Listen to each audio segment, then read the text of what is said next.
going in. Yeah. AWA. Ray Allen. Swish. Yeah.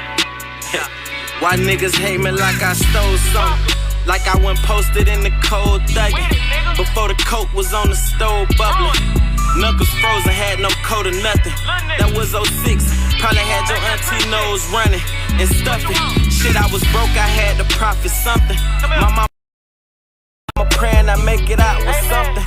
My grandma praying I make a ride and run it to the top from the bottom of the fucking slums. I grew up with dealers and fucking cons. Why the dealers catch a sentence like they murder something? Play with Ray John, I catch a murder one. Or play with Car, I bet I serve something. I bet I roadside service something. We was curbside serving something.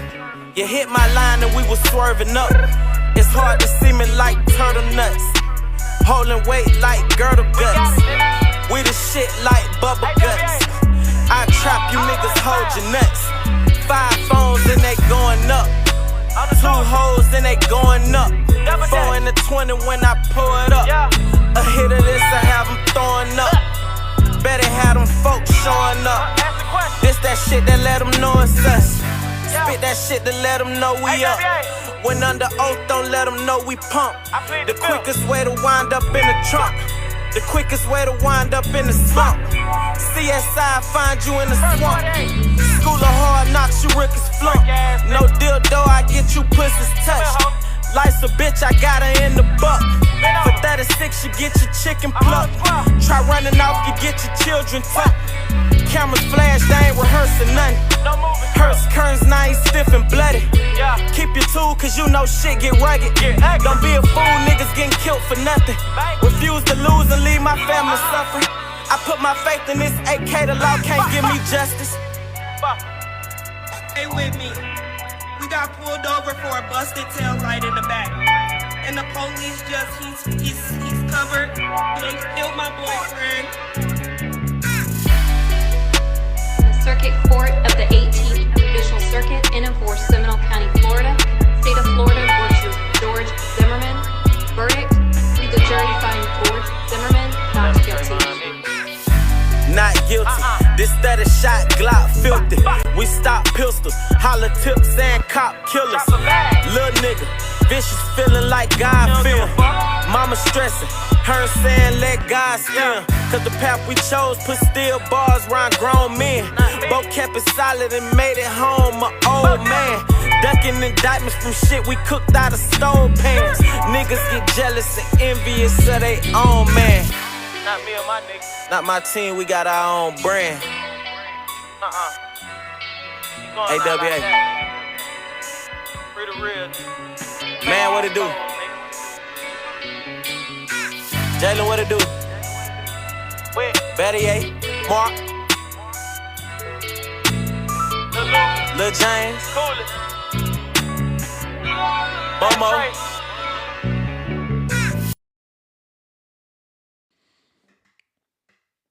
FYF, man.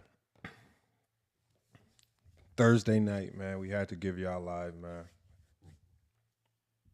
Turn this up. Make sure we ain't got no audio issues today, man. Gonna be another good stream for y'all, man. Salute to everybody that's not only been watching over here on TikTok, but it's been a whole bunch of y'all that have been coming over to support the channel on YouTube. I'm telling you, we've been killing the game. So appreciate everybody. And again, it's vice versa. Salute to everybody from YouTube that's been coming to pull up on us over here on TikTok, man. Killing the game, man. So again, as much as I want to get back to doing the YouTube lives, again, TikTok is, again, the platform that I have to prioritize right now. So I'm just taking all the content that we do over here, and then I'm gonna transfer it over to YouTube. So that way, if you do miss out over on here, it's gonna replay on YouTube Live. But I think that might be the formula going forward. Every now and then, I might do some stuff on YouTube, but this is how we gonna rock out from here on out, man. But again, appreciate everybody pulling up and supporting, man. No GOAT James Kingdom tonight, y'all. So again, for some of y'all that seem to be a bit perturbed and bothered by the presence of GOAT James Kingdom, he won't be here. you guys can feel free to pull up and have that conversation. And we still looking to get these debates going, right? The same debates that we was doing on YouTube, we want to bring those same debates over here on TikTok. And when we do debates, y'all, for the people that might be interested in the debates, our debates are not arguing back and forth. It's organized. It goes by rounds. We have an entrusted panel that votes. The people in the chat vote, and we keep cooking like that. Keyshawn, he says debate with Ticket. I mean, if you've been following FYF Sports, Keyshawn, if you've been following FYF Sports, you would already know that me and Ticket had that debate on Players' Choice years ago. And we all know the results of that. All you got to do is go watch the video. The video has over 100,000 views. So if you were curious as to what an FYF versus Ticket debate will look like, just go watch that video. I think it's one of their highest viewed videos. So if you want to see Ticket debate me, and again, it ultimately turned into one of the most classic moments in Players' Choice history. I don't know if you're a Ticket fan. I don't know if that's the debate you really want to go watch. So again, but salute to Ticket though. Salute Ticket to killing the game platform. I mean, he done switched up. Obviously, he went more entertainment news style. He's still cooking it up on basketball, but he's doing his thing. Salute to Ticket. We got no issue with Ticket. And he also debated Go James Kingdom. So, you know, it is what it is, man. But today, y'all, what we talking about today stems from a conversation that I had earlier. And make sure before we dive into this, y'all, please make sure, if you haven't done so already, please share the live. Share the live, please. If you haven't done so already, take a second to share this live, right? Because we need to get this out. Actually, I'm about to take a second to do it myself. I got to add it to my story, but let me get this in here. All right, hold on. It's a little bit different on my end. But no, Keyshawn, Ajani's debate versus Ticket was masterful. It was one of the few times. So Ticket, his debate style is he likes to pose questions that he thinks you won't immediately have the answer to. And that's kind of where he went wrong with Go James Kingdom. Because he was like posing questions, and then all of a sudden Ajani had the answers right then and there to refute it. And it got so bad for him that in the middle of the live, Ticket was like, hold on, I got to go look that up. Hold on. This is a question that you posed and you don't know the answer to your own question. And Ajani was right after you looked it up. That's the crazy part about it. So again, it gets nasty for some of these people in these debates, man. That's why the debate format that we have over here on FYF, where we go by rounds, 2 minutes. We got a round one, both people get 2 minutes. We got round two, another 2 minutes, and then we got our third round. And in our third round, it's basically like a rebuttal round. That's where typically in the rebuttal round, you can challenge stuff that you heard. We also have something where you can throw challenge flags. So for example, if you hear somebody say something that's factually incorrect at the end of their round, you can throw a challenge flag. And we'll stop the presses. We'll fact check it. If you're right, you automatically win that round. If you're wrong, you automatically lose that round. So the way we do our debates is I try to make it so there's absolutely no bickering and arguing back and forth. So at the end of the debate, you can't say your point wasn't heard. So that means you got a total of 6 minutes of 3 2-minute rounds to get your take off. That's more than enough time for any topic. It's the best debate formula that I've seen. All these other formulas where people just want to argue back and forth. I keep telling y'all, I done seen so many people get defeated by that timer. When that timer is up and it's 2 minutes and you have to just solely talk basketball for 2 minutes, that 2 minutes feel like a long time. And don't let it be a big time debate and them go up to 3-minute rounds. I've seen so many people who think they know the game of basketball get defeated just by the clock. They start talking for 20 seconds and they have nothing else to say because they don't really know the game. When we do our debates, we encourage people to go study, go research. I want you to come to the debate with the best of the best at what you got. I don't want you saying, damn, I didn't have this. I want you to come to the debate with the best of the best. Not all these ill-time pop-up shop type discussions. No, we're not doing that.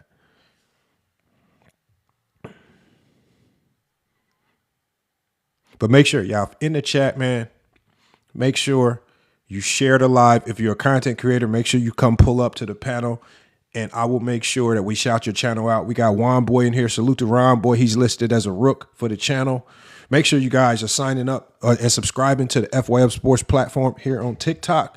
Again, become a member of the FYF Sports platform. If you want to support, if you want to find a way to support, if you like the content that we push, make sure you become a member, man. Let me, we got some people I'm trying to get up here. Hold on.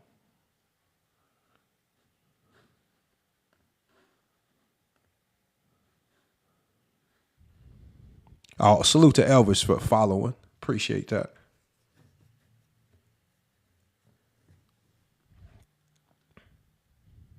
And make sure you look, there's a couple other content creators out that we support over here, right? Whether we agree or disagree, they do a good job of consistently pumping out content as well. Make sure you guys go follow King Money Flight and Sports Hive. You says, who won the Vision debate? I don't think Vision's ever debated. We haven't debated with Vision. So there is, you know, that's just the reality of it. There is no winner. We haven't debated. As much as some of y'all want these debates, man, y'all got to see the problem. And this is what's going on. There is an issue because there are so many people that are in fear of coming over to FYF Sports where we do things in an organized fashion, right? We might have our conversations. We might get into it back and forth on the panel. But when it's time to debate, all that goes in the garbage can. That timer comes up is what you got. You got your 3 rounds. We do it. It's solid. Anybody that's seen the debates that we actually had a debate league on YouTube last year where we were doing debates every single week. And we even had a power ranking, right? We were using ChatGPT to determine the strength of each debater. If you're undefeated, if you got a loss, how you lost. So the power rankings were changing every week. Abel Mahari knows he was ranked a few times in our ranking as well. Johnny was ranked. Herm, if some of y'all know Herm, Hollywood Herm was in there. He was ranked. You know, Avion jumped into a few debates. I see Avion in. Thank you, Avion. That's what I'm saying. We're going to bring that to YouTube. So, again, the people that know. And when it's time to debate over here on FYF, we really debate. Remember, it's a big difference between debating and arguing. I've been running into a lot of people on TikTok that seem like they want to argue. They want to argue. I don't like to entertain arguments. And salute to Juan Boy as well. Make sure, if you're in the chat, make sure you follow Juan Boy Knows. Great channel, always putting out content. Make sure y'all go follow him, man. And again, I'm about to start bringing y'all up. I'm going to let y'all know what the topic of this is right now. I'm just sharing this. I'm getting it out to people before we start cooking on the topic. I want to let y'all get in here and cook before we start cooking. But yeah, we got a lot coming up. We're going to have our Saturday TikTok this week. That's going to be big. Johnny will Johnny be back this week? I can't remember. I can't remember Johnny. Abel said my highest rank was 5th. Yeah. Hey, when them, hey, and the thing is, them rankings just make it more competitive. Yeah, you started seeing how competitive people was getting into beefs over them rankings. People was getting mad. I'm talking about when we start pulling out them rankings, because y'all know how these Jordan fans are with these rankings, man. They always want to know who number 1 and number 2 is. But when we pull out them rankings, we start, and then I don't do any of the rankings. All I do is I turn my mic on while everybody's debating. I let ChatGPT pick up all the sound, but ChatGPT will listen to the merits of your debate and break you down. A lot of people didn't like that. They didn't like getting broke down like that.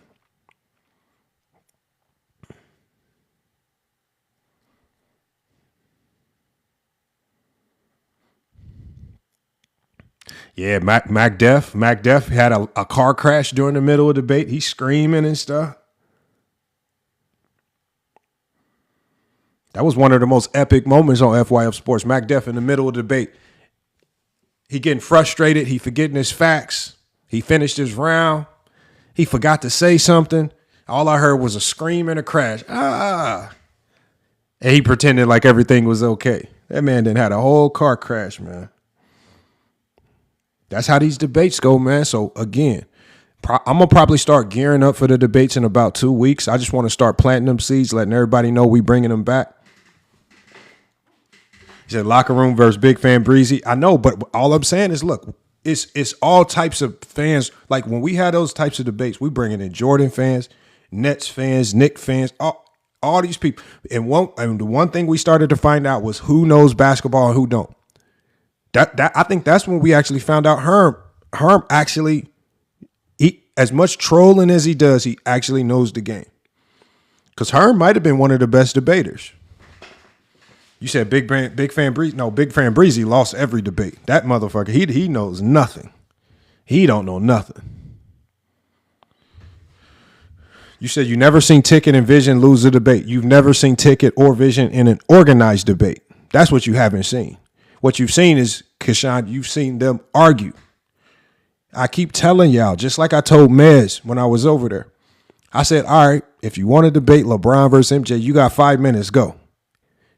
When it's time, when that clock is up and you actually have to talk about the player that you like, they do not know the player. They only know how to argue little sound bites and narratives. They do not know how to tell you. They want to argue about LeBron. They don't want to tell you about Michael Jordan. They can't tell you about the greatness of Michael Jordan. It's just like earlier today when I was on somebody's live. I forgot his name.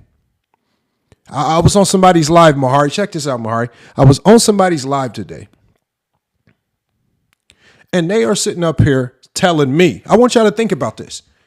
I'm supposed to be the hater. I'm supposed to be the one that hates the 90s and Jordan. And did you hear what these idiots said?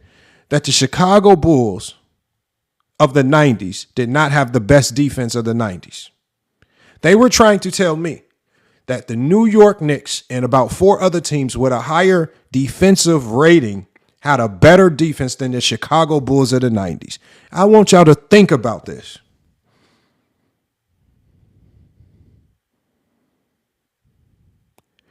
I want y'all to just think about this. The Bulls, who had one of the most dominant defenses in NBA history, and they want me to believe that because of some formula for defensive rating, that I'm going to run around and say that the New York Knicks, the San Antonio Spurs had a better defense than these 90s Bulls. I keep telling y'all, and that's why when I was over there, I said, you guys are Stat Muse babies. I said, Stat Muse dictates what your rankings. Nikola Jokic last year was top 3 in the NBA in steals and deflections, which would supremely inflate his defensive rating. There is no one with a brain that would say he's one of the league's best defenders. Magic Johnson led the league in steals. He was not close to being the best defender. Allen Iverson led the league in steals and deflections at a time. Not close. Same with Steph Curry. These guys, y'all, heavily rely on numbers and analytics that they don't understand.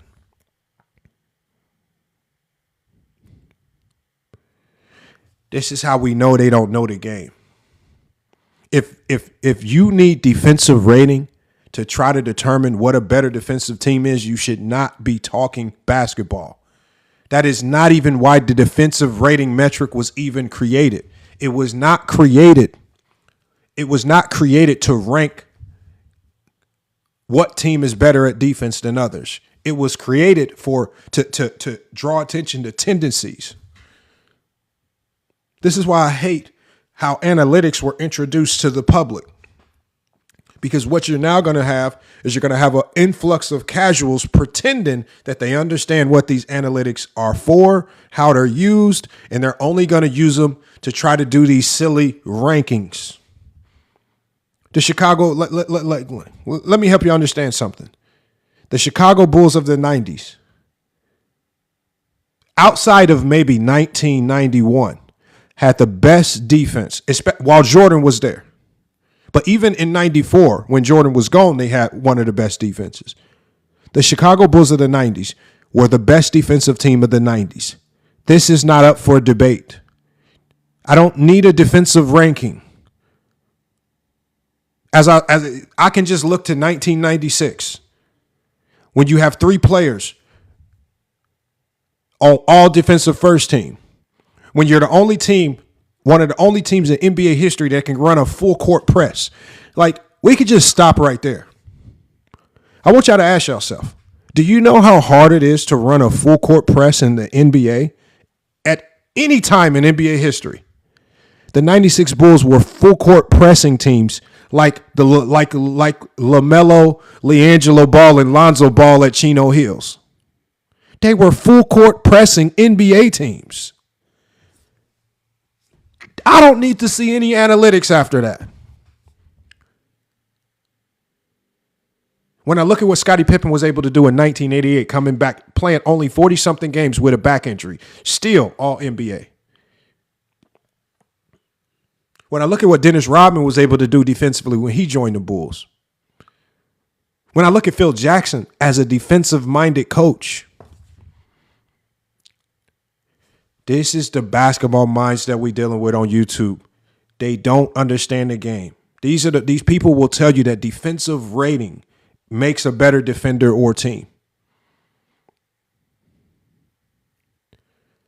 So in 2022, going into that December, Steph Curry was ranked top 10 in the NBA in defensive rating. I guess Steph Curry turned into Marcus Smart all of a sudden, right? Is that what happened? Somebody please explain this to me. Is that what happened? It's a flawed metric when you use it incorrectly.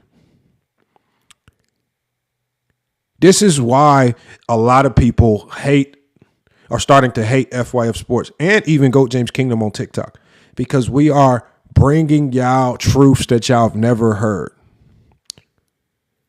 Now, where did I get this information from about the analytics? I'm going to bring him on the show, but you guys can Google him and look him up yourself. I'm going to bring him on the show. The guy that created about 95% of the analytics that you guys know lives here in Arizona. He created Synergy. He was telling me a story about how after he created Synergy, the first team that he sold Synergy to was the New York Knicks. How he was calling every NBA team, and the only team that picked up was the New York Knicks. And he got lucky, and it spread like wildfire from there. He created these analytics. He's literally told me how they're supposed to use and how illogical basketball fans use them to try to rank players. These analytics were created for scouts. Scouts use them for tendencies, not to rank anything.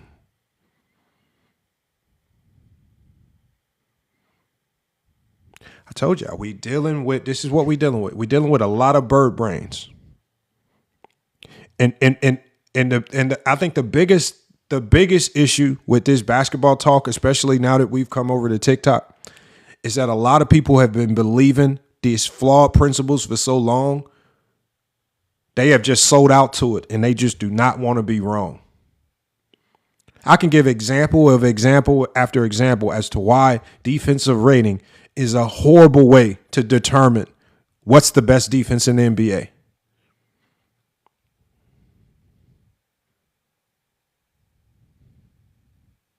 It's flawed. And how do we know it's flawed? Just look to last year.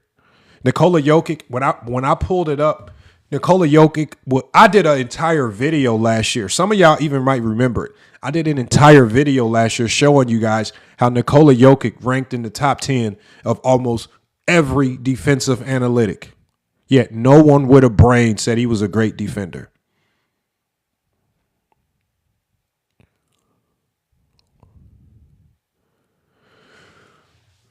We got Showtime says all your D stats on Kobe and LBJ are wrong. I don't know if you're talking to me or somebody in the chat. I don't know. I haven't been talking about Kobe or LeBron's analytics. I don't really use analytics. LeBurner says, why does LeBron not make any progress after 2016 and 2020? I don't know what you mean by no progress. What does that mean? I mean, we can show y'all the help. Look, I mean, just look at the help. It's right here on the screen. If you want to talk about this, because I think the question stemmed, because the initial question, how we even got to Scottie Pippen, his defense, or even the Chicago Bulls 90s defense, it stemmed from, he asked me a couple questions. And when he asked me the question, who do you think won with less help, Jordan or LeBron? I said LeBron by far has won with less help. He asked me why. Well, I said the number one reason is when Jordan won, Jordan always won with the best team in the NBA. There is no question for that. He won. The Bulls had the best player in Michael Jordan. They had the best coach in Phil Jackson. They always had the best sixth man, right? Especially once they got Tony Kukoc. They always had the best three-point shooter, whether it was Craig Hodges, John Paxson, or Steve Kerr. And then they always had one of the best defenders in the league in Scottie Pippen, easily the best two-way player of the 90s. And that's with me not mentioning any accolades of those teammates.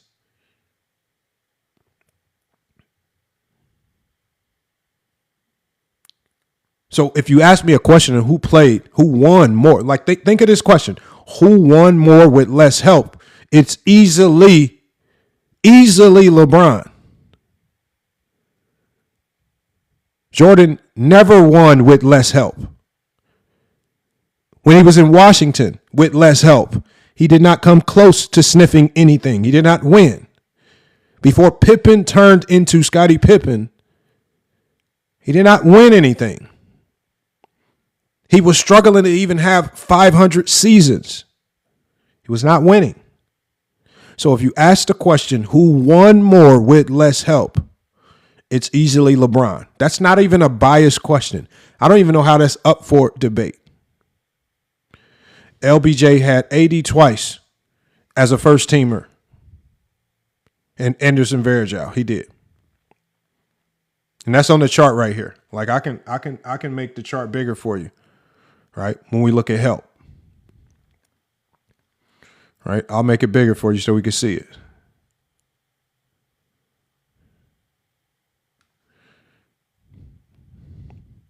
Jordan always had an all NBA and all defensive teammate when he won. He always did. And when you go relative to era, Jordan, relative to era, always had more help than his opponents. It was actually overkill, the amount of help that Jordan had. No team in NBA could say they had the best three-point shooter, the best perimeter defender, the best player, the best coach, the best sixth man, the best league rebounder, all on one team.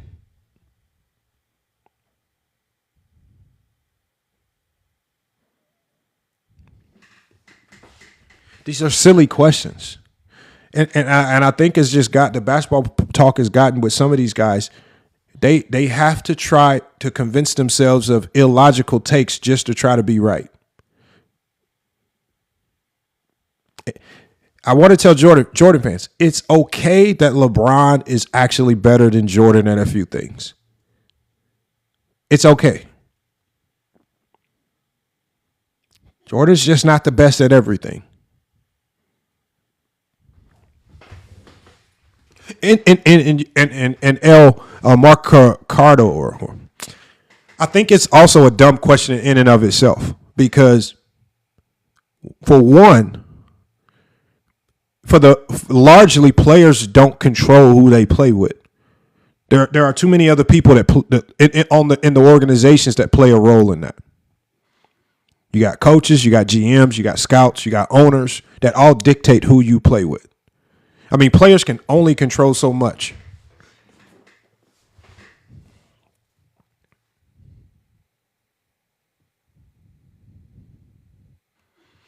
LeBron says, without the bubble championship, I could say LeBron didn't make any progress after 2016. So Liberta, what you then have to do then is, as I just said, for you to make your statement true, you have to then start pretending that 2020 didn't happen. You have to pretend that LeBron James winning in the bubble means less. Because the one thing that I do know about the bubble is that if LeBron James would have lost in the bubble, you guys would have said it was another NBA Finals loss. You would not have said, oh, we don't count LeBron James losing in the bubble. It was just the bubble. LeBron James, when he played in the bubble, had one choice. He had only one option: win. See, and it's just weird because they weren't even the favorites that year. The favorites that year were the Clippers. Fans put no accountability or onus on the Los Angeles Clippers to go win it that year. They were able to choke and flip and flop and flail away with no repercussion from fans.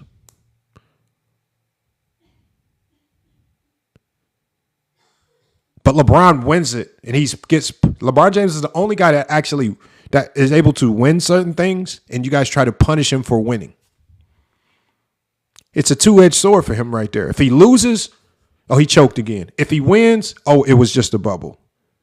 When he won the in-season tournament, oh, the NBA just created that this week. When he loses, like he did last year, oh, he choked again. There is no wiggle room. The logic now has seeped out y'all brains. And this is not me just saying anything to just celebrate and parade around for LeBron James. It's just odd that I have to sit back and look at you guys have to do what I call you have to pretend. Remember when we were up here, I think it was last week, and I forgot who we were talking to, some guy named Cheese or something like that, Big Cheese. What was Big Cheese up here doing when he was talking about Kareem Abdul-Jabbar? The man said, I don't count Kareem Abdul-Jabbar's all defensive second teams. Hold on. You just said accolades matter, but now you're erasing accolades. You have to pretend. You have to pretend. If accolades matter to you, then you have to count them all for everybody.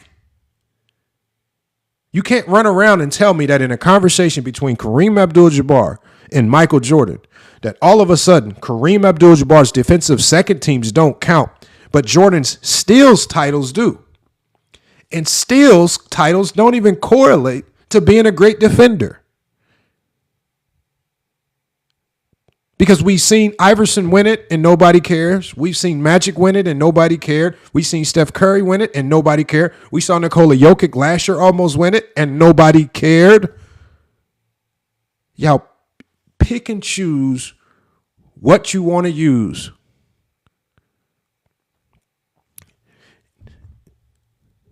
I just tell people, be logical. If accolades is your criteria, use it. And also, just like I told the what's his name, the Jake kid, I said I don't debate people's rankings. Did y'all understand that this game of basketball can be looked at by 10 different people, and 10 different people can have 10 different opinions, and none of them be wrong? That's how basketball is. 10 people can watch a game. We can all have 10 different talking points, and all of us can be right. This game of basketball is not meant for all of us to have the same viewpoint. It's just not. Like I was telling Mez about defense, and Tony, I see you in the back. I'm about to bring you up. Like I was telling Mez about defense, I said, Mez, if you feel like the Knicks defense was far better than the Bulls of the 90s, cool. That's just how you see defense. You'll probably be a losing coach, and you'll probably be getting smacked. But if that's how you see defense, that's just how you see it.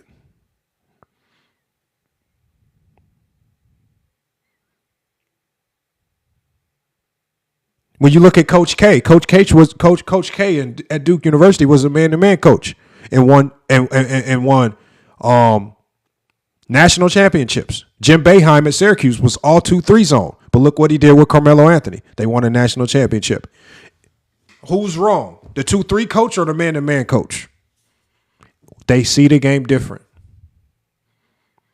Jake says, that wasn't the full story. You claim Scottie Pippen was a top 5 player with Jordan. Jake, if you look at my content, I've been doing this since 2020. I have over 20 videos. I've always said that Scottie Pippen is a top 5 player of the 90s. And it's not just me.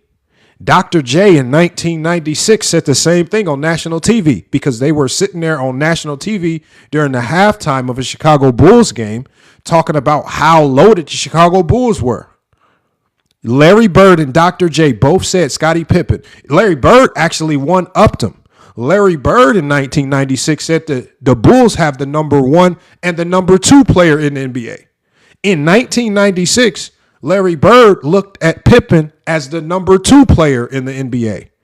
I don't know where, when I look at Scottie Pippen, a guy who was always top 10 in MVP voting, a guy who was always first or second team All-NBA, a guy who was always first team All-Defense. Your first team, and Jake, I thought that meant something to you. You said you appreciate two-way greatness. For a player to be first team All-NBA and first team All-Defense multiple times, why do you not think Pippen was top 5 in the NBA? Because I guarantee Charles Barkley wasn't doing that. Sean Kemp wasn't doing that. There was only a handful of Hakeem, David Robinson, Jordan. Outside of that, and maybe Ewing a few years, you give it to Ewing. Malone wasn't doing that. Y'all don't appreciate Pippen. But the unfortunate reality is that y'all have to diminish Pippen because it's the only way you know to elevate Jordan. As much as people say I hate the 90s, I've always given Pippen his flowers independent of Michael Jordan. It has me saying that Jordan played with Pippen is not a diss to Michael Jordan because I've always said that great players need to play with great players to win. It's you guys that have this obsession with teammates and having great teammates and thinking that winning with lesser teammates makes you better. It does not. Playing with lesser teammates just makes you lose more. You need great teammates to win. It's very rare in NBA history where one player solo has been able to go out there and get it done by himself. Keem Olajuwon, Dirk Nowitzki. Outside of that, it just does not happen. But what you guys want is you want to take the two anomalies in NBA history and hold LeBron James to the standard of anomalies. Jordan was never expected to go win without Pippen and Phil Jackson and Horace Grant and Dennis Rodman being great. We didn't even expect them to win. To be honest, we didn't even expect them to win in 95 when they came back. Because you guys hadn't subsided to being illogical.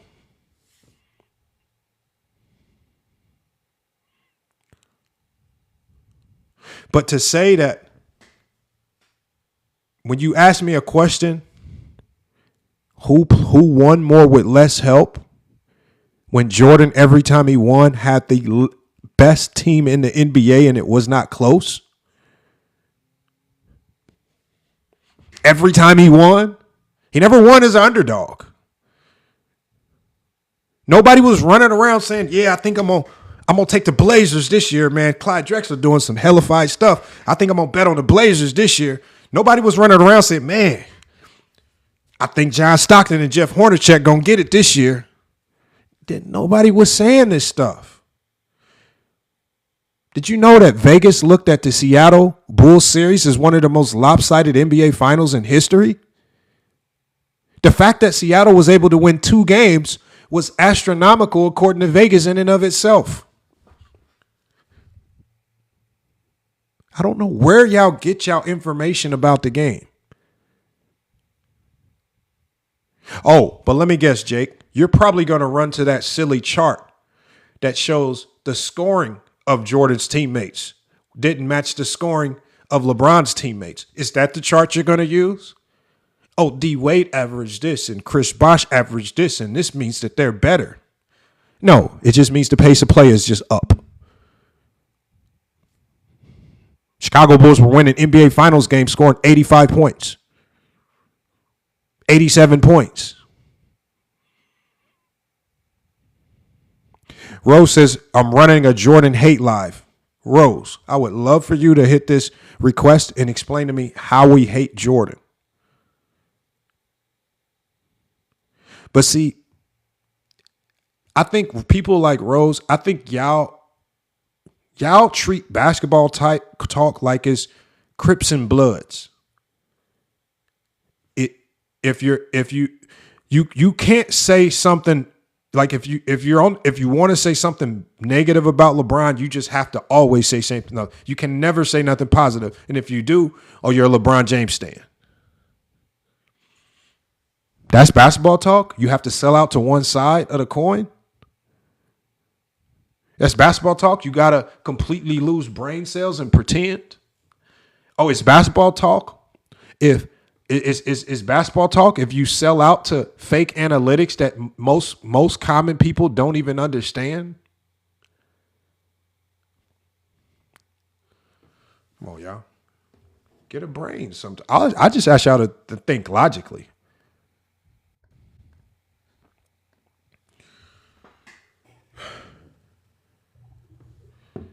We got Tony and we got Olo. Hold on, we got somebody has a little background noise. Scoot Henderson. Somebody has an echo too. I think it's Tony. Tony, you got a slight echo. He says they said Jake will cook you. I mean, the unfortunate reality. You know, Olo. I'm gonna tell you, Olo, you up here, right? Yeah.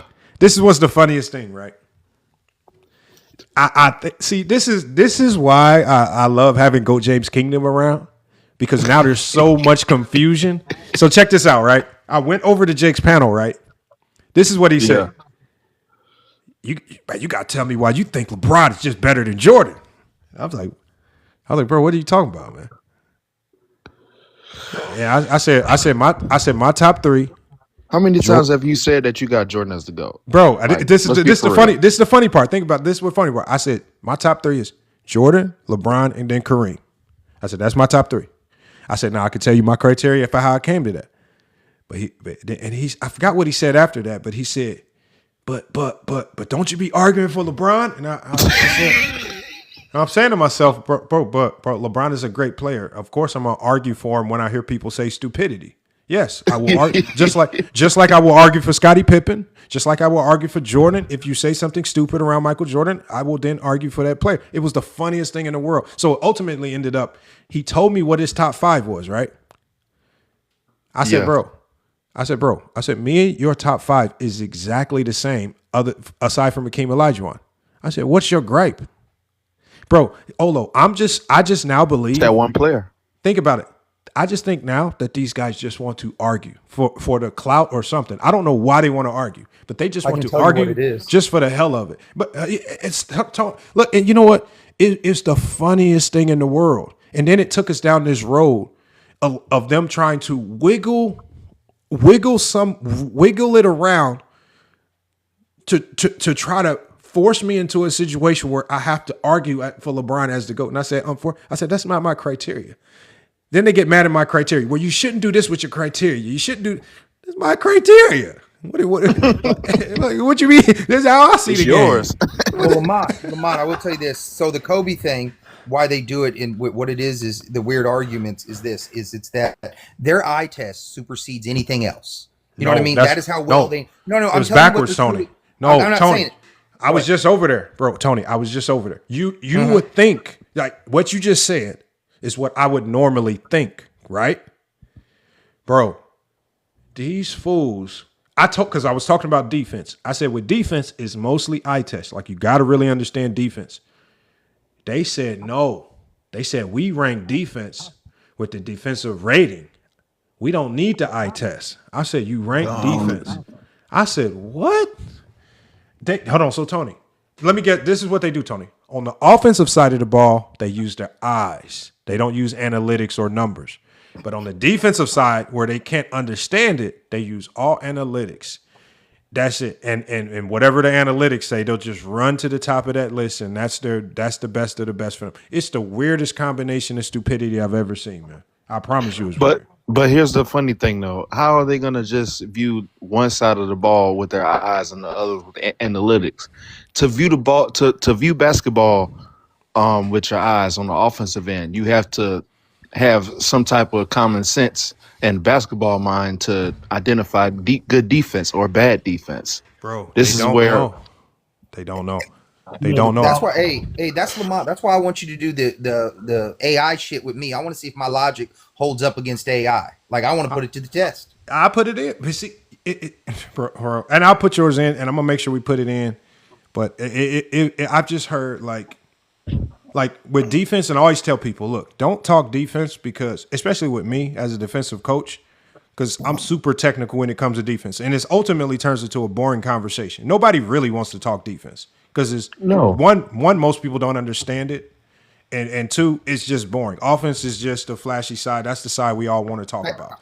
Right? I love post defense. That's my favorite thing about playing basketball. You know, my biggest career accomplishments in my basketball career is Isaiah Ryder has to treat me like a true NBA player to score on me in the post. He can fuck around with me anywhere else, you know, on the court and treat me like I'm a 5-year-old kid, but to score on me in the post, he has to treat me like I'm an NBA player. You know, the funny thing about that is James Harden was like that in his, like when he was in his prime. He had elite post defense, which was crazy. But outside of the post, they still said he didn't play defense. So James Harden was kind of like that as well. Man, but hold on, we got Rose up here and we got Juan Boy. Let me go to Rose because I think Rose had a question for me. And then we'll go to Juan Boy. What's good? What's good, Rose? No, I can't knock you for your criteria. You know, however you rate these players is on you. I guess my metrics are a little bit different. I'm a film room guy. You know, I go by the metrics. The numbers, of course, they do matter, but I also go by the traits. What I see in the film room, for example, with the Harden defensive comment you made, that was spot on. He was a really good post defender. People really didn't give him enough credit for that. Great in the low post, you know, very strong, big body, hard to really put a body on him. So I do agree with stuff like that. I also agree with what Tony said. With the Kobe fans, I feel like we got to stop putting Kobe in conversations he does not belong in. Like these top 3 lives, these top 2 lives, these arguably better than Jordan. Like, we got to stop with that. Like, there's no metric, there's no eye test, there's no nothing you can say that's going to make that. Hey, Rose, can I add something to that just real quick to your point? I was on a live. I was listening to a live, I don't know, about a week ago. I found out on that live, Kobe is not only a better offensive player than Jordan, he's a better defensive player than Jordan. But all of them had him ranked behind Jordan.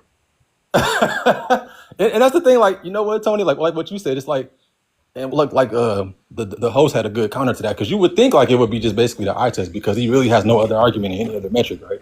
But it's like, I don't even think it's that. I think it's like, I would ask the host, do you think it's like more so just nostalgia, like the highlights of what they saw in his career? And so Rose, I'm glad you brought that up, right? Because a couple weeks ago, I was talking with some guy by the name of Mez over on Vision's channel, right? And now they really only wanted to talk about Jordan and LeBron, but I ultimately started to get a little bit of criteria out of him. And then I ultimately got him to kind of tell me a few of the guys in his top 10. He said Kobe was in his top 10, which, again, I don't agree with that. But if your criteria puts him in the top 10, I'm fine with it. But when I asked him his criteria, Rose, listen to this, Rose. Rose, you're not going to believe this.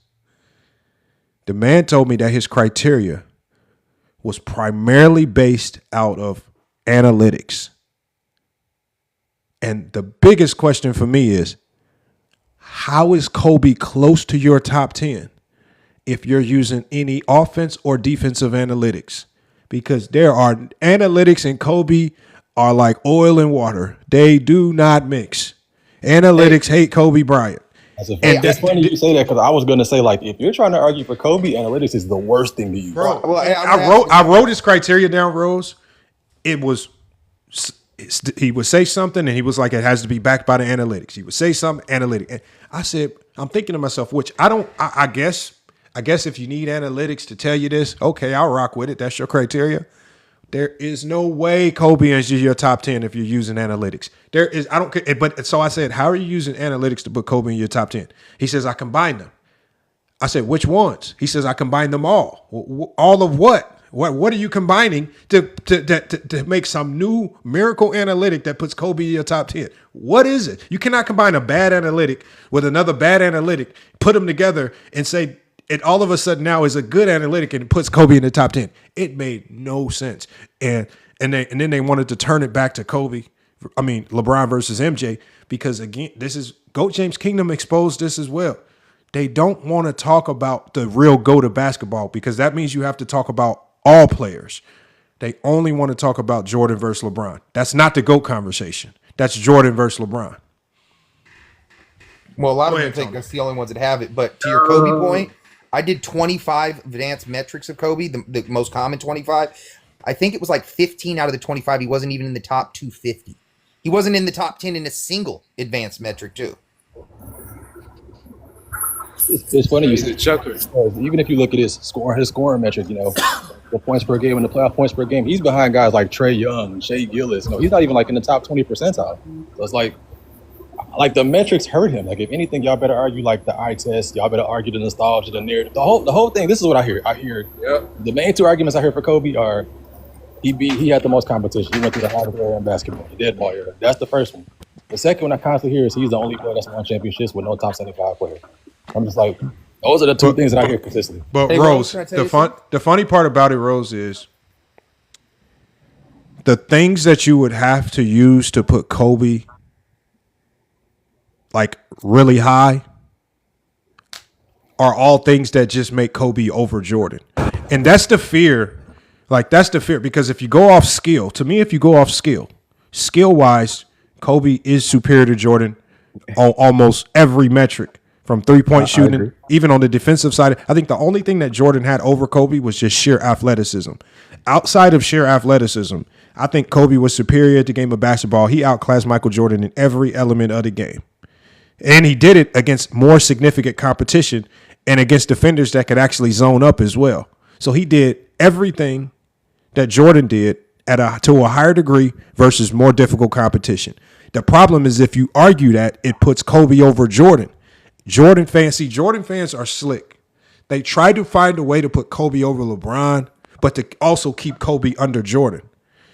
Not understanding that the same things that you're trying to use that bump Kobe over LeBron are the same exact things that bump Kobe over Jordan. But they don't want to say Kobe's over Jordan because it's for them it's just all a game about LeBron James. It's not really about true criteria. But we got Juan Boy here. We got a couple new people, and we got Jay Sports. Salute to Jay Sports as well. Make sure y'all follow him. He's a content creator. Make sure y'all go check him out. But Juan Boy, what's good, man? What's going on, man? Great topic to touch on, man. You kind of right on time too. I done slept all day from work. Now I'm up and energized, ready to put some work in. But but you know what I'm saying. Olo came up with a great point. Like, how y'all dudes using the eye test for offense, but y'all can't use it for defense? Thank you.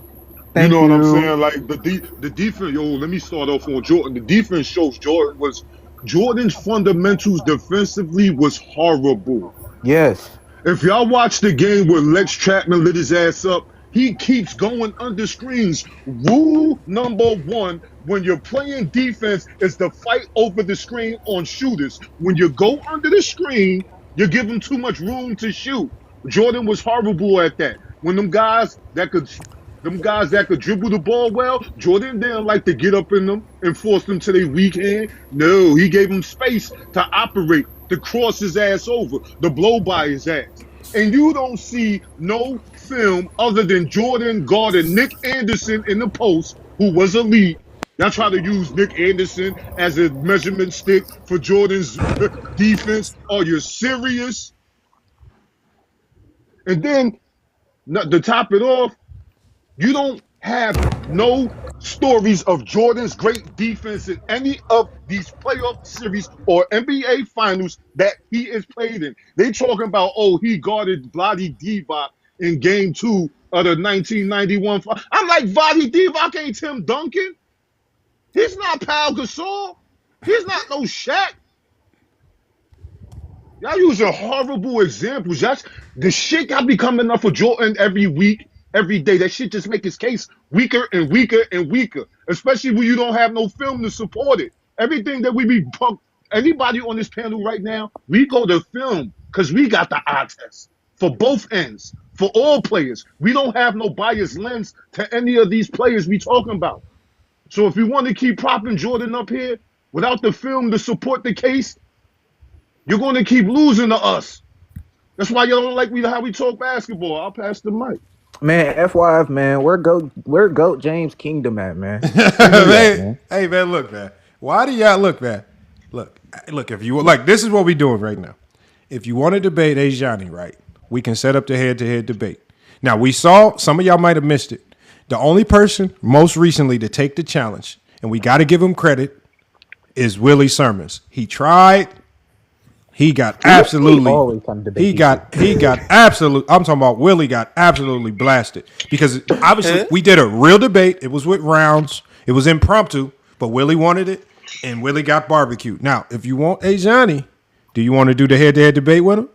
No, I was just asking where he at. Like, I'm cool with him. I was asking where he at. No, you can debate him. You could be cool with him and still debate him, but no, Ajani today. I don't debate him. You already know what me. Hey, Lamont, I want to add something you said though earlier. You know how you said you think that Jordan has over Kobe is athleticism? Mm-hmm. I disagree with that. I think he understood the secret of basketball. He blended the correct ego and humility, which Kobe could never do. Kobe would never let a John Paxson go off for 20 points in the fourth quarter of an NBA Finals game. He would never keep passing someone like that the ball and give up his scoring opportunities because that's what it would take to win. Kobe wanted to win because he's the reason. Jordan just wanted to win. And Jordan recognized he was the better option. But Jordan would take a backseat to win, would pass up the game winner to give other players the game-winning shot to win. Kobe wouldn't give that up. Because that's the secret of basketball most people don't know. That's the mental aspect. It's a blend of ego and humility. And nobody exemplified that better than Russell, and that's why I would have him as the GOAT. That is true. You said Russell, like Bill Russell? Yeah, Bill Russell's GOAT. Oh, okay. You ain't know that? No, I understand. No, I thought he was talking about Russell Westbrook, bro. No, hell no. He's got too much ego. Russell Westbrook's got the ego, not the humility. Boris Diaw suffered from the humility, not the ego. You know what I mean? We see it with a bunch of players. Yeah. No, I agree. That's a good take. When we talk about defense, like I do agree to a certain extent that like Kobe, Mike, defense got a little bit overblown. I do think even with LeBron, I think at their peaks, all three of them were elite defenders. But the only problem is like I think it kind of tails off when your offensive load increases. Like it's really hard. We don't talk about how hard it is to be like an elite two-way player. Like I don't mean like thank you. I'm so happy that you brought that up because that's why I was just in the live where I was talking to people about this and they was trying to say like in 07, they was trying to say, do you blame 07 on LeBron because he took a drop? And I say no. Hey, hold on. Let me ask y'all something. Did you know when I found this out the hard way? What you said, and I remember in high school, right? I ended up getting a start because all the starters got kicked off the team. They got caught stealing at the mall, right? But right, check this out, right? So I dropped like 30-some points in my first start, right? But the one thing I realized, I'm halfway through the third quarter, I'm like, man, I'm tired as hell. I'm telling you, if you a scorer, I'm telling you, in a game when you go in game speed, you get tired as hell. You do not even want to do anything on defense. So the guys that can go out there and be true two-way players, you got to shake their hand because that's a whole nother level of conditioning. So that's what nobody talks about. Like, so, bro, I'm telling you, if you've hooped, I'm telling you, when scoring is tiring. That's a fact. And if you notice, hosts like most. But the crazy thing about the defense side of the ball too, the guys that's playing defense, that's playing good defense, when they're not getting the ball on offense, that makes them not want to play defense either, man. Yeah, if you take the top, let's just say we take the top 20 defenders of all time, right? How many of them are going to be legit two-way players? The reason they're such great defenders, man, is because they only. Kawhi. None of them will be guards. No, he's right. You got to commit to defense. You got to commit to one side of the ball. It's hard, the top 20 defenders of all time, none of them will be guards either. That's a fact. That is a fact. But, I don't know about that. But Tony hold Allen- on. But no. I think Tony Kawhi Allen Leonard was top top 20 though. defender, man. I Tony think Allen Kawhi top 20. Like, top would you 20 guys as a consider defender. Sidney Moncrief a top 20 defender? I don't know. Hell no. No, Yes. Tony Yes. Allen's No. Yes. Sidney On Moncrief, defense? top 20. Y'all, Yeah. do y'all got Kawhi? Do y'all got Kawhi in that top 20? I'll put it this way: Sidney Moncrief. Kawhi Leonard is top 20. Yes. Kawhi top He 20. is. Okay, so he's in the league too. Kawhi- Kawhi Leonard, if we being honest, this might be a kind of a nasty take, but Kawhi Leonard as a peak defender might be top 5 all time. Wait, hold on. Let's go over that. Let's go over That's that. not a bad take. Well, That hold is on, not let's a go over bad that. take. That Wait, is I'm not with a that. bad Hold on, take. I'm with that. Do you think he peaked higher as a defender than George Mikan? I just didn't see Now, enough of George that's a Mikan to good- know. That's a good one. I would disagree. Do you think he peaked higher than I Bill don't. Russell? No, I don't think he peaked higher than Bill Russell. Okay, cool. Do you think he peaked higher than Wilt Chamberlain? Yes. So you think when Wilt Chamberlain was averaging 30 rebounds and 14 shot blocks in the finals, Kawhi was better at defense than that? 14, damn. Because I'm not so Tony, the problem is if you measure it with numbers, it's gonna be hard to outpace anything Wilt or Bill does. I'm not measuring it in numbers. When I look at defense, I'm looking at your ability to on ball defense, stop individual players, off ball defense, communicate, right? Get in passing lane, deflections. Obviously, you got steals and blocks; those are at the bottom of the totem pole, right? But there's so much that goes into defending that's outside of numbers. Like I know a lot of guys that can collect. Like for example, y'all remember when Jaren Jackson won DPOY? Yeah, he shouldn't. He was not He really DPOY. shouldn't have, There's a bro. reason why he got barbecued by Anthony Davis in that first round because that man had so many flaws in his defensive game. He jumped too much. He always got in foul trouble. Small stuff like that tells me you're not as an elite. And for example, when Jordan won his DPOY, when I started looking at the film and I watched a guy who always jumped into passing lanes, gambled, left turn, he didn't always see man in ball. Too many tendencies of a bad defender. You only got this because people were watching the counting totals, but they weren't watching your defense. That's the problem. So defense is more than just the numbers. You cannot judge defense and those numbers make it look great and spicy. Right. It don't always tell a good story. It don't tell the story. But here's my question. So 44 possessions, that means Wilt got about 22 defensive rebounds with like 14 shots. So that's 36%. Do you think 36 possessions on defense in a game, Kawhi Leonard got the ball back for whenever you say his peak was on defense, no matter how good technically he was? And do you think he affected 36 possessions like Wilt Chamberlain did? The problem is, you're talking about a pace and an era where those possessions are turned up to such a significant degree. It's hard to correlate that. So just imagine if Kawhi and Wilt Chamberlain was on the same team. Kawhi guarded the guy, he missed the shot, and Wilt get the rebound. Yeah, but we're looking at a game where, some of Wilt's rebounds, Wilt could literally grab his own teammate's shot out the air to get a rebound and then put it back in. How do I correlate these numbers? How when you can literally goaltend your teammate's shot, which he did all the time, snatch it out the air, put it back in. He's getting when you have all these rebounds, well, you got to contextualize it. A lot of them was him just robbing his teammates of points, right? And on the defensive end, there are so many rule changes now that have completely changed the game that gave him a significant advantage as a big man back then that we just will not see now. So again, I'm just talking about true defense in its purest essence. No numbers, no analytics. What you can do, your versatility. Can you guard guards? Do you have switchability? Can you guard these pick and rolls that we see, right? In these zone coverages, in these zone reads, can you play team defense?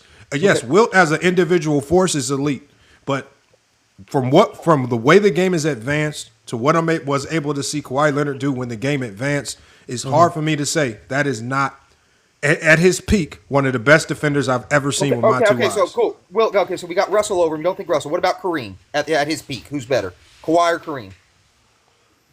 I would say Kawhi Leonard. Kawhi better than Kareem. Okay, cool. Peak. I'm with him. Peak. Kawhi or Mark Eaton? Kawhi Leonard. Okay, cool. Kawhi or Hakeem? Now you talk. Slight edge to Hakeem. Slight. Okay. Kawhi or David Robinson? Kawhi Leonard. Kawhi or Ben Wallace? Kawhi Leonard. Kawhi or Alonzo Mourning? Kawhi Leonard. Kawhi. I ain't gonna cap. What about Tony Allen? What would you rank him and Tony Allen at they peak? I'd rate Kawhi over Tony Allen. I got Kawhi over Tony Allen, but Tony Allen will be top 20 for sure. Peak Tony Allen will be top 20 for sure. Tayshaun Prince. I mean, maybe towards the bottom of the 20 if there's some spots up for grabs. I don't know. It'll be hard. It's a lot of because it's hard. It's hard. Like you, as a Mutombo or guard, Kawhi? Kawhi Leonard for sure. So who's What about this one? position? Kawhi Leonard at his peak, Kawhi Leonard or Ron Artest? Kawhi Leonard. I'm taking Kawhi over Ron Artest. Peak Kawhi Leonard. I'll tell y'all, peak Kawhi Leonard with his strength, bro. I don't think y'all like, bro. Kawhi Leonard prime defensively. That they don't- as a coach, you know what a luxury it would be to have him on the court. No, it's the eye What? test. It's the eye test. It's not the metrics. Kawhi Leonard single-handedly made Greg Popovich look like one of the greatest defensive coaches we've ever seen. Single-handedly. So what about Single-handedly, Hakeem had And then the you Rockets add the Tim number Duncan one onto that defense. as a defensive make. Wait, Tim Duncan. No, he don't edge out Tim. No, not Tim. Yeah, not Tim. Peak They was on the same team, by the way. But what I'm saying, Tony, is that I'm not saying Kawhi's definitively in the top 5 at his peak. I'm saying I know I could probably make a good case for him to be in that top 5. I mean, there's a lot of good names that we can throw in there. It's not definitive because it's all, subjective.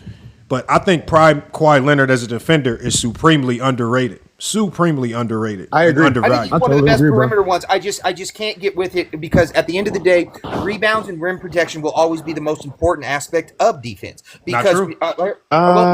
let's go with this. When I'm a rim protector, that means I guard all 5 positions because all 5 positions go to the rim, right? No. No, wait, All 5 so positions go to the What? rim. okay, so Tony, we had this. Rim protector, No, we had this conversation on FYF. It depends on the era you're talking about. So, for example, in the 90s, what you're saying would be 1,000% true. But in today's game, being a rim protector is the last thing I would care about. Because in today's game, if good players get into the paint, you're barbecue chicken no matter how good of a post defender you are. But if you're a good enough defender to keep guys out of the paint and don't even let them get to your middle, that's the defenders that you need today. So the value of what you need to win changes. In the 90s, post defenders. But in today's game, you better have perimeter ball stoppers or you about to get barbecued. Look at Anthony Davis. The Lakers and Anthony Davis trying to chase so many guards, block so many shots. He was getting barbecued. Look at Rudy Gobert. The Utah Jazz team couldn't defend a lick. Jordan Clarkson, Mike Conley, them getting cooked. Rudy Gobert was running around for his life. Bro, there were playoff series where they took Rudy Gobert out. Hold on. But the problem, y'all, is that these guards do not fear bigs. They looking at bigs as if you gonna be my viral moment. They coming at you, and if you block it, they coming 15 more times. Right? You might get one good block, but Ja Morant, one block is not stopping Ja Morant for the rest of the game. He's coming 10 more times. Bro, it's relentless pressure. There's too much pressure to just say be a rim protector. You got to keep guys out the paint if you want to win today. I would say that. You gotta play like go ahead, Juan. big men. Gotta be like Bam Adebayo. I was just about to say that, bro. Thank They gotta be you. able to be like Claxton, Giannis. They AD, They Wemby. gotta be I value- athletic. They gotta be able to move their feet on the perimeter. Once again, though, but Wemby's one of the best shot blockers. Wemby's the best shot blocker there is. It goes. Because He he can can also move his He feet can on the defend. perimeter. Hold on. Did you He see can him? also Did you on the see him? perimeter. Did you see him defending Steph Curry on the perimeter? He had to guard Steph on the perimeter. He held him off, made Steph Curry give up the ball. He switched on to Draymond, made Draymond kick it back out to Steph. He went back out to Steph. Steph Blocked gave it the up again. three-pointer. Then Jimmy Butler was forced into a layup. He missed the layup because of Wemby's switchability, being able to defend the perimeter, also protect the paint. But if he don't stop Steph Curry on that perimeter, he is barbecue chicken. But hold on. But as a coach, you know this. He has terrible technically defense. You would never ever tell someone What? that you study Wemby's defense. Wemby? Hold on. Instead of laughing, No. You said Wemby Yama Tony, I has terrible can't- technical. But the crazy thing is, hold on. This is not. Technical ability. Hey, Let's look this at is not technical ability. FYF Sports saying this. This is Tony Styles. This is Tony. This is not FYF Sports, man. Hold on. So listen. Hold on. Does he get turned around on I defense? wanna hear and this. Does he get turned around on defense and still with his length, he's able to reach back and challenge shots? Yes. Hold on. That's a good thing, though. That ain't a I bad agree thing. with that. What I'm saying is his technical skill at defense it's his body advantage that It makes don't him a have good to be defender. perfect. Tony, That's Tony, why Tony. I'm saying, I'm saying, would you no, take his technical? no, Tony. Wait, He's hold an on. 8-foot wingspan. What I'm saying No, is this, no, though. Listen, no, that's no, what I'm trying to Tony. say. I'm trying to say, would you teach his technical skills to a yes, 6'1" guard? yes. Okay. Hold on. First of all, hold on, Tony. This is the Wemby problem. has guard skills. No, hold on, y'all. Tony, Things you can't teach. You hold can't on. teach Here's that stuff he's doing. Tony. The problem is this: basketball is a game that just heavily favors tall players. I agree. Tall players can get away and do things that small players can't. That's just my point. Hold on, but what I'm saying is it does not make you any better or worse. Just because I'm taller means I can get to your shot. That just means I can do everything that a guard can do, but 10 times better because I'm taller. It might not look optically pleasing, but you talk about somebody who starting from summer league, just him being, he's the only player in NBA history. His rookie season. Think about this. When he was on the court, they had the number one defense in basketball. When he was off the court, it was the worst. The worst. I don't care. I don't care about your defensive stance. Whatever he's doing, he getting the job done. One player. He getting the job done. Wait a minute. But Lamont, you just made this point with Wilt and Kawhi, how he has all the technical skills you want as a coach. And I'm saying Wemby doesn't have any of that, but he has the Wemby thing, but he has the Wilt thing where he has such a body advantage. No, you're talking about the technical look of it. I say with the way Kawhi Leonard just gets things done. I'm not judging his footwork, positioning, how sometimes he stunts in the passing lanes too early, even though he's one. That Kawhi Leonard just knows how to get shit done. And so Kawhi's going to shut down your star player and still give you 25 no matter points. what the optics look like. No matter if what. you're like, for example, Sean Marion's jump shot was horrible looking, but they went in. There's no coach in the world that's going to go change it. It can be ugly. Reggie Miller's a better example. No, Sean Marion's jump shot was nasty. Reggie Miller's a shooter, known as a shooter with an ugly jump shot. Or Kevin Martin. Like, Sean Marion's jump shot wasn't his best aspect of his game. Reggie Miller's was. The point I'm saying is we only judge the players by the effectiveness and when you're getting stuff done. It can be ugly. It can look non-traditional. But if you're getting the job done, that's the only thing I can judge your defense on. Is it effective? Wemby's defense he's the best defender in the league. He's the most effective defensive player in the league. I'm not disagreeing. I'm just saying technically, like you were talking about the technical skill as a coach. I'm just saying I would never ever, and like I said, I haven't coached college like you, only high school. I would never ever tell my players, hey, look the way Wemby plays defense. That's the guy you need to emulate. You need to get crossed over in your feet, reach back and swat at shot. It's the body advantage which makes him a good defender. I'm not knocking that. Basketball. That's how basketball works. Do you think Kareem, if he was throwing up hook shots at 6'1", it would have been effective as Kareem throwing up hook shots at 7'1"? Sometimes just being taller makes you better. It's just the nature of basketball. I agree with that. There's three ways to be better at basketball. You can have a skill advantage, a body advantage, or an athleticism advantage. And that's really about it. Hey, Lamont. Wemby got all three. Hold on. We haven't heard from Jay or Money Law. I want to hear from. I just want to make sure I hear from everybody before we open it up to the whole panel, man. I don't want people not getting their take in. Money Law, you with us? All right, Money Law might not be with us then. He might just be listening. Jay Sports, you with us? Yeah, where everybody at, man? All right, I guess we're going to leave it open then. Go ahead and cook, Tony. No, that's the only part I was I was going to say this right quick. In like technical skills, and I'm just saying he's not technically a good defender. He has a huge body advantage that allows him to be a good defender. So all of Wemby's good defense is based on his body advantage. That's all I'm saying. But we've seen other 7'4" players not be able to do what Wemby's doing. I'm not saying that. I'm just saying. So it's not just his body advantage. There's a level of defensive IQ that you need as well. You don't just go out there like. You don't think he uses his advantage as well? You don't think he uses his advantage? Yeah, that's what I was just saying. So I said, what great defender doesn't use their body advantage? I'm not knocking it. I'm just saying technically. I'm just saying from a technical But it doesn't make sense because every great defender has a size advantage where they use their size. Look at Chris Paul's a great defender who doesn't use a size advantage. Oh yeah, I think he does. First of all, I get what Tony's saying. Hold on, when you're that small, you're quicker. You have quicker feet. You have quicker Thank you. hands. Thank you know you. how many times That's guys an have come advantage. down with the real quick. Well, you know how many guys have come down with a offensive rebound and Chris Paul strips them because they bringing the ball down too low? Right, and I'm talking about when he's playing That's good why when you're defense a on big other man, 6 even foot when guards you're a with high no school advantage. coach, even when you're a high school coach, you tell your players don't bring the ball down because the little guys be in the trees. Totally You agree. keep the Yeah, ball above when you your get head. the rebound, keep the ball up. Keep the ball above your head.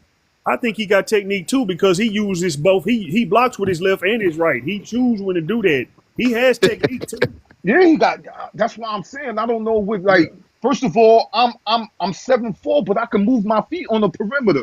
What technique don't I have Ain't that what I just said? for Steph Curry to give the ball up? Because either Steph could shoot over Wemby, but he would have to create space to do that. But he could also blow by. He could also blow by Wemby, but Wemby has the recovery speed. Like when we go to guards, like Tony Allen, Kawhi Leonard, even Scottie Pippen.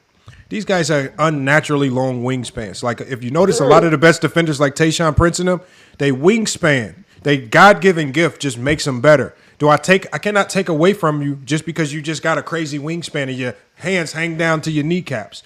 That just is a built-in advantage. I guess what we're saying this is this is where we're getting messed up. I'm saying technically he's not a good defender. That's all I'm saying. Not true. That you would say. So like I'm saying. When you can defend without fouling, when you can block as many shots as he does without getting in foul trouble, when you can move your feet, when you can affect shots the way he does, and you're doing it at How would you teach a 6'1" person this? This is what I'm trying to say. No, because that's what I mean by the technical. because you teach a 6'1" guard much different than you teach a 7'4" player. You have different roles. You have different roles. And what I'm trying to say is, if you're technically sound, it doesn't in any part of the game. It doesn't matter if you're 7. Like for example, Dirk's 7 foot. I can still teach a 6'1" guard his shot. Great players. Hold on, Scooter. I'm gonna let you cook. Let me tell Tony one thing. I'm gonna let y'all in. I'm gonna give y'all the inside scoop on something. Right. The most fundamental, technically sound players. You know where they are. They sitting right on their bench. They sitting down. Great players are not fundamental. Great players do unorthodox stuff. They take crazy shots. They have silly, crazy fundamentals. It's always something weird that makes them great that coaches don't teach. The fundamental guys, sit your ass on this bench. Them fundamentals will get you barbecued. You do not. Chris Paul doesn't have good fundamentals. Bro, I'm telling you the truth. But Tony, let me ask you a question. What's up? Do you think Telling you the truth. Do you think he always in the right defensive position, even if he guarding a guard or a postman? Do you think he's always in the right position? No, that's what I'm saying. I can pull up about half dozen block shots he got where he got turned around by the guard and just reached back blindly and swatted the shot. That's a technique. To learn to do that is a technique that don't nobody else use ever. Can you tell me the technique to not look with your eyes and reach back and swing and block Bro, shots? he did not do that, man. Stop it, man. I've seen him do that. I've seen him do that. He's done that. That's one of the most amazing things about him. That's why he's so fucking good. You know something else? You can't teach that. That's my point. But what I'm saying, he done that, but was he out of position? Was he in the right place to do it? Being in position is great. Yeah, he was in the right place to swing backwards and block the shot from behind his head. Yeah, he was in that right position, but that's just not the right position I normally want a defender in, with your back to the guy with the ball. Because but he's I'm not telling 7'4" neither. Bro, yeah. I'm not saying that. I'm totally agree with that. Wemby's awesome. Arguably one of the best players in the league. Arguably the best defender in the league. Totally with it. I'm just saying technically not sound because he has a body advantage where he doesn't have to. These great players are not technically sound, man. Chris Paul is not technically sound. No, so if you had a mobile, you're thinking about Chris Paul on the offensive side of the ball. Chris Paul on the defensive side of the ball was hated because he did a whole bunch of hacking stuff, grabbing stuff, a whole bunch of things where he used his size as an advantage, right? The physicality, his ability to just like Marcus Smart. Right? Yep. Marcus Smart. If you watch him defend, he is not a technically sound defender. He does a lot of aloof-looking stuff, but it works. Great defenders are not standard. If you're going to be by the book, what do you think they work on all summer? All summer, ISO, but they're working on ISO moves to beat fundamental defenders. You better be willing to go do something outside of the box, or you about to get barbecued. That shit does not work. Not today. Not no more. What about Bowen's defense? Do you got a problem with his fundamentals? Who? Bro, Bruce Bowen again. Hold on. But Bruce Bowen was one of the masters of what? taking away space. Was it fundamentally sound? No, because it led to a lot of people rolling their ankles. But Bruce Bowen was great at doing something called eliminating space. As an offensive player, if you gave way to space, he would go take that space. If you took a jump shot, he would go take that space. Bruce Bowen, that's not something you technically would teach, but he knew how to utilize it in game for an advantage. So again, great players find little nicks and nannies in the game to where they can find their way to be great. Because outside of that, outside of his ability to disrupt shooters and ball handlers on the perimeter by killing that space, which is not necessarily technically sound, he was pretty much an average defender outside of that. Well, but wait a he minute, found that's his not way. true. Well, wait, hold on. The other thing that he did really well is the first rule of defense is stay between the basket and your man, and he did that really fucking well. It's easy to do that when you. Bro, what? Hold on. Okay, hold on, y'all. If I put prime Allen Iverson in front of you, right? Do y'all really think Bruce Bowen is gonna stop Iverson because he's staying in between the basket and the rim, or is Iverson gonna light this man up and he better hope Tim Duncan's sitting on the backside to save his ass? ball. Man, you gotta stop, man, bro. I'm telling you right now, you give me a great ISO player, man. I don't care how good he is at stand between man and ball. He about to get torched. He can only do one thing. If the coach says you're going to be no middle and your help is on that baseline, he's going to be no middle. He's going to rely on Tim Duncan to help him, because I guarantee you, having Tim Duncan down there as rim protection, that gives you a hell of a lot of confidence as a perimeter defender, right? It gives you a hell of a lot of confidence. Totally. Any rim defender makes you pressure the ball more, because I promise you. You can stay between the man and ball all you want. Iverson, you're not stopping Iverson. Iverson's going to barbecue you, man. He's going to barbecue you. What does that have to do with him still having the most fundamental sounds of trying to stay between your man and the basket? That's still every defender that's on the court is trying to stay between their man and the basket. It don't always work that way. Well, yeah, no, I agree, but that's still the most fundamental role, and I've never seen somebody embrace that more than him. Bro, yes, we have. We watched Scottie Pippen do that. I watched to a higher degree. No. I watched Scottie Pippen gamble for steals more than Bruce Bowen. Bruce Bowen never gambled for steals. He said Scottie gambled for steals. Man. Did Bruce ever gamble for steals? Hold on. Man. I ain't gonna lie. That's a crazy take, bro. That's not, because you tell me you've never seen Scottie steal in the passing lanes? The fact that you say Bruce Bowen never gambled for skills is nasty. I can't say never. Let me rephrase that. Rarely. Scottie Pippen would gamble 20%. I'm just making up numbers just to prove my point, but 20% versus Bruce Bowen gambling 5%. I don't know where you're getting this information. He just said he's making it up. I'm just using that as an example. I've never heard these type of numbers before. Scottie gambles 20% of his steals. Yeah. But even, hold on, guys. But even if you talk about defensive metrics, yeah, that's correct. Scottie would get 0.6 not bad of his for made up steals numbers. off the passing lanes. Hold on. Scottie got 0.6 of his steals off gambling, right? Mm-hmm. Okay. That was a hell of a stat to come up with, man. There you go. Hey, Tony. Hey, Tony, you did that smooth too, Tony. If you was on Vision platform or something, that'd slide, man. You would have tricked the shit out of everybody, man. I'm not trying to say that. What I'm trying to say is this: watch, Scottie would play the passing lanes much more than Bruce Bowen. So Tony, no, I got you. Would you disagree with that? No, because Scottie is a little bit more athletic than Bruce Bowen. No. Hold on. It's much easier to play passing lanes when you have one of the craziest wingspans in NBA history as a 6'7" forward. So just like Kobe Bryant said, Scottie Pippen is the only defender in NBA history that he's seen that can literally take away 60% of the court and defend it on his own because of his length. So again, Scottie, because of his natural God-given wingspan, his speed, his quickness, and his defensive IQ, was able to do things that just other players naturally couldn't. Bruce Bowen was slow. Bruce Bowen didn't have the wingspan. He better not dare jump into no passing lane without the wingspan of a Scottie Pippen. So again, your God-given gifts allow you to do things that players like Bruce Bowen can't afford to do. I agree. I'm not saying that. I'm just saying with the fundamental of it. That's all I'm saying. I'm saying if you were watching tape, you would say, you see the way he stays between his man and the basket? That is what you want to do on defense. That has a lot to do with what the other team is doing. Because I promise you, if you get ISO with Bruce Bowen and Allen Iverson or Bruce Bowen and Carmelo Anthony, there is nothing that's going to stop any of these great players from getting to the rim. Bruce Bowen is not going to be able to do it solely by himself. Hell no. Oh, absolutely no. I'm not saying no perimeter player can do that. Can I just say that, like, I think saying that fundamentals Like if all you have is fundamentals, I agree with you're probably only going to be on the bench. But a great player happens when the fundamentals meet the athletic ability. Now you have a great player. And the body advantage. Or I feel like an unorthodox play style also can attribute to that as well too. But those unorthodox guys, if you really watching them play, there's a whole bunch of fundamentals in what they're doing. There's a whole bunch of teach tape that you could make in what they're actually doing. Unorthodox spots to change their game to make them that great player.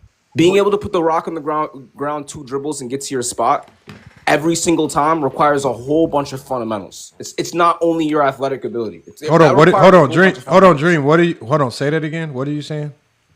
Say it again. I'm saying like, let's say you have an unorthodox shot and you can just get to your spot and shoot the ball.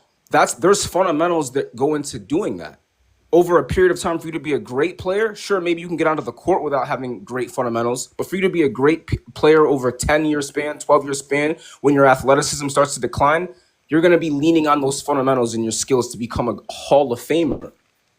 It's not just your athleticism. It's not just your unorthodox ability. It's also your fundamentals. No, we're not talking about we're not talking about good players. What I'm talking about specifically is the great player. Like if we're talking about really, really, really high level NBA players, the players that we talk about, that we do debates about. Yeah. From my experience playing and seeing this game, the fundamental guys are on the bench. This is why if you listen to what I'm saying. Like for example, look at some of these walk-ons on some of these teams. Look at some of these guys that are sitting on the end of the bench. I'm talking about when they get in the game. I'm talking about clean jab steps. I'm talking about ball fake, up fake, doing by the book, the chest pass. Sit your ass on the bench.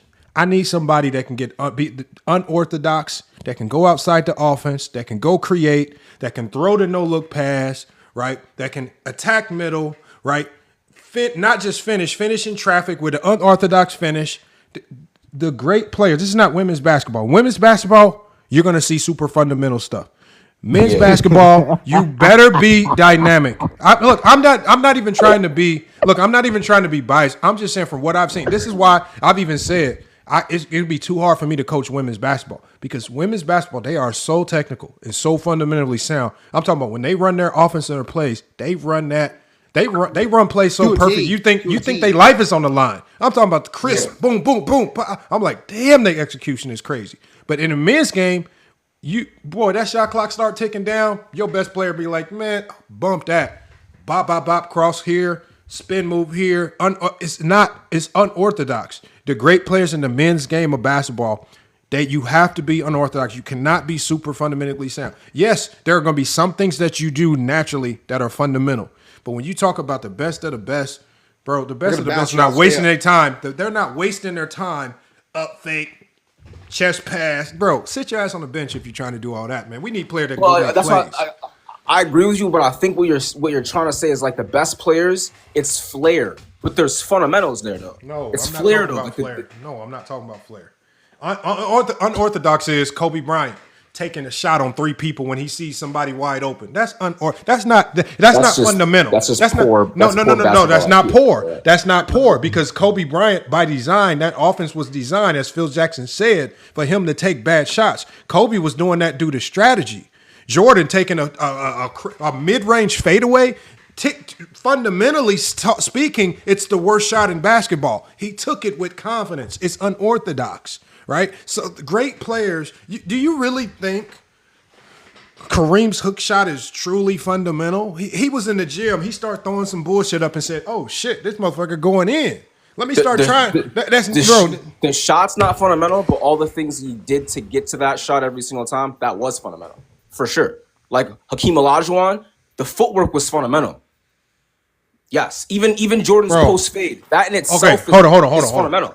No, hold on. The fadeaway shot is not. The fadeaway is the worst shot in basketball. The shot choice isn't fundamental. The fadeaway, shooting a contested shot where you have to fade away For normal people, if you're not the star player, you're going to be sitting on the bench next to the coach. That fadeaway has got the Kobe Bryant Mamba mentality, and Jordan's fadeaway has got more kids cut from basketball teams in NBA in basketball history than you ever may know. It is not fundamental. It is a device for coaches to weed you out and cut you fast.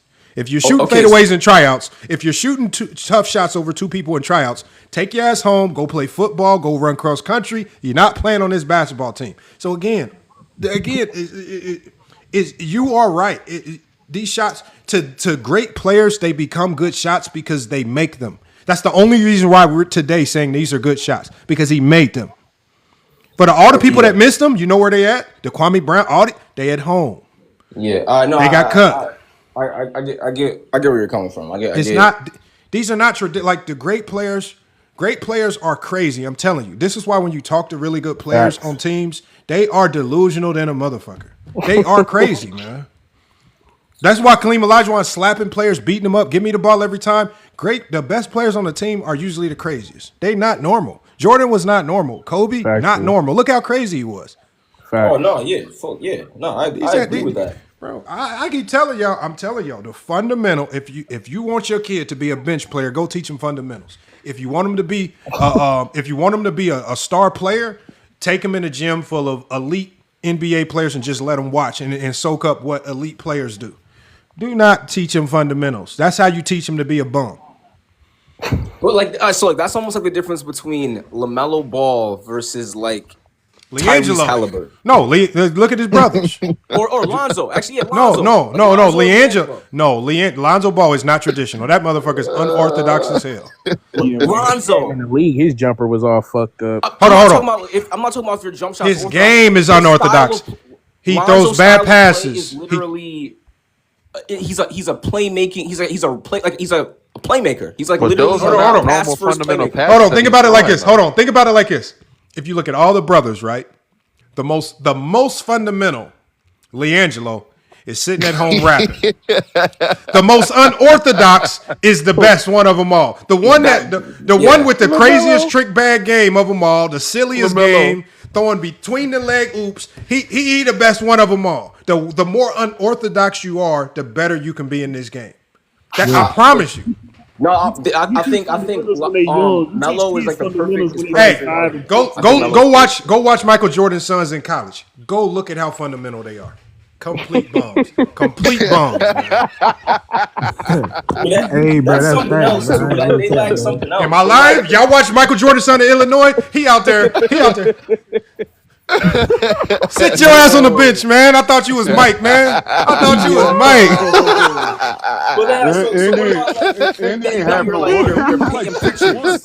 You're painting pictures. Wait, hold on. So you think James Harden doesn't have fundamentals? You don't think James Harden's game? Bro, if you think James, he's an unorthodox player, bro. I know he's unorthodox.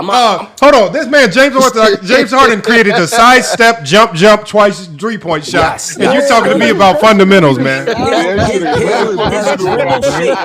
James Harden's dribble Man shape was coming up at the key. What's so crazy about James Harden being unorthodox? You no longer can be a quote-unquote traditional shooting guard or a perimeter player in the NBA unless that's in your game. You can't even have that. Or you can't even be on a court unless you have that in your game. You cannot consider yourself a perimeter player unless you have a two-step in your game. Unless you have a dribble shake, you can create space off a rocker dribble or a dead dribble. You can't even be on the court. That's fundamentals. It looks unorthodox, but it's still fundamentally sound. Does Klay Thompson have a two-step?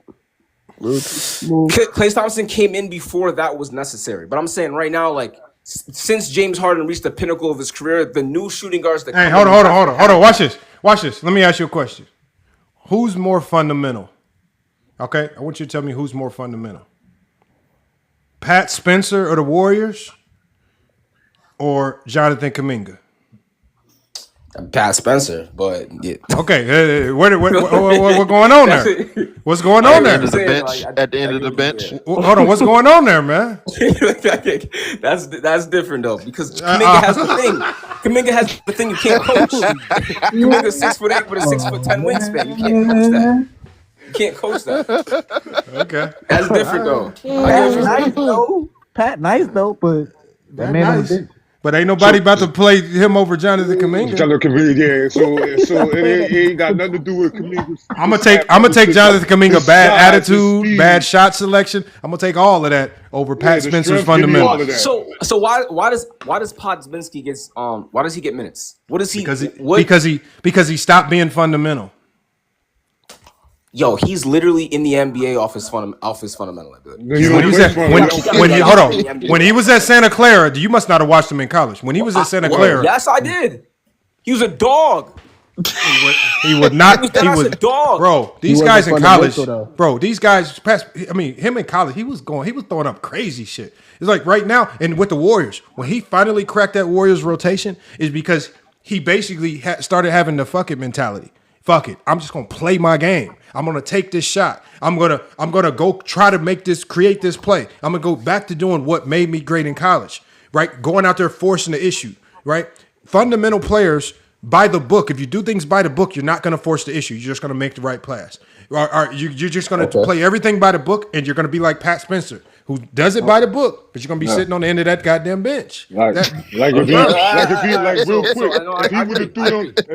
He had a fast break on Wemby last night. If he'd have threw them fundamentals in the trash and went and been unorthodox, maybe he would have been able to get a shot off. When you see Podziemski, when you see him driving in wild, throwing his body into people, right? Even with Austin Reeves. Austin Reeves knows if he plays it by the book, he's done. He started learning how to get people off the ground, flail, flop, do everything. I'm talking about bro. I'm telling y'all, great players, you cannot, bro. Anybody in the chat, anybody on the panel, if you want your kid to be a hooper, do not teach this man fundamentals. Go put him around elite players that know how to go outside of the typical status quo to go win games. Because coaches want winners, man. Coaches, I can find a dime a dozen player to go be fundamental. That's easy to go find. I cannot find a motherfucker to drop 30. That's hard. So teach them fundamentals. I would say do it early, 5, 6, 7. I would say teach them fundamentals. Scooter. The only fundamentals that they need, they get from other sports. So the only thing you want to put a little kid in early, soccer, stuff like that. Outside of that, do not teach them. This is the chest pass. Throw the right pass. Over and above the head pass. No, bro, no. We'll figure that shit out as you go. I need you to learn quickly how to embarrass a motherfucker, how to drop somebody, right? How to use your shoulder to knock somebody to the ground. No cap though. You got I'm telling you the truth. I'm telling you the truth. Abilities and all Well, those what would you say those the unorthodox fundamentals things? have changed? Instead of saying not fundamentals, saying, hey, fundamentals ain't the same no more. Fundamentals is not the same no more. You're right. That's true. That's good. That's good. And all those things start from the fundamentals, though. Like once you know how to do the basic curl pass, now you Dream. do Dream. wild shit. Dream. It sound like you play. You learn fundamentals first, man. I did. I started playing basketball at 6, though. That's when you're supposed to learn the fundamentals. What's your career look like in high school, man? I played football at Syracuse. I didn't go play college basketball. So you got cut from the basketball team, man. I just wasn't. I wasn't a D1 basketball player. I'm 5'9". Man, hold on, but you know what? But hold on. That's what happens when you know you're gonna get you go play football. You run cross country. I played football the whole time. Hold up. I think Nate Robinson played football too. I actually wish though, if I could do it all over again, I would have played football because the football players got the athleticism from playing a lot of football, the quickness, right? The the decel speed, the acceleration. You get all that from playing football. I wish I would have played football. Mm-hmm. Yeah. All I knew, what I learned from football is like I'm hacking the fuck out of you in basketball. That's all I know. Oh no, believe me. That's why basketball players hate playing with football players. Y'all will hack. Y'all will hack a motherfucker, bro.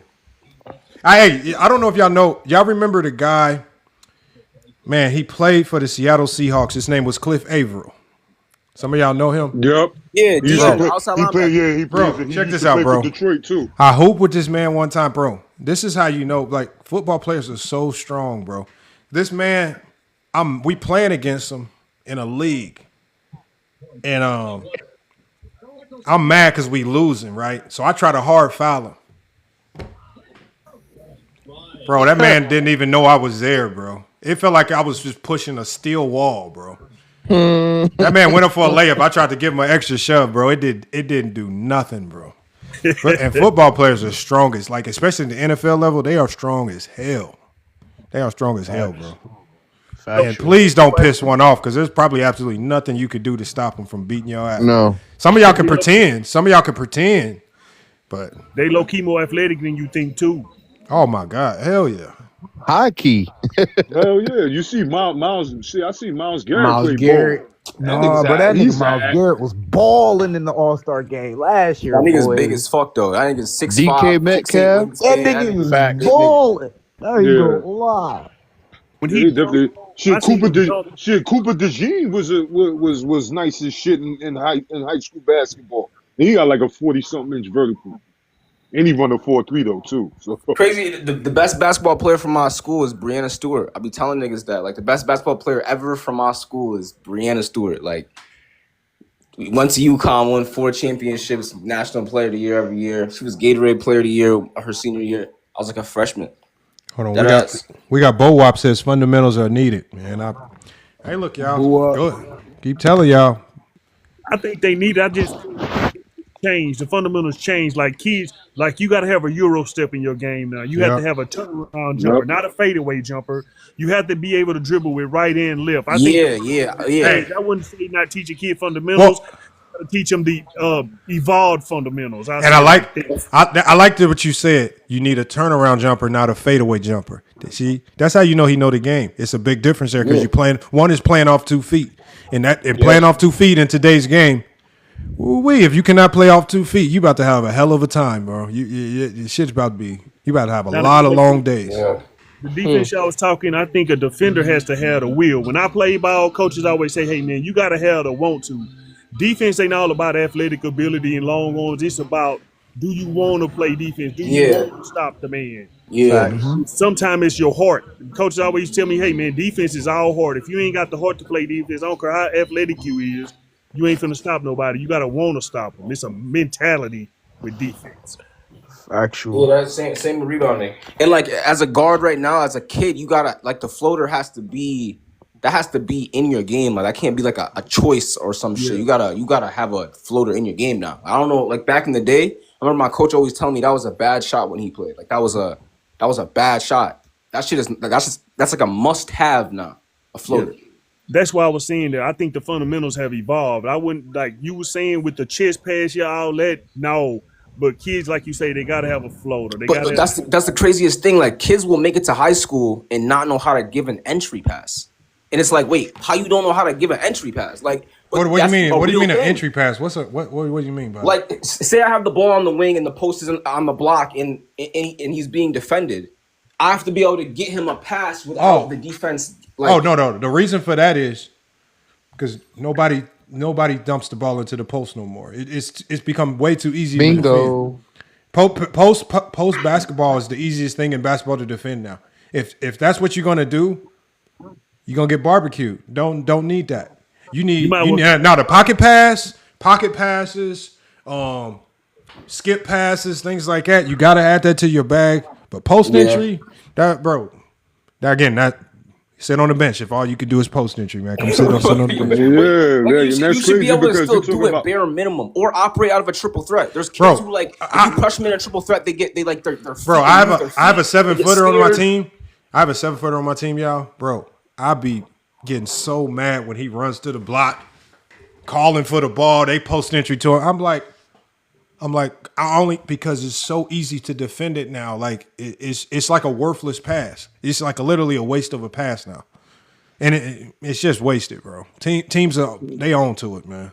So how would you if you're a coach drawing up a play? How would you get your big man the ball? Like, are you trying to give it to the high post? Easy with the Spanish pick and roll. Easy, by far the easiest way to get your big man the ball. Spanish pick and roll because you got to be able to hit them. The Spanish pick and roll again. You got to find now creative ways. The guys are too good. Guys are too athletic. Guys are too fast. You got to find ways to now. What I like to do is I call them. You got to identify the basketball dummies on the floor and attack the basketball dummy, right?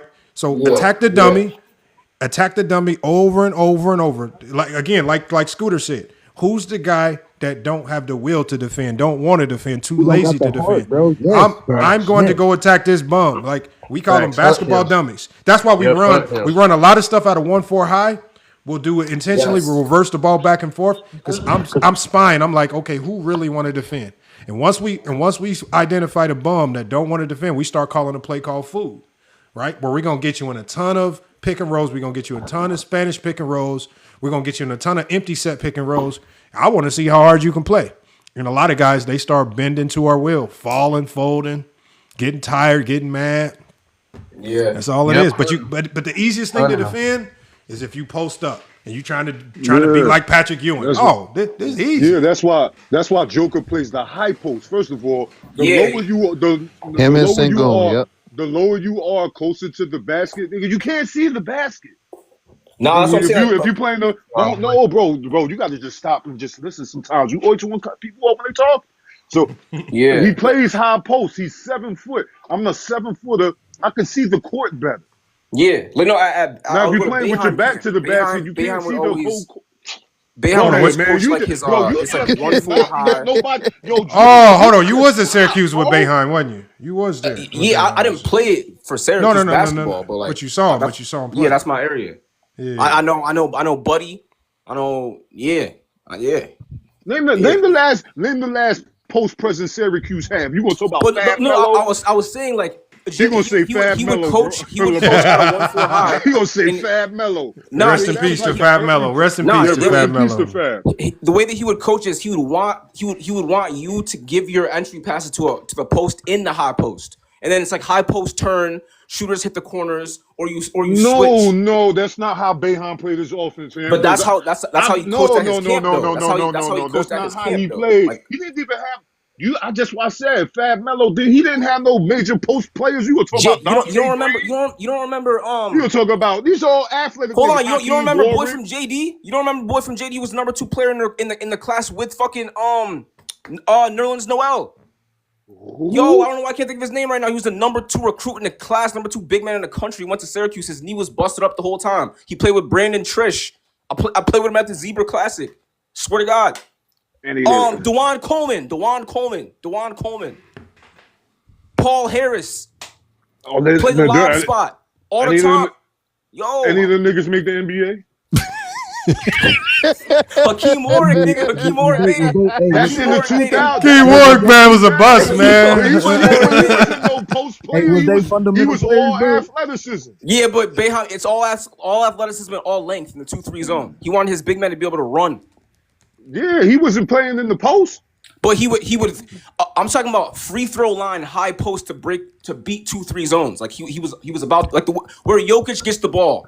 No, you know how he beat a 2-3 zone? He had a shooter like Jerry McNamara on his team. He had 2. He would have 2. It's one pass to the high post, and then the high post dumps it to either corner, and a shooter is gonna be open.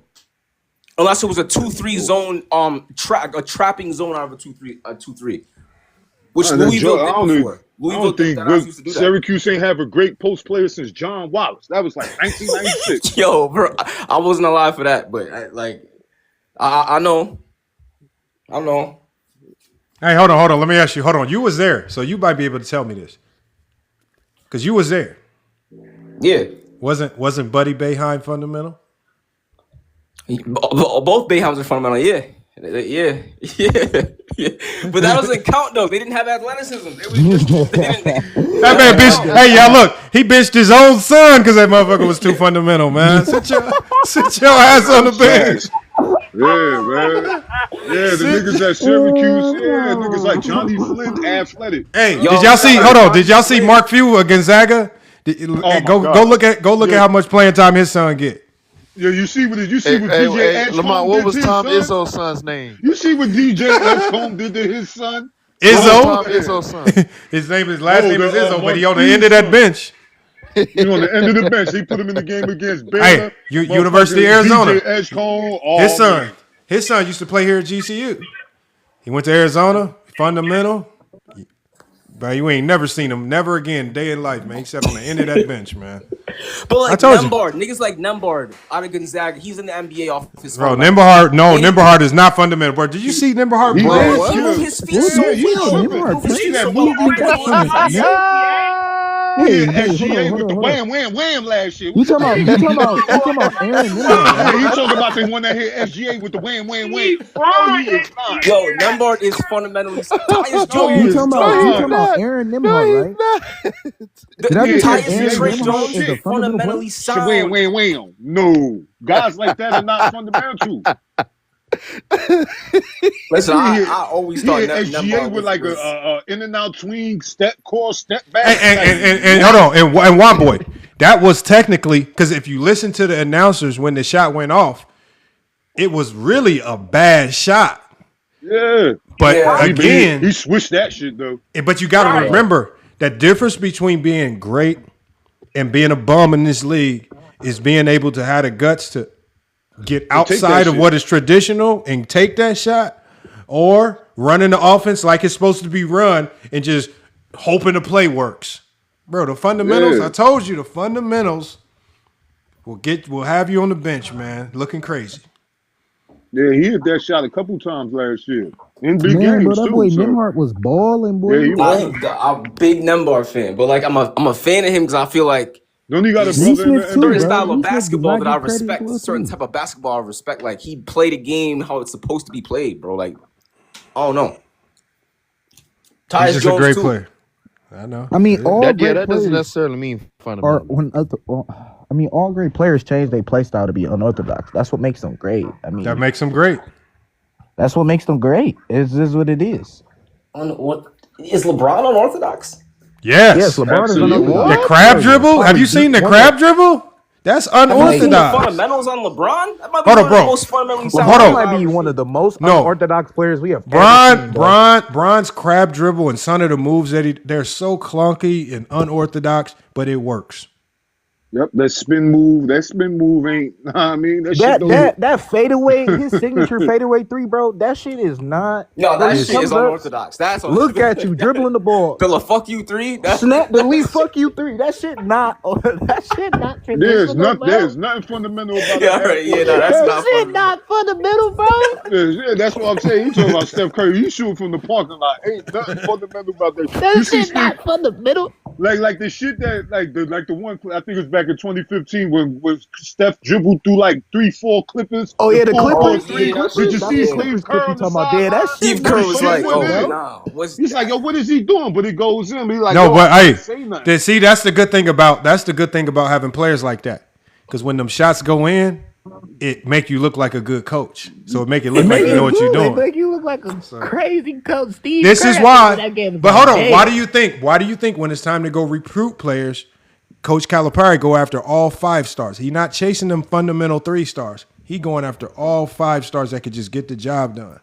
Reed Shepard though, Tyler Ulis. I'm a big Kentucky fan. Like I know you're right though, but I'm just name dropping the guys who work. Tyler Ulis isn't fundamental. Tyler Ulis was too small. Yeah, he was. Yo, he when was Tyler very Ulis won athletic SEC for Player of his the Year in size, his though. sophomore year after the almost I ain't undefeated watched season, that much Tyler. that was Y'all such. could debate that. If you averaging 7 assists per game in college with 1 turnover, you're fundamentally sound. You're playing basketball. The Yeah, right but way. he was but to your point, that nigga was like a one-man army. No bullshit. Because he used to He get had buckets, Jamal so Murray he with him didn't have. though. Jamal Murray was Yeah. out there.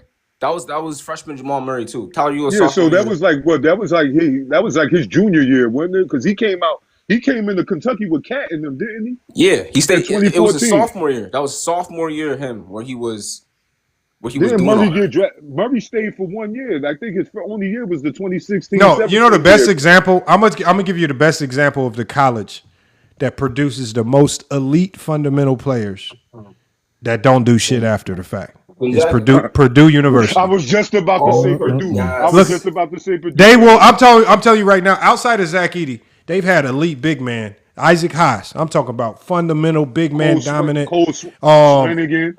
Swanigan, same thing. Hold on. You go down the list, and I promise you, even right now, they got Fletcher Lawyer and these guys. I'm talking about some of the most sound, quality fundamental players you will ever seen. They basketball career will end at Purdue unless they go overseas. And then like the one guy that wasn't Jaden fundamentally Ivey. See, sound. like that was Jaden Ivey. Jaden Ivey and Carson Edwards are the two guys Yeah. that probably weren't as fundamentally sound, but they went to the league and probably had the most promise under their Yeah, name. facts. Yeah. So Now Zach Edey does too, but Zach Edey learned to not be as fundamental when that's how he got dominant. But Yeah, exactly. Yeah, that's a lot of Big Ten schools though. Like, oh yeah, Michigan State, the same thing with them. Yep.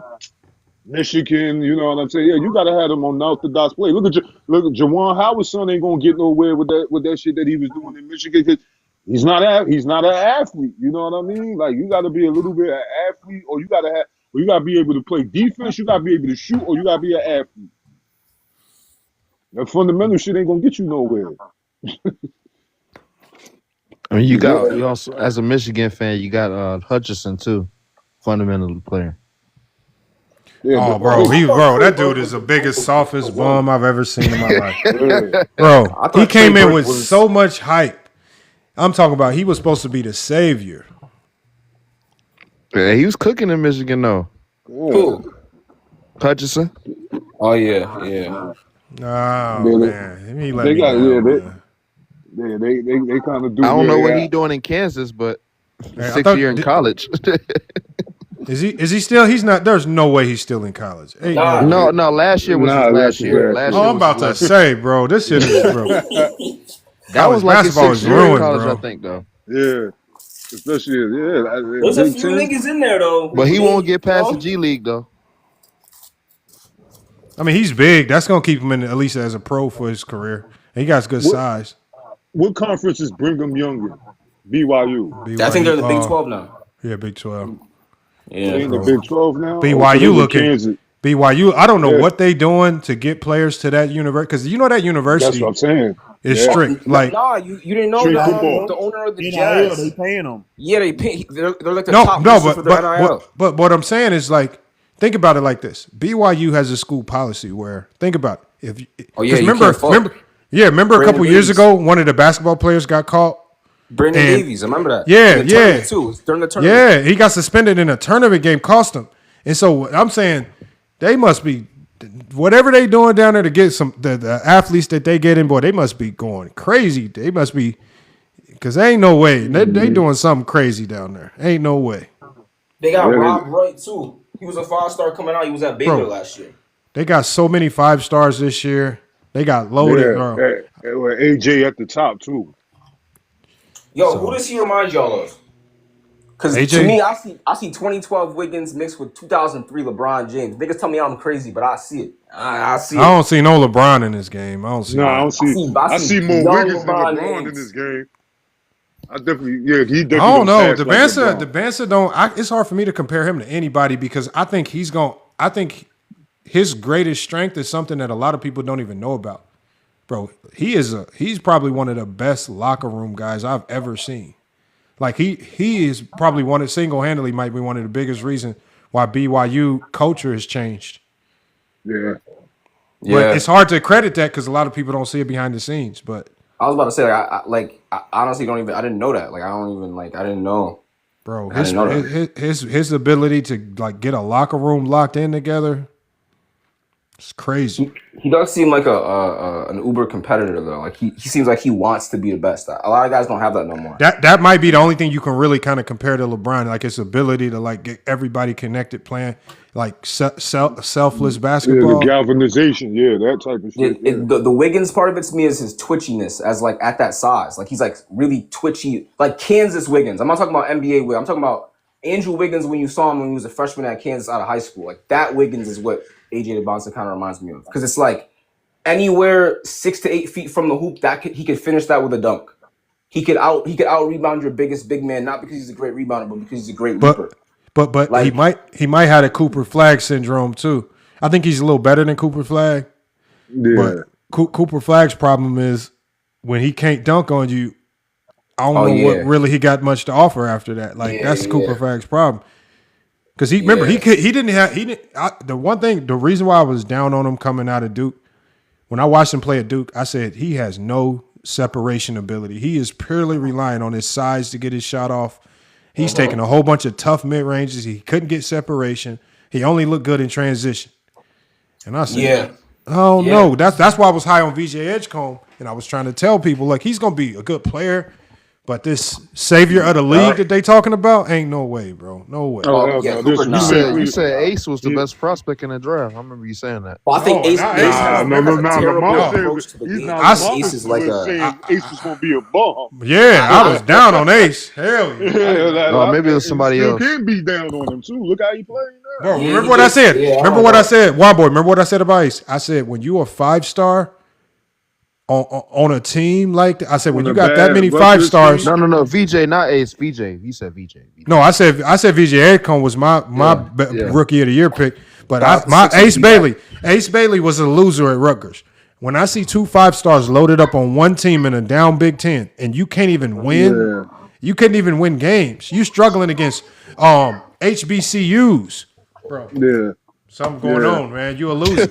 You a bum. Something. Yeah, and like when you're that age and you have that much athleticism and you're settling for bad shots, it's not a good look. Ace Bailey took a lot of bad shots. Lots of bad What's shots. he doing in Utah? I haven't had nothing from Ace Bailey. Tonight was like his best night. He had like 21 points, some shit. Like tonight was finally he looked like he's gonna be a pro in this league. Before that, but like but the thing is, like you expect his load to increase and him to step into that role because they lost Walker Kessler. He's hurt. I didn't know that kid was that good. Who you talking about? Yo, his shot blocking and protection is crazy. No, I'm not talking about his shot. Hold on, I just heard he out for I heard he out for the season. Yeah, but the first game, I'm saying like, damn, I didn't know he could handle the ball as well as he does.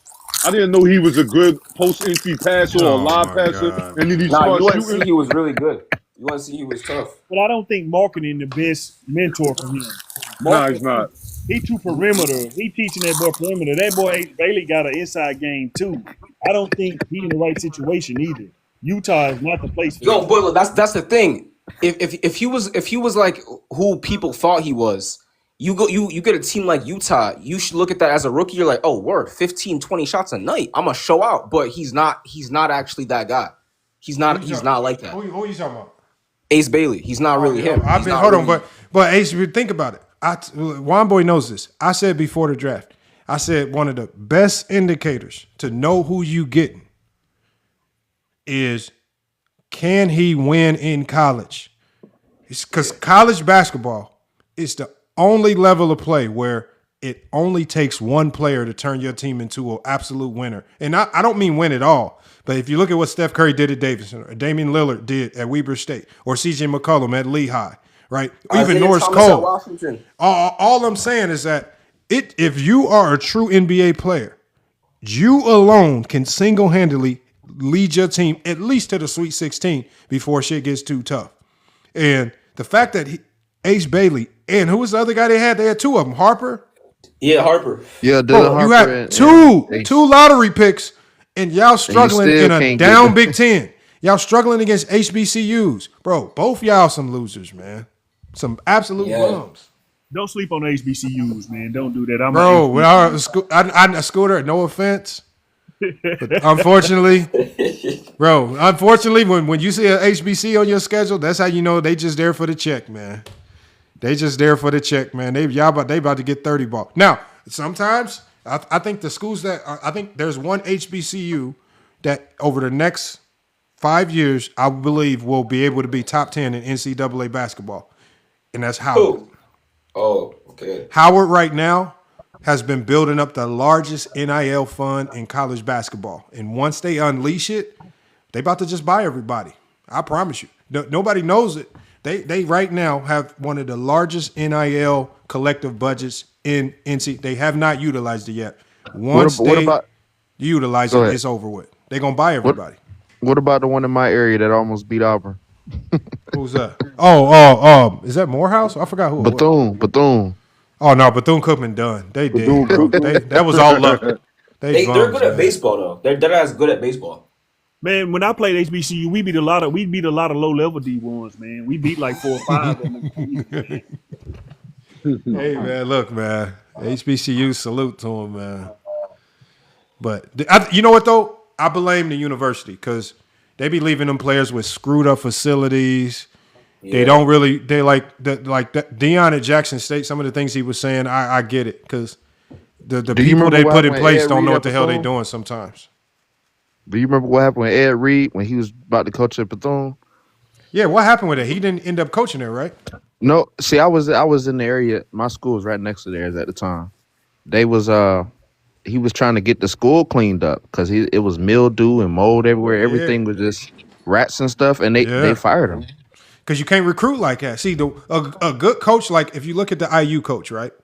The first thing the IU coach did when he went to IU, he went to them and said, we need new facilities. We need more money coming in. Like he basically said, if y'all want to win, this is what we got to do.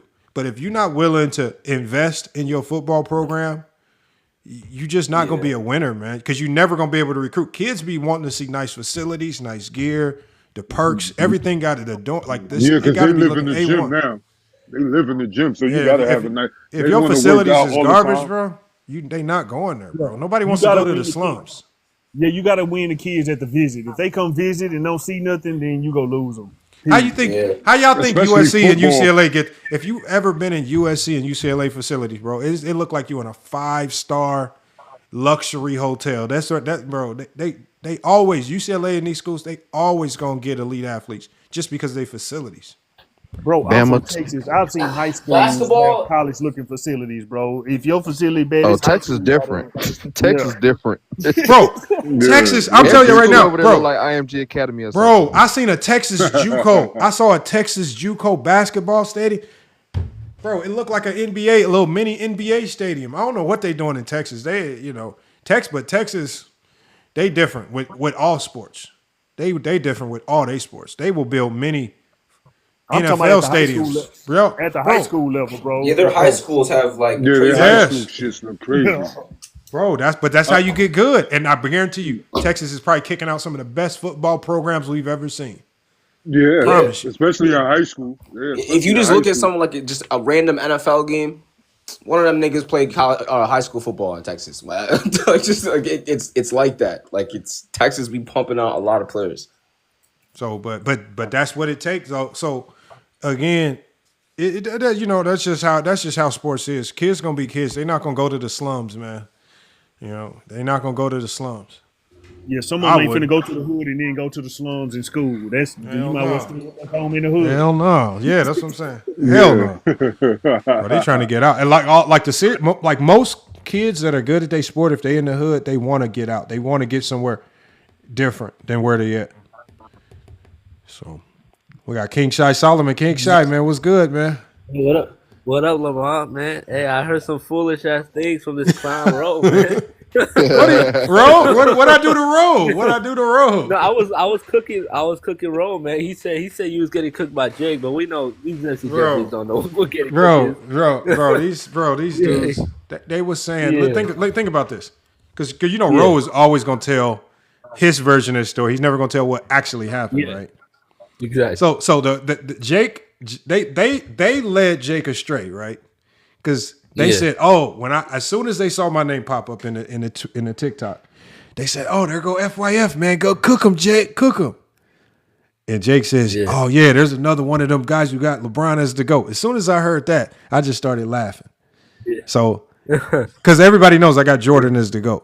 So I go up there. Yeah. He was like, man, you got to tell me why you got LeBron so far ahead of Jordan. I said, well, I got Jordan as number 1, Bron 2, and Kareem 3. And so that just got him off to a really bad start right there. I know. They can't take it. Wait, FYF, you said that Jordan's your GOAT? I got Jordan 1. I got Jordan 1, Bron 2, and Kareem 3.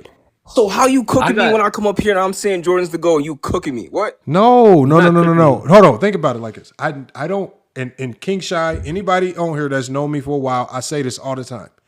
I do not debate where you rank players. I only ask you how you got to that ranking and if it's consistent through the rest of your top 10. So that's why when I was talking to Mez, I was trying to get out of Mez his entire top 10. He only ended up giving me that Kobe was in his top 10 because I just want to see how your criteria aligns with your top 10. And I only asked him that because he told me his criteria, most of his criteria was embedded in analytics. That's why I said I'm curious as to how Kobe got in your top 10 if you're using all these analytics. There's just no analytics that put Kobe in anybody's top 10. So that's why I like asking criteria versus your top 10, because I just want to see if you're being hypocritical. And a lot of people, as we can see, only like to just try to create criteria that just drops LeBron down. They don't care if the criteria screws up and puts Kevin Durant at 3. Right? They just want to see LeBron drop. That's the only thing that they care about. So this is how the conversation went, Lamar. So we first started talking about how Scottie Pippen. So Rose said, Rose said that you brought up how Scottie Pippen, that Scottie Pippen was always a top 5 player when Jordan won championships, right? Yes, he was. And then I said, for my sake, I don't really think he was top 5 in 97, 98. I'm gonna be honest. So I said 91 and 96, right? Then he said, 91. And then he said 91. Oh, Scottie Pippen wasn't an all-star, so he's not. So now they care about accolades. See, now they care about accolades. So I said, so I said, if that's the case, it's Kyrie Irving, not a top 24 player in 2016 that LeBron James won with. And then they said, oh, that's different because he averaged 27 points per game in the finals. Bro, you see how they move it? See, this exactly. But see, with me, I understand that one of the reasons why I say Scottie Pippen was top 5, because the majority of that is embedded in his defense, right? Yeah. The Bulls didn't need his offense. They needed him to be the best one of the best defenders in the world. That's what he did. Now you have a two-headed monster. You have the best offensive player in the game. You have arguably one of the best defensive players in the game, right? You don't need Scottie running around trying to score 30 with Jordan. That's stupid. Scottie, just go be great somewhere else. Give us what you can offensively. We don't even care if it's inefficient. We just need you to always be great defensively. That's what Scottie Pippen came to do every single night. That's why the Bulls were always so good, because guys knew they role and ran them well. Horace Grant could have easily went out and tried to get 20 points a game. Horace Grant understood his role was to rebound and defend first, get his offense when he can. Right? Tony Kukoc, even when he came to the Bulls, he coming off the bench. He could have started for any team in the league. His role was to come off the bench and be a floor spacer for Michael Jordan and them guys. When you got guys that buy into their role, you win. When you got guys that push against the grain just to make it look good, you lose. But see, they penalized Scottie Pippen because he played his role to a T. I'm not going to penalize Pippen for playing a role. I know Pippen could have went to any other team in the league and scored 25 a game. They might not have won. Yes. He could have scored 25 a game. So I don't know why they penalize the guy for exactly because they don't know the game. They don't know the game. They're contradictions. So that's basically like saying. But King Shot, that's like saying if you go to NBA's power ranking, if you go to NBA.com, they did a year by year power ranking, right? Yes, where they rank the players in the league. Not after the fact, in the moment. Like in the moment, they would rank the players. The lowest Scottie Pippen ever was 7. The highest he was 3. Scottie Pippen was always ranked between the 3rd and 7th best player in the NBA throughout his entire prime playing with Jordan in the 90s. And that's why it confuses me when I say Scottie Pippen, only people that would say he's not a top 5 player are people that don't know the game. Because they always Dr. J. Did y'all hear Larry Bird? Larry Bird in 96 said Pippen was the 2nd best player in the league behind Jordan. He said the Bulls got the number 1 and the number 2 best player in the league. Like, I want y'all to think in y'all minds, why would a player like Larry Bird, who just battled against Jordan in these Bulls, had no reason to gas him up? What would make Dr. J and Larry Bird say this? Were they paid? Were they paid by Clutch Sports like this people say? What was going on? He said that they were 1 and 2. Chuck Daly also said Scottie Pippen was arguably the best all-around player in the 90s. Phil Jackson said he was the best all-around player. Yeah, Phil Jackson said he was. Which that's the coach. And the most surprising part about it was this is the most surprising part about it, King Shy. Right before we started talking about Scottie Pippen, the Jake guy said one of the elements of my criteria is I value two-way players. So you value two-way players, but then all of a sudden when we start talking about Scottie Pippen, you don't see no value. Exactly. And then guess what? These are the same guys that have Dominique Wilkins, who's not a two-way player with Scottie Pippen. Bro, they'll have Magic. They'll value Charles Barkley. They'll value all these other guys that play one side of the floor. but they will not value Scottie Pippen. This is what I mean. They don't know 90s basketball. They don't know the game.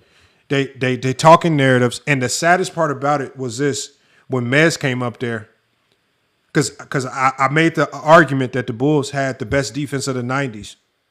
Mez came up there and said, FYF, you lied. The Bulls didn't have the best defense of the 90s. He said there were other teams ranked ahead of them. I said, Mez, are you using defensive rating? He said, yeah. It was other teams ranked higher than them in defensive rating. I said, Mez, did you actually watch the games?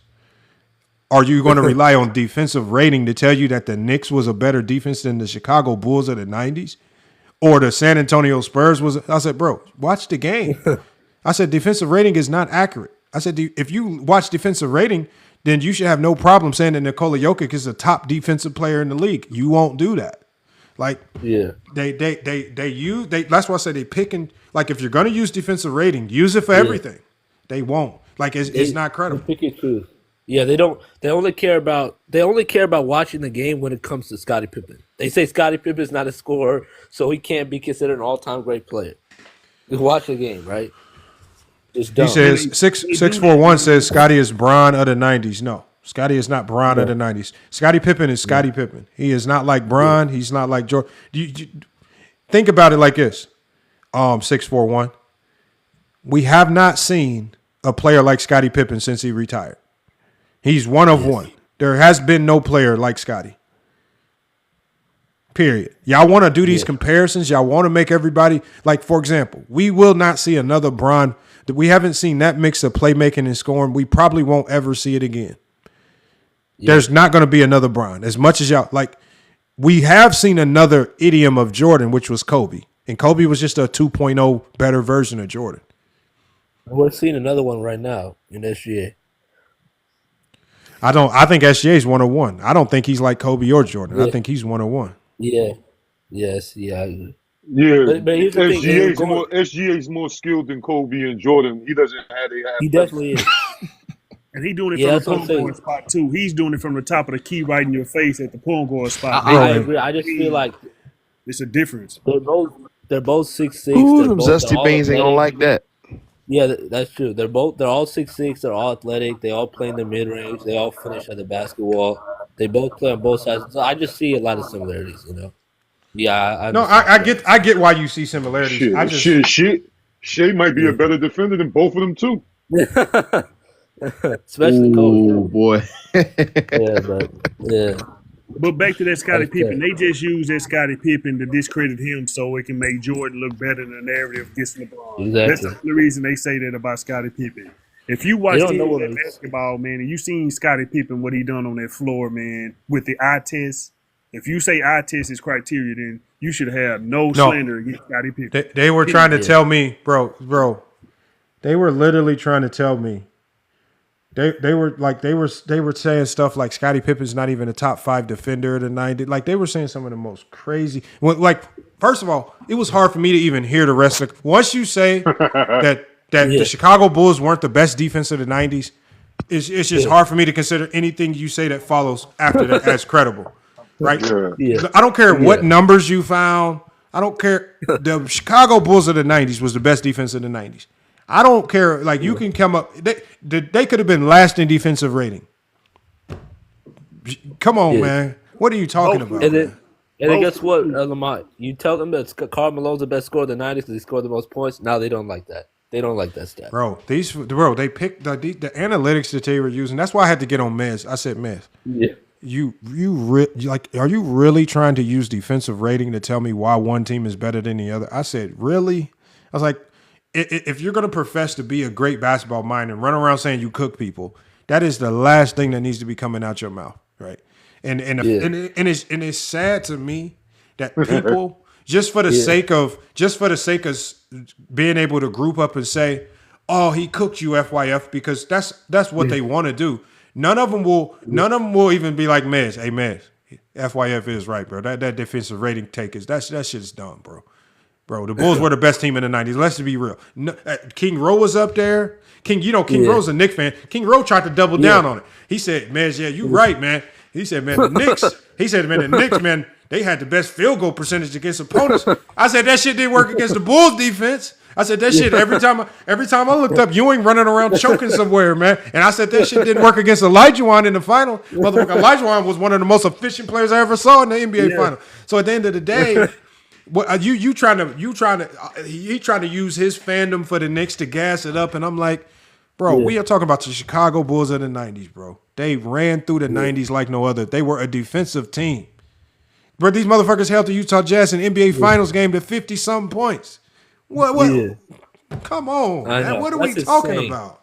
That is by far the best defense of the 90s. What are you talking about, man? I know. but they just scream over you. They scream over us and say claim they cook us. They don't know basketball. But Lamont, what's even worse is that are they going to tell me with a straight face that LeBron has had better teams because he has a so-called big three and Michael Jordan? Yep, they're going to tell you. Pippen, and Bill Cartwright in the first three-peat? That's like saying OKC right now is not a formidable team because they have a team. Because it's King Shot. It's simple.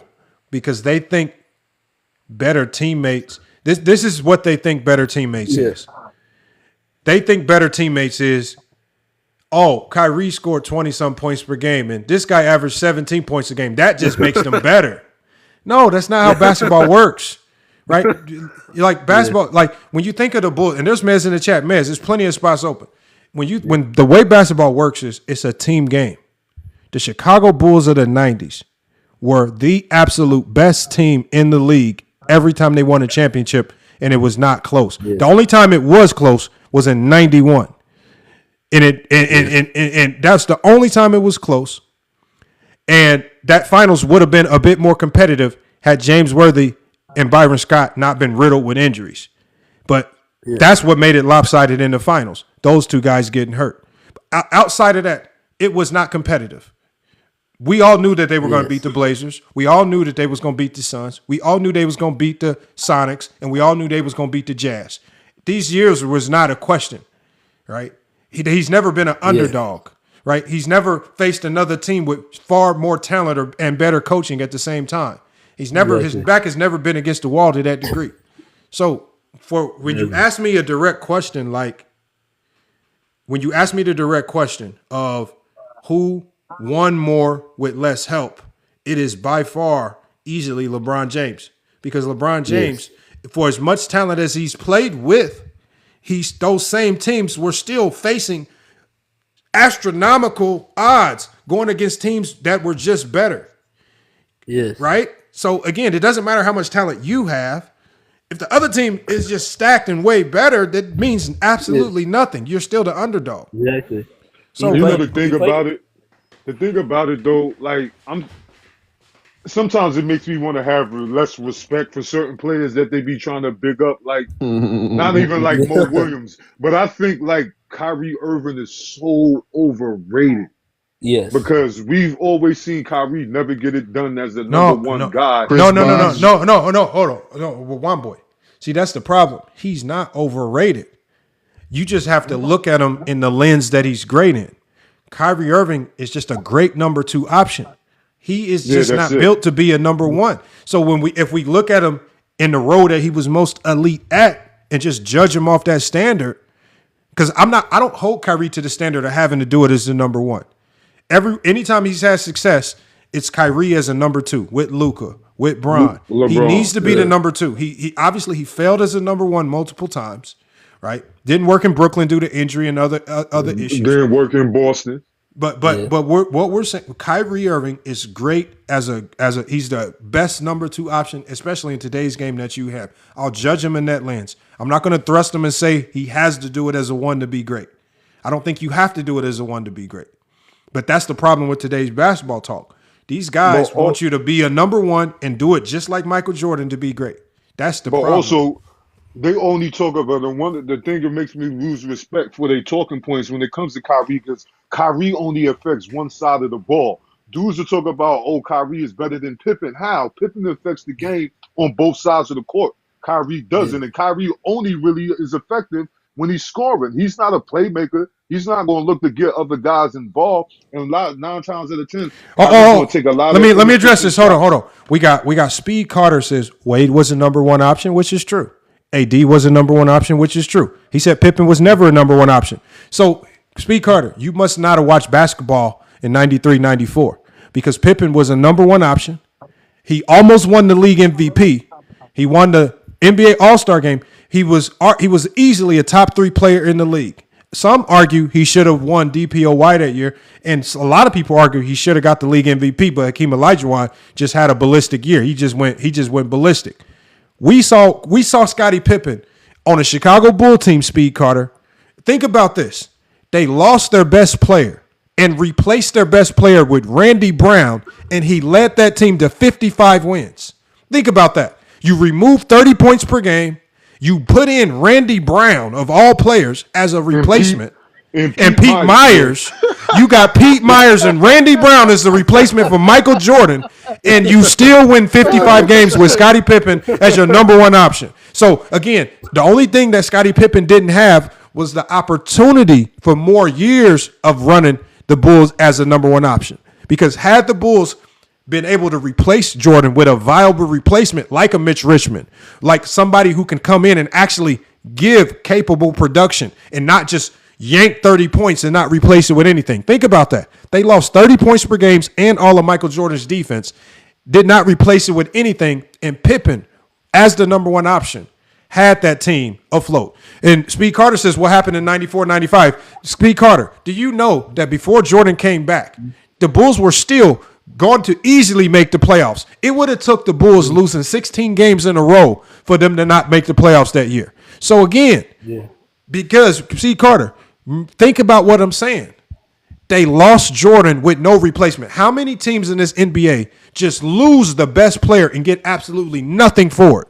Typically, when we see that happen, you have the Spurs of the 90s. When David Robinson went down, they went from a 50-win team to a 17-win team. They won the lottery and got Tim Duncan. So typically what we saw in the 90s was when your best player went down, your team went to the garbage can as well. The Bulls didn't do that. Pippen didn't subside and say, we're just going to be a lottery team. Pippen kept that team afloat. When Jordan had the number one mantle, before Pippen became Scottie Pippen, that team was always a lottery team. They were always playing in the lottery. Pippen said, I'm not going to be a lottery team. We're not going to do that. Same thing with Kyrie. Same thing with Kyrie. Lottery team. All we saying is don't lie on Scottie Pippen. When Scottie Pippen had his one lone opportunity to go be a number one option, he passed it with flying colors. And the thing is he knew when Jordan came back, he wasn't going to do like Kobe and push against the grain and be like, nah, I want to be the number one option no matter what. Pippen was more invested in winning. Jordan, you got it. I'm going to go back to my role. We're going to get back to winning championships. That's winning basketball. That's what winners do. And Pippen did the same thing when he went to Portland. Yes, my boy. He took a back seat to the younger players. All Scotty cared about is winning. That's all he cared about. That's all Scotty wanted to do was win. Hold on. He says, think about, Speed Carter, this is where, again, this is why people like you don't come on these panels. You said, so think about it like this, Speed Carter. That is a hell of a successful year. When you lose your best player, you still win 55 games. And you lose in a controversial second round where many people feel you were cheated by the refs. Again, that's a hell of a season because nobody expected him to win 55 games after losing Michael Jordan. Nobody expected B.J. Armstrong or Horace Grant to become look at Speed Carter. Speed Carter, this is where these are the people, these are the types of fans that have ruined basketball discourse because they're the ones that will pretend that if you didn't win a championship, it's a failure. Right. Exactly. So Speed Carter, Speed Carter, Speed Carter should easily be able to come up here and say Jordan was a failure in 84. Jordan was a failure in 85. Jordan was a failure in 86, 87, 88, 89, and 90. And then also in the 2000s when he was with the Wizards. But see, he won't come up here and say that. 95. 95. So again, if winning it all is the standard for every single season, then I want you to run through every season sequence and tell me how many times Michael Jordan failed. Because I know he's not 15-0. No, you can't do 95.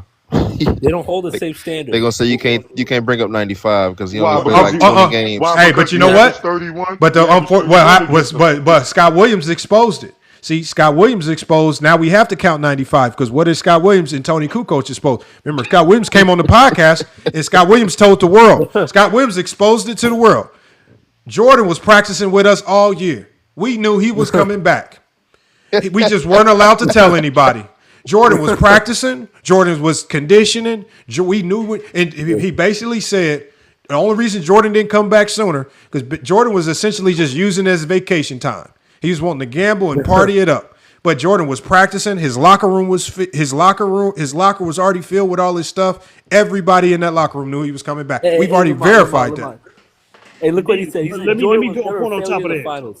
Let me throw a point on top of that too. Yeah. What's up? When they lost to the Orlando Magic, what people don't get is they looked at that squad and was like, "Hey, as currently constructed, we not gonna beat this team next season."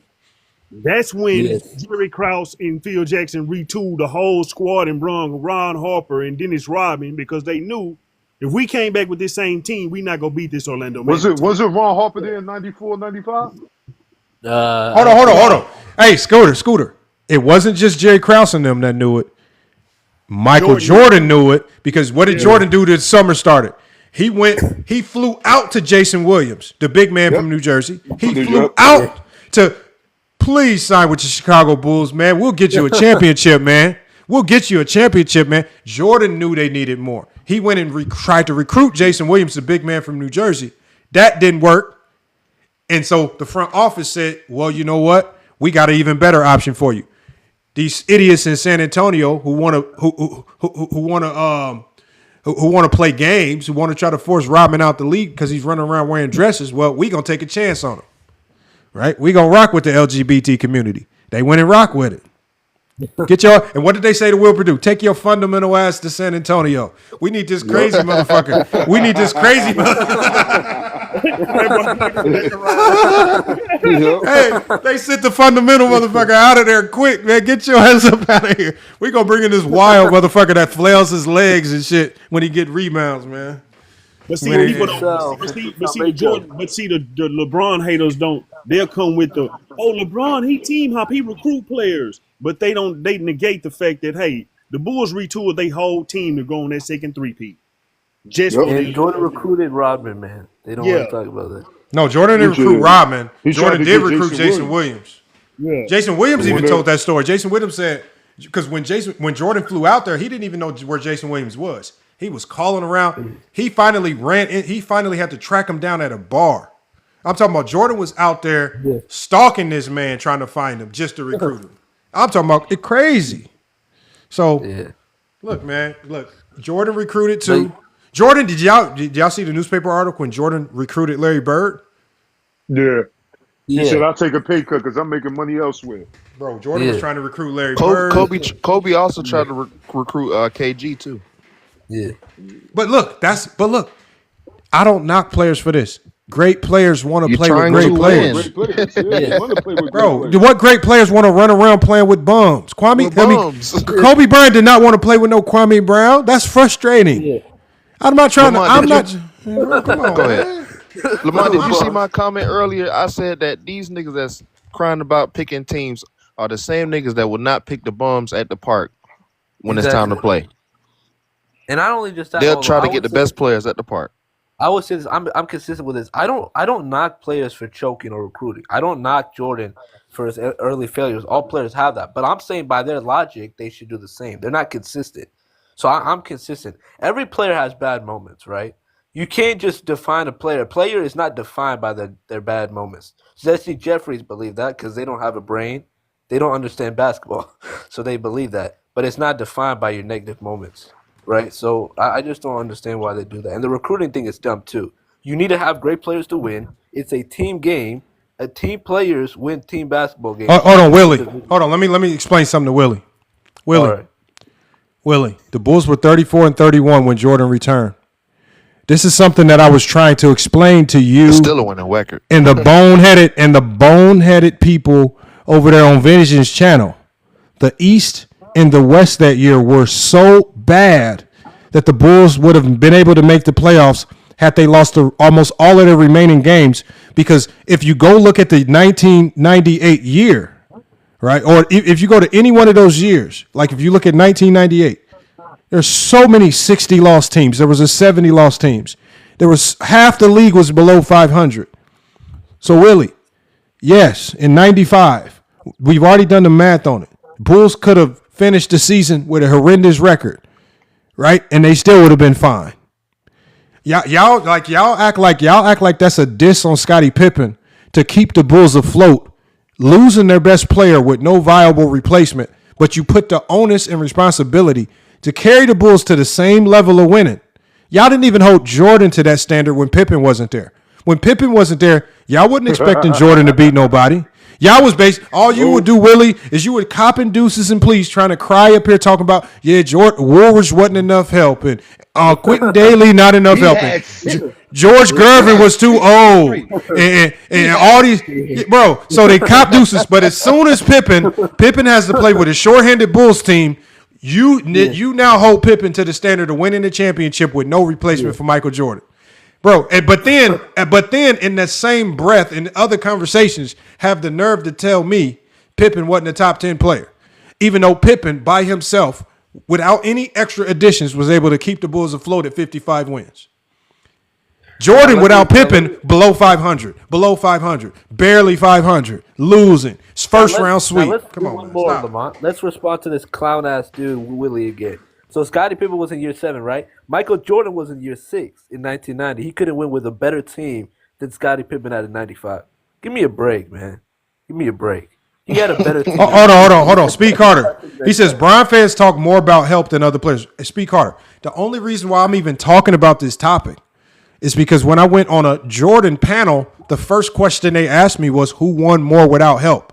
You really think you really think LeBron fans care about help? Why would we care about help? Why would any basketball, we don't care with that because we don't define players based on the expectation of being perfect in the finals. The help players can't control the help. That's the front office. That's the GM. I know, Willie. Why y'all say this stuff, Willie? Y'all just say anything. But Willie, I want you to come up here and explain to me. Mez said that the Chicago Bulls of the 90s weren't the best defense of the 90s.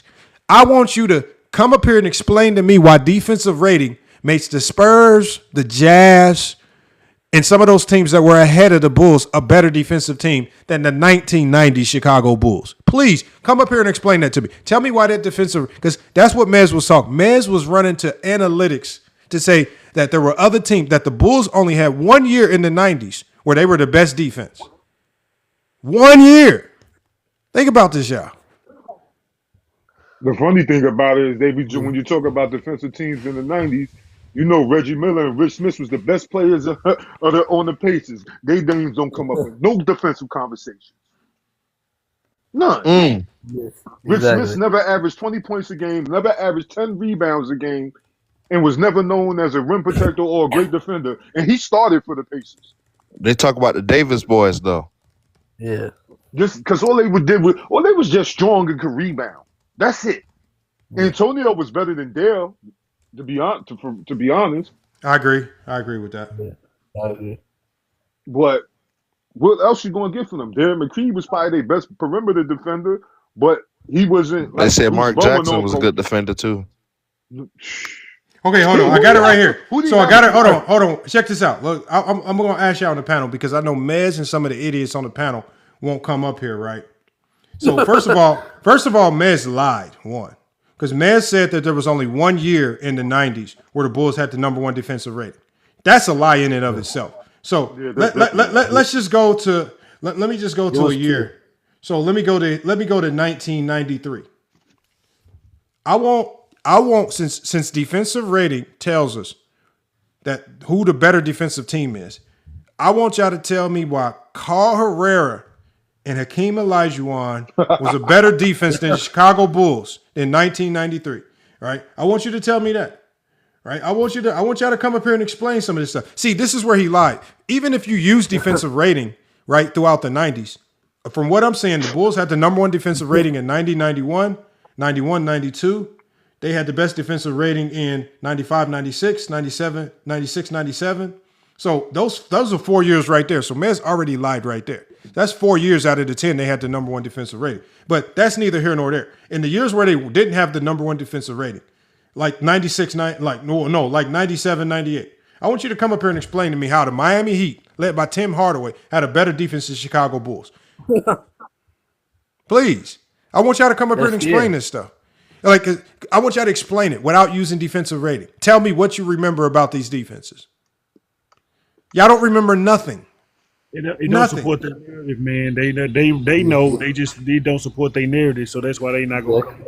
But that's why I asked. But I asked them when I was up here. I said, "Tell me the team that you think was better than the Bulls any year. Give me any year. I don't care what year you're talking about.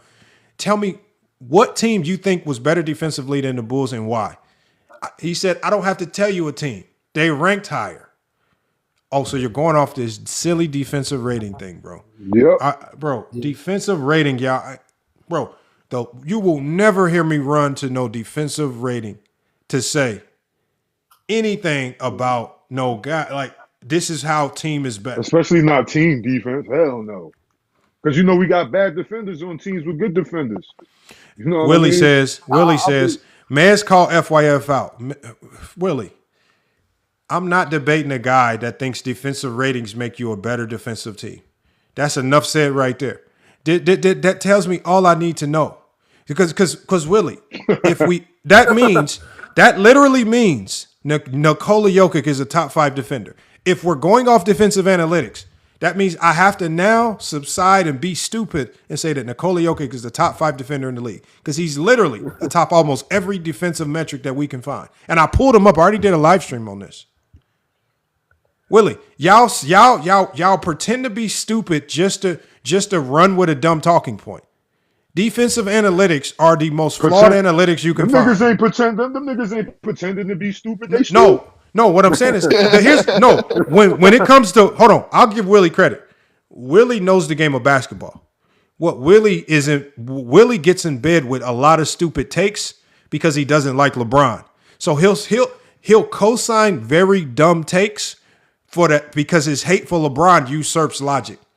We've caught Willie doing this a number of times. This is why Willie right now, you won't hear him saying anything about this defensive rating take that Mez had. He keeps saying a whole bunch of other stuff, but he's not going to dare open his mouth and try to convince us that one of these Cleveland Cavalier teams was a better defense than the Chicago Bulls. He's not going to come up and explain to us why the San Antonio Spurs was a better defense than the Chicago Bulls. He's not like if we go to 94, 95, Jordan came back, right? I want you to tell us tell us this. Even if we go to the 93, 94 season, let me ask you a question. How was the Bulls able to maintain and still be a top 10 defensive team without Michael Jordan? Tell me that one. Tell me that one, Willie. Yeah, they didn't even have Horace Grant either in 94, 95. No, hold on. 94, 95. They was a top 10 defense without Horace Grant and Jordan. In 93, 94, without Jordan, they were still a top 10 defense. They was actually number 4 in the league. So at the end of the day, when I tell y'all Scottie Pippen was one of the best players of the 90s, that's one of the reasons why. If you want to go off this silly defensive rating stuff, give Pippen credit for that. Where were the Bulls in defense in years 85? Look. Hey, look at Willie's response, y'all. Willie's response. Look, in typical Jordan fan fashion. And Willie's response was no. Listen, his response is this. I asked him a Jordan question about the 90s. Remember, he always tells us about he had the satellite TV. He watched every game. He was there in the moment. His family could afford courtside tickets. He was sitting courtside, right? But all of a sudden, when we ask him a Jordan question, instead of telling us the answer, he's crying about LeBron James. I told you, his hate for LeBron usurps logic. His hate for LeBron usurps logic. He will subside to stupidity just for hate for LeBron. And the problem with that for Willie is already exposed to me that he actually knows basketball. So I know with Willie, it's even more egregious because he's doing this intentionally. So unlike Vision and Mez and some of the other people, like Mez to me is one of the nerds that got cut from a freshman basketball team and never made the team again, but always wanted to be on the team. I just do not get the sense that he actually was good at the game of basketball. But he wants to talk like he was good at the game of basketball. That's the problem. Like, I can tell phonies. Like, when you say stuff like analytics put Kobe in your top 10 and defensive rating makes a team the best team in the NBA defensively in the NBA, bro, come on, man. I want you to go to a coach and tell him about defensive rating. My team got the best defensive. They're going to slap you in the mouth, man. Get up out of here. God Did you damn. make a comment about Scottie Pippen? All right. Bro, they're idiots, man. They don't know the game, and they're idiots. Defensive rating. They only want to talk. Hold on, I've listened for quite a while.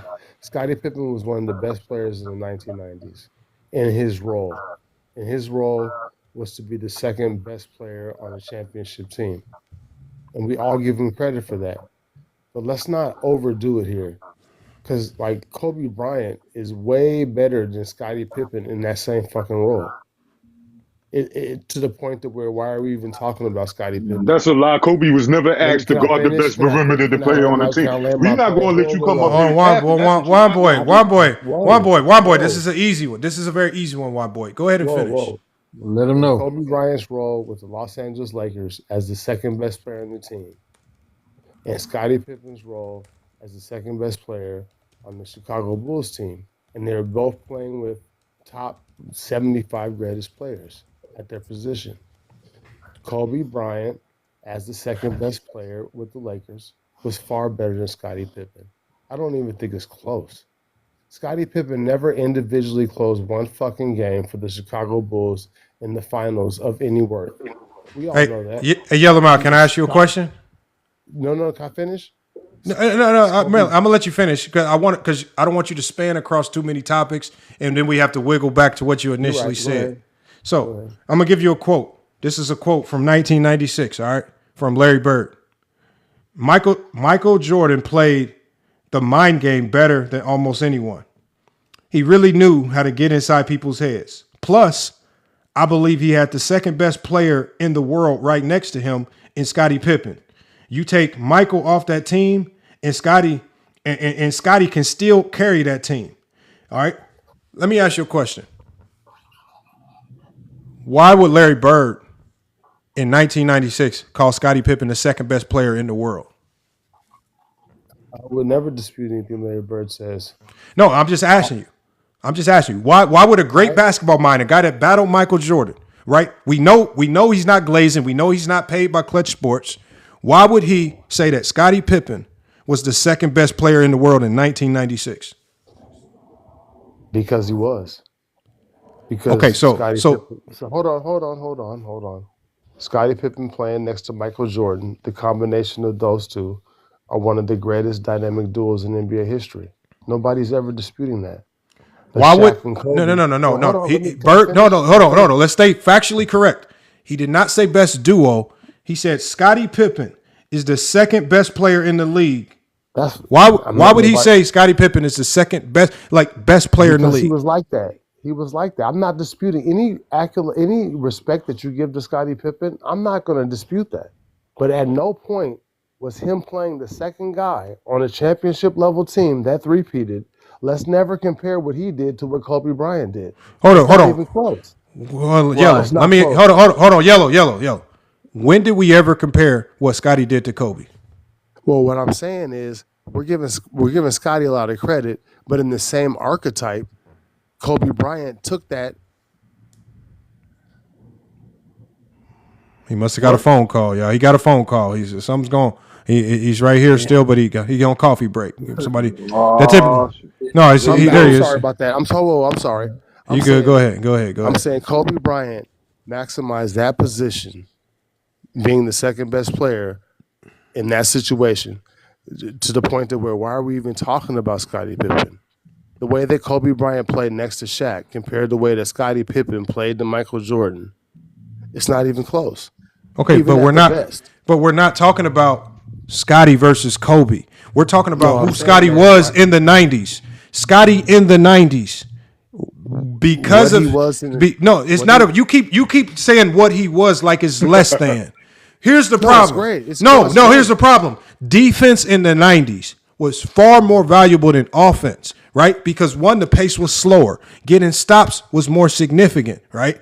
Right? Every bucket that another team scored was far more significant because the pace was slower. There were fewer opportunities to score. Having Scottie Pippen on your team, as Kobe Bryant said, a guy who can take away 60% of the floor alone by himself, a guy who made up for the messes that Jordan created because he was running around gambling, right? On defense, not literally, but just on defense. So what I'm saying is, you are taking away from him. If you think about the game of basketball, Yellow Maui, you play defense far more than you play offense. It's more valuable. This is why they say defense wins championships. Defense wins championships. Yet you want to say the most valuable, y'all always are so quick to say the most valuable players are the guys that score the basketball, but we always know that it's the best defensive teams that win championships, not the best offensive teams. I'm only giving Scottie Pippen credit for being a top 5 player in the 90s because he was willing to go be great on the other side of the basketball and not just go force his way being great offensively to prove people right. Kobe was great. Kobe was great on the Kobe was great. Yes, Kobe was great on the offensive side of the ball, but it came at a significant price. Because ultimately it led to Kobe breaking up one of the greatest duos in basketball history due to sheer ego, due to him wanting to be the guy that does all the scoring, due to him being the guy that got all the credit. And Kobe thought that getting the credit meant him scoring the basketball more than Shaq. So again, just as the other guy who was up here earlier said, just because Kobe Bryant had the humility to play Scottie Pippen had the humility to play a lesser role and not disrupt the chemistry of the Chicago Bulls, that does not mean he's less than player. It just means he took a lesser role for the betterment of the team. But we saw what he can do in 93, 94 when you give him the reins. And I promise you, if he would have had the reins a lot longer, there is no doubt in my mind that he would have had a lot of success as well. If the Bulls were able to find a comparable replacement to Michael Jordan, which they didn't. Let's not take away from Scottie Pippen. I think you guys make stuff up. You're making comparisons to Kobe that nobody made. You're making, hold on. This is not a conversation about Scottie Pippen versus Kobe. This is about Scottie. No, this is a conversation. No, talk about the conversation in the scope that we were talking. The scope that we were talking is Scottie Pippen in the 90s, not Scottie versus Kobe. You came in here saying we shouldn't be talking about Scottie because Kobe did this better. I don't give a damn what Kobe did. We're not talking about the 2000s. We're talking about Scottie Pippen in the 90s. Y'all always want to conflate what Scottie did with another player, and you always try to take away from Scottie's greatness. I want y'all to tell me again. Now I want y'all to answer this question. No, you responded to this one question, and you responded to this one question. You responded. If you respond to this next question, I'll let you keep cooking. How many titles does Jordan win without Scottie Pippen? Answer that question. Damn, that's a good ass question, boy. Hey, look, they quiet now. Now they can't talk. No, Yellow Maui. How many titles does Jordan win with all his offensive greatness if they keep Olden Polynice and they don't get Scottie Pippen? Willie said that's a hypothetical question. Well, yeah, I know. You know why they say it's hypothetical? All of a sudden, he knows what hypothetical is. He knows how to use big words when I ask him that question. Yeah. All of a sudden, his brain start working all of a sudden. Hypothetical and complex reasoning and stuff start kicking in. We can't answer that, man. All this crazy stuff start going on in their brains when you ask them that one simple question. Olden Polynice and Michael Jordan, would that been a great duo? Would Olden Polynice, would he have been the best defender in the league? Would Olden Polynice, would he been able to play make out of the triangle?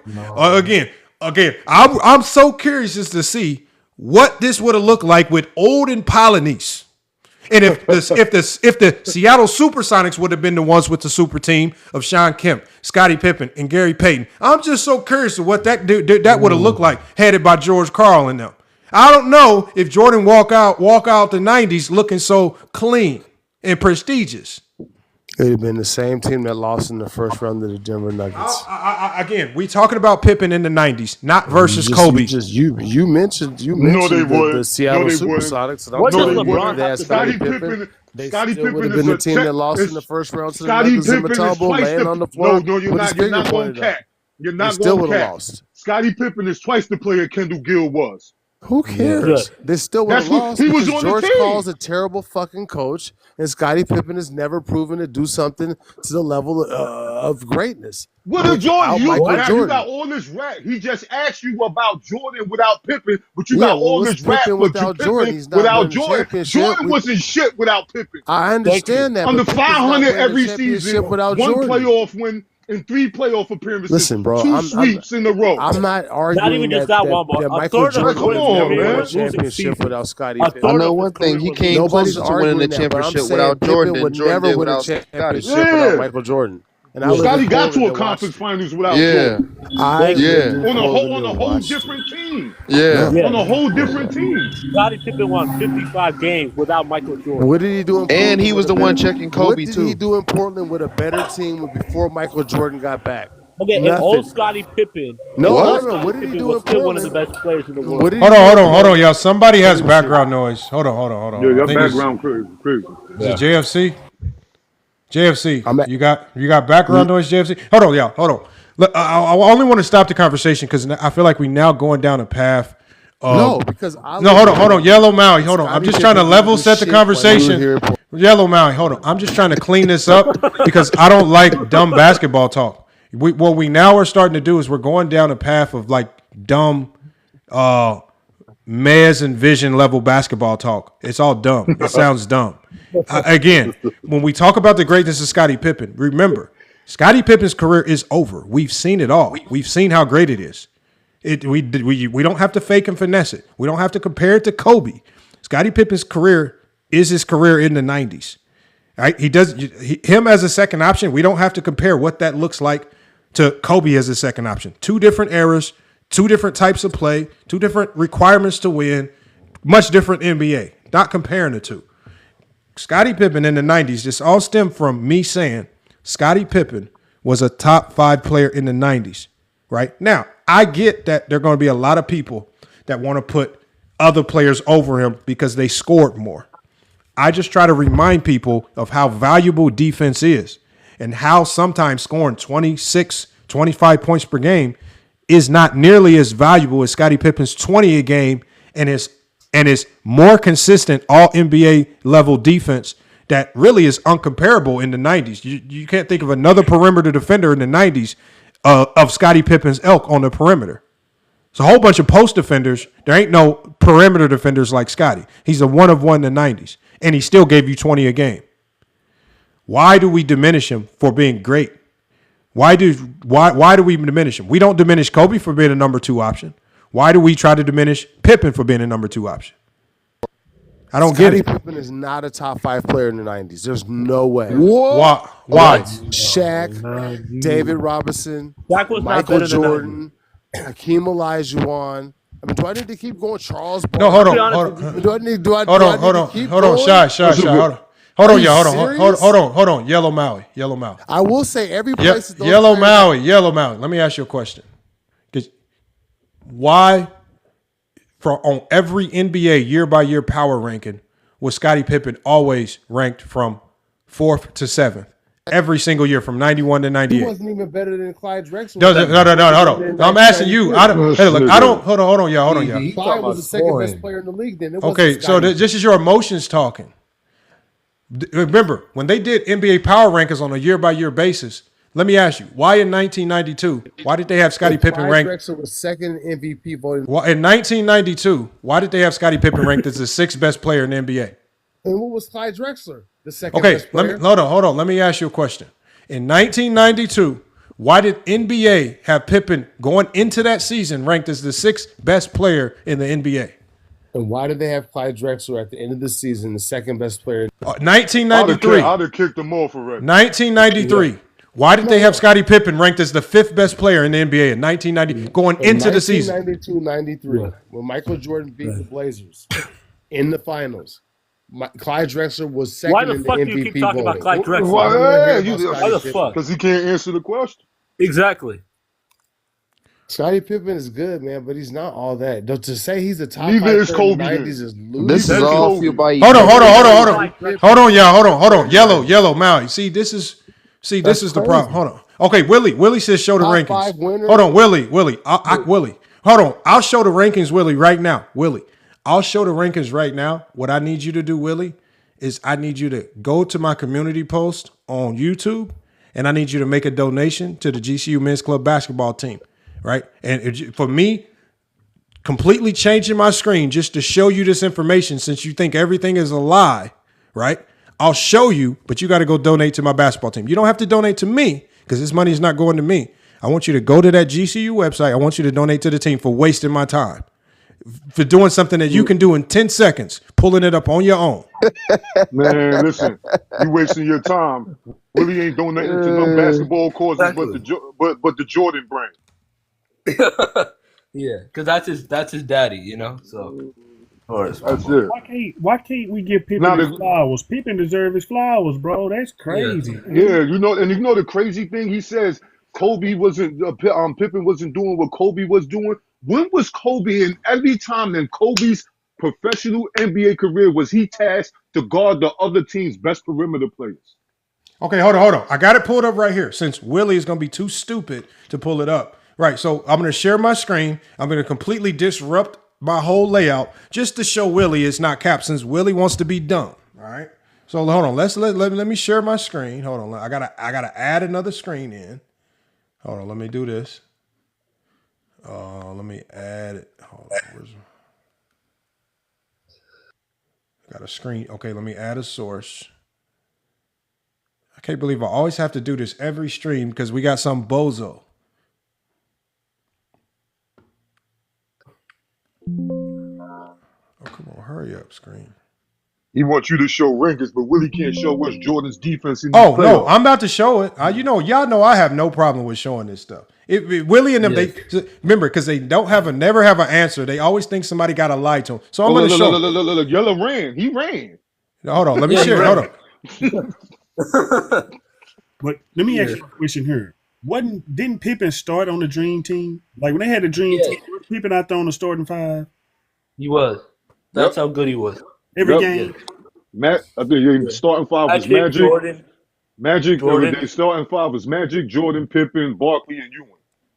Yes, perfect. Yeah, exactly. And I think David Robinson he came out the bench. Yeah. I mean, they interchanged the centers, but I know Magic, Jordan, Pippen, and Barkley was all right. Hold on, y'all. Here, go right here. I gotta do it this way. I gotta completely disrupt my setup to show Willie. All right. These dudes always think somebody lying and can't show their screen. So we gonna show them. Let me minimize myself. I gotta move it. Willie said Bird started on the Dream Team. Hold on, y'all see. You know, hold on, y'all see what all this stuff I gotta do because these dudes are idiots. Okay, so let me zoom in. Let me enlarge this. Hold on. Come on, screen. Yeah. Let me enlarge it for them because we know they can't read, so I got to make it as big as possible. Okay, hold on. Let me make it a little bit bigger because we know Willie old and his eyes are bad. Let me make it a little bit bigger for him. Okay, so hold on. We're going to scroll up. Let me scroll up. So we're going to start at number 10, all right? And so, so at number 10, look what it tells you. Highest rank in the 97th. Lowest rank for Gary Payton is 13th. It talks about his win shares, all-star appearances. So they're saying the highest that Gary Payton ever ranked in any individual season in the 90s was 7th. The lowest he ranked was 13th. Okay? That's Gary Payton. Right? Gary Payton is at 10. Okay? We'll go to number 9. We got Patrick Ewing. They have the highest that Patrick Ewing ranked, averaging 24 and 11 in the 90s. 7th was his highest ranking, and 11th was his lowest ranking. He was 9th in win shares. Yeah. At number 8, they gave it to John Stockton. His highest rank was 6th in power rankings by NBA. His lowest ranking was 10th. So John Stockton was always a top 10 player in the 90s. He never fell out the top 10 according to NBA power rankings. All right, hold on. Let me move this as well so people can see. Let me move this. Let me move myself as well. That way y'all can see and there's nothing blocking it. Yeah. All right, so let's go to the next person. A lot of people that they're going to say is better than Scottie Pippen. You got Charles Barkley at number 7. Charles Barkley, the highest Charles Barkley. Hold on. MJ smiling with somebody on the court? Hold on. The highest that Charles Barkley ever got was 5th. The lowest that Charles Barkley ever was 7th. He was 5th in the 90s in win shares, right? Averaged 22 and 11. All right. So let's see. Willie, it's extra spot for at you on the panel. at number 6, they got Shaquille O'Neal. Shaquille O'Neal's in the 90s. We're not talking about the 2000s. In the 90s, Shaquille O'Neal's highest rank was 4th. His lowest was 8th. He was 18th in win shares, 27 and 12 in the 90s. At number 5, who do they have in the 90s as the 5th best player of the 90s? Scottie Pippen's highest rank was 4th. His lowest was 7th. In the 90s, Scottie Pippen was never ranked lower than 7th as the 7th best player of the 90s in any year. Yeah. He averaged 19, 7, and 5. So when you look at his stats, did his stats compare to a Ewing, a Barkley, or a Shaq? No. There must have been something else that he was doing for these idiots in the 90s to make him the 5th best player. It ultimately, obviously, as you can see right here, Pippen's defensive brilliance, that even gives you a link to click. His defensive brilliance in one play. His defense was so great that it usurped all of the great scoring and rebounding that you saw from Shaq, Barkley, Ewing, right? All of that stuff. Yeah. They got Pippen on average as the 5th best player in the 90s. 5th best player. And also, he was 6-0 in the finals. Yes. Oh, since 6-0 matter, he was also 6-0 in the finals too. He was undefeated in the finals. He didn't have any chokes in the finals, y'all. According to y'all, the way y'all define it, right? So again, Willie, please, Willie, go make that donation. Please, Willie, go make that donation. Since you idiots think that Scottie Pippen was not a great player, since y'all think that he was not this, that, and other, how about, Willie, since you wasted my time, you made me completely change my screen up to show you this when you knew this, Willie, because, Willie, you said you were the only person in the hood with a satellite dish to watch every single Chicago Bull game.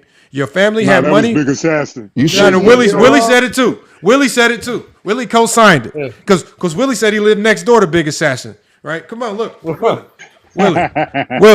go make that donation to the GCU Men's Club basketball team. Right? Willie, say it, I'm lying, but what do I always do and what does Willie never do? I always show y'all the proof. Willie never shows you nothing other than run his mouth really loud and disrupt panels. Wait, so, Willie, I just showed you. I'm showing you right now. Yo, host, I got a question. What up, Rory Levitt? What's good, man? What's good? You really think that MJ had better help than LeBron? No, what I said, what the question that was posed to me, and so this is what happens, Roy. Once you ask help relative to error, because the help that you needed to win in the 90s is not the help that you need to win when LeBron was playing. So help relative to his error.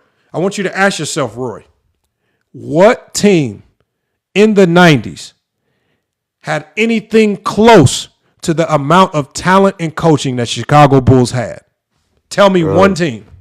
The Supersonics. Okay, so the Supersonics, did they have anybody that was a top 5 player? Gary Payton. When was Gary Payton a top 5 player? He was Defensive Player of the Year. Oh, no. I said, when was Gary Payton a top 5 player in the NBA? 1996, Defensive Player of the Year. That's top 5, man. Hold on. But according to the NBA power rankings, Gary Payton was never top 5 in the 90s. I mean, cool, but he won Defensive Player of the Year, man. Hold on. I get that. I asked you about when did they, because the Bulls in 96 had 2 top 5 players, Pippen and Jordan. The Sonics only had 1. And Gary Payton was never top 5, he was top 10. Yeah. Sean Kemp was not a top 10 player that year. He was a good player, but he was not top 10. So with the Sonics, how did the Sonics talent match up to the Chicago Bulls? Because the Bulls had 2 All-NBA first team players. They had 3 All-NBA defensive first team players. How many All-NBA and All-Defensive players did the Sonics have? I'm not too sure about that, but let me ask you this. You believe that if Jordan went up against... No, I'm against my point. Why are you getting so mad, yo? Grown man, come on. You're not answering. Okay, no, hold on. I literally just said... No, hold on. Hold on. We're talking about... Because what I'm telling you is this. when you look at the Chicago Bulls of the 90s, they not only had the best player in the NBA, they had the best two-way player in the league in Scottie Pippen. They had the best perimeter defender in the league in Scottie Pippen. They had the best sixth man in the league, which was Tony Kukoc. They had the best three-point shooters always in John Paxson, Craig Hodges, and Steve Kerr in the second three-peat, right? They had the best coach in the league in Phil Jackson, right? So, and they also, if you go as far as what Dr. J was saying, which Dr. J's saying, the Chicago Bulls, especially in that second three-peat run, also had the best international players on their team in Luke Longley, the best player out of Australia, and Tony Kukoc, who was the best international player in the world coming into the NBA at that time. And that's when Dr. J said this game is going to turn into an international game pretty soon. So the Bulls in 96 literally had the best player, the best sixth man, the best three-point shooter in Steve Kerr, the best coach. They had literally had the best of best everything. They had the league's best rebounder in Dennis Rodman. They had 3 of the league's best defenders, 3 first-team all-defensive players. They had 2 of the best players, 2 first-team all-defensive. Please tell me how the Seattle Supersonics, who were one of the biggest underdogs in NBA history going into an NBA Finals, how the hell did they match up to everything that the Chicago Bulls had in 1996? Well, yeah, I mean, it's with any game. It's with football. It's the better. Why? What is with you, yo? Like, are you dead ass? Like, this nigga talking about football. What you get so He didn't mad ask you for, about the bro? Seahawks. Let me He get my asked you point. about I the let you get your Supersonics. spiel. Let me Bro, get my hold on. spiel. That's not me talking. That's somebody else. I'll mute him for you. I just told you why the Chicago Bulls was far and away the best I team in understand that. They were a 1990. So great if we're just team. going to 1996, if we just stick to the players of that season, the Bulls had 2 first-team All-NBA players and 3 first-team All-Defensive players. They had the league MVP. They had the best three-point shooter in the NBA. They had the sixth man of the year, and they had the coach of the year. Please tell me how the Seattle Supersonics matched up to all of that. Because listen, bro, are you gonna slam your table, or can I say what I need to say? All right, boom. So the Rockets, when they went up against the Rockets, the 2-time defending champs, did they not sweep them?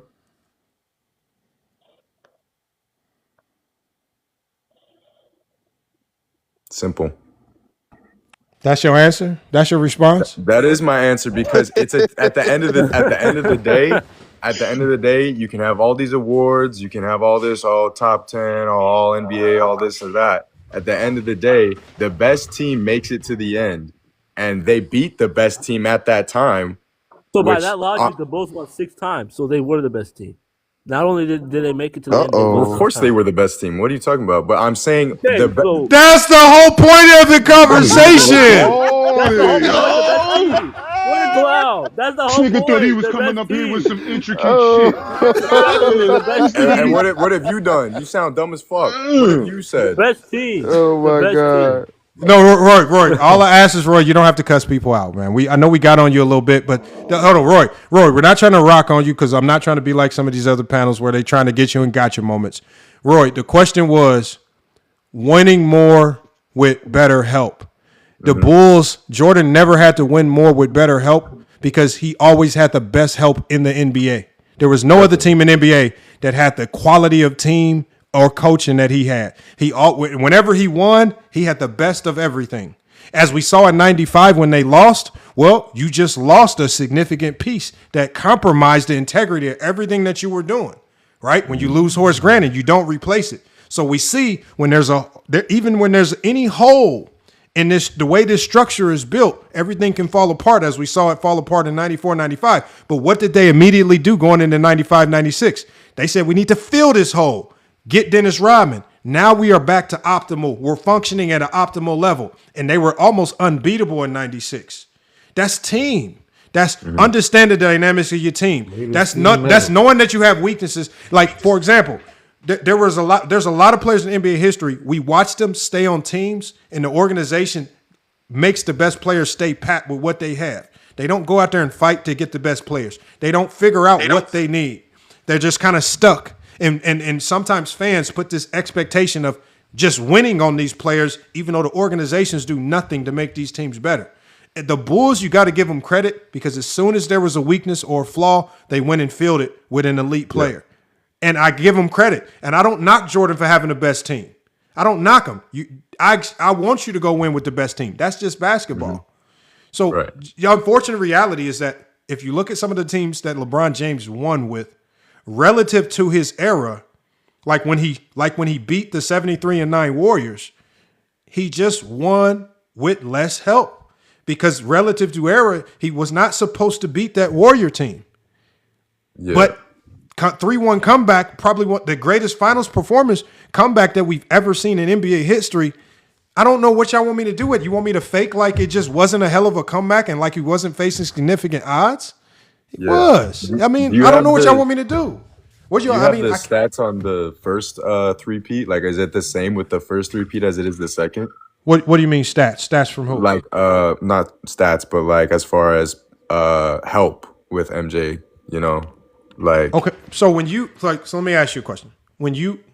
What do you define as significant help? Is it only the guys that score the ball? Is it defensive help? Like, let me ask you a question. What type of help do you think Jordan needed in the 90s to win when you think about that era?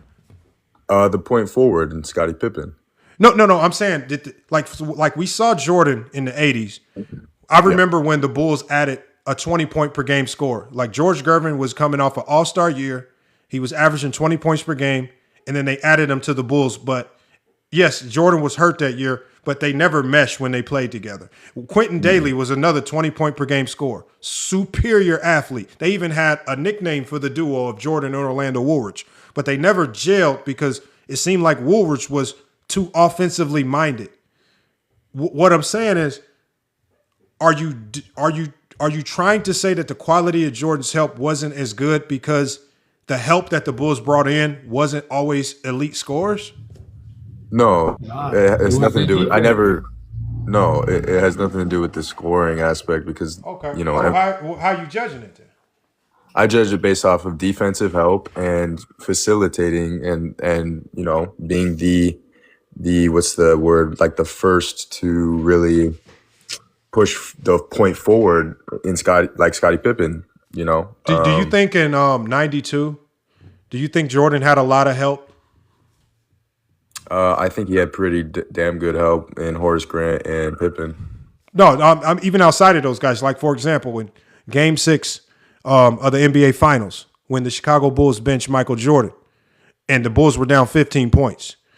And that bench unit, along with Scottie Pippen, with Hanson and them, they led the comeback for them to win that pivotal Game 6 because the Bulls at that time did not want to go into a Game 7 with Portland the way they were shooting the 3-ball.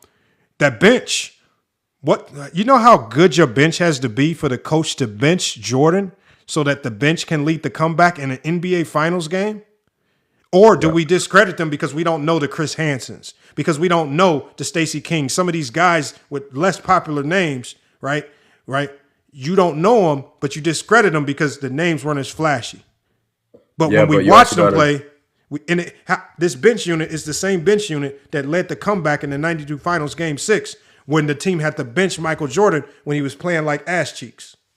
Yeah, you got to take into account, though, that type of a switch-up is never expected, and their game plan is Jordan and Pippen, right? And then Jordan gets taken out, and now they don't know these guys. They don't game plan for these guys, so what do you do with that? Oh, so you had the game plan for Bobby Hansen? No, I'm saying they didn't have a game plan. Okay. I'm saying it's a switch. I don't know why you're rubbing your eyes like this is a crazy take, bro. Bro, you got to stop, bro. I'm rubbing my eyes because I'm tired, man. It's 12 o'clock at night, man. Damn, I can't rub my eyes? I mean, you were slamming your table earlier, bro. I have a reason to think that you're turn your screen off, Lamar. Turn your screen off. Turn your screen off. I have a reason to think. I have a reason to think. Hey, look. Hold on, look. Just don't worry about if this is me exuding emotion. It's called FYF Sports. Fuck your feelings. You just got to say, you got to ignore my emotions. You just got to keep going with your take, man. If you think I'm being emotional, you got to ignore it. And just keep rocking, man. Keep rocking. Man. I mean, I think what I said is valid, though, because you don't game plan for those people. I mean, I don't know who those people are. I sure as hell wouldn't game plan for them. It's not the MVP, you know. No, I'm thinking about this. Think about it from the other perspective. Don't think about it from what the Blazers had to deal with. Think about it from if your coaching staff, because the coaching staff and you know, the main assistant for the Bulls went to Phil Jackson and said, we need to bench Michael Jordan. Do you know how much confidence you have to have in your bench unit to bench Michael Jordan in an NBA Finals game. Like you know this cannot be scrubs. It can't be scrubs. To put your bench unit in a pivotal Game 6 in the NBA Finals and allow them to lead the comeback to win the game, that means you have to have an elite bench unit. They might not be the most flashy names, but they good players. They know they. I mean, you can look at. They know they roles. I mean, you can look at the Spurs with besides Kawhi Leonard, like they weren't like the crazy like big all-stars, you know what I mean? But like they just did their role. They did what they needed to do to be that team, you know? And I mean, it's that argument like teams win games and it's not just the best players, you know? Some teams have better chemistry than others, you know? Hey, where's Willie? Hey, let me show Willie something real quick. Hey, Willie, since you wasted my time, man, you need to go to my YouTube page. I need you to go to this link right here, man, on this community post right here. I need you to click this link, right? And I need you to go donate, man, to the GCU Men's Club basketball team, man. When you click that link, it's going to take you to this page right here when it loads up, right? I need you to come donate because you wasted my time, Willie. I need you to come donate, man. Willie, now you agreed to it in the chat, Willie. You wasted my time. You said Pippen wasn't top 5. Willie said, share your screen. Now, Willie, you wasted my time, right? GCU, man. Hey, look, man, come support, Willie. Willie, you need to come support. You can't be in the chat just wasting people's time. Look at my screen. This is not the screen I started with. I told y'all this is not StreamYard. For me to change my screen and share this information with y'all, I have to do a whole bunch of crazy stuff. I have to delete stuff. I have to add it back. I have to do a whole bunch of crazy stuff. Willie, are you going to be a man of your word and donate? Come on, man, Willie. I want to see your name. And we're going to know if you donated, so you can't lie, Willie. I'm going to show you how. You can't lie. He probably should have got benched in those 2011 finals. What are you talking about, bro? Hey, look, Willie. Here we go. 2011 again. Willie, when you hold on, Willie. When you donate, Willie, your name is gonna pop up over here. You can't lie. You can't say you did when you didn't. So I'm gonna know if you did, Willie. So come on, Willie. You wasted the time. You got it. You got to pay the fine, man. Come on, Willie. Shout out to Dan Thiessen or. Oh yeah, that's one of my. Hey, since you can pull stuff up real quick. What was Jordan's game stats? I've never seen his stats for Game 6 of the '92 finals that he was doing so bad in. Jordan he scored a lot of points that game. But what was the shooting percentage? I don't remember. I can pull it up for you. Yeah, you know what? I can do you one better. I'm gonna pull you up the video of Michael Jordan accepting the Finals MVP trophy the next day, because back then they gave the Finals MVP trophy the next day. And I want you to hear from Michael Jordan's own mouth how he felt about his play and why Jordan felt he got benched. And I'll let Jordan tell you, right?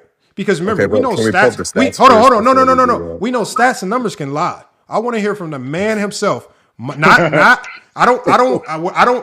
play. We're not going to play what some news reporter said or typed up. We're going to hear from, and is that fair, Juan Boy, that we hear from Michael Jordan himself the day after? Does everybody agree that that's fair? I mean, it's fair. Okay, so hold on. The goalposts and say it's AI generated. No. Hold on. Let's do this. We're going to pull up the video of Michael Jordan himself talking about why he got benched, because Willie is going to tell you in the chat he had a lot of stats. I told y'all, if you fall in love with stats and numbers, it's going to misdirect you, because the game of basketball is much bigger than stats. The game of basketball is flow, pace, defense. Are you taking untimely shots?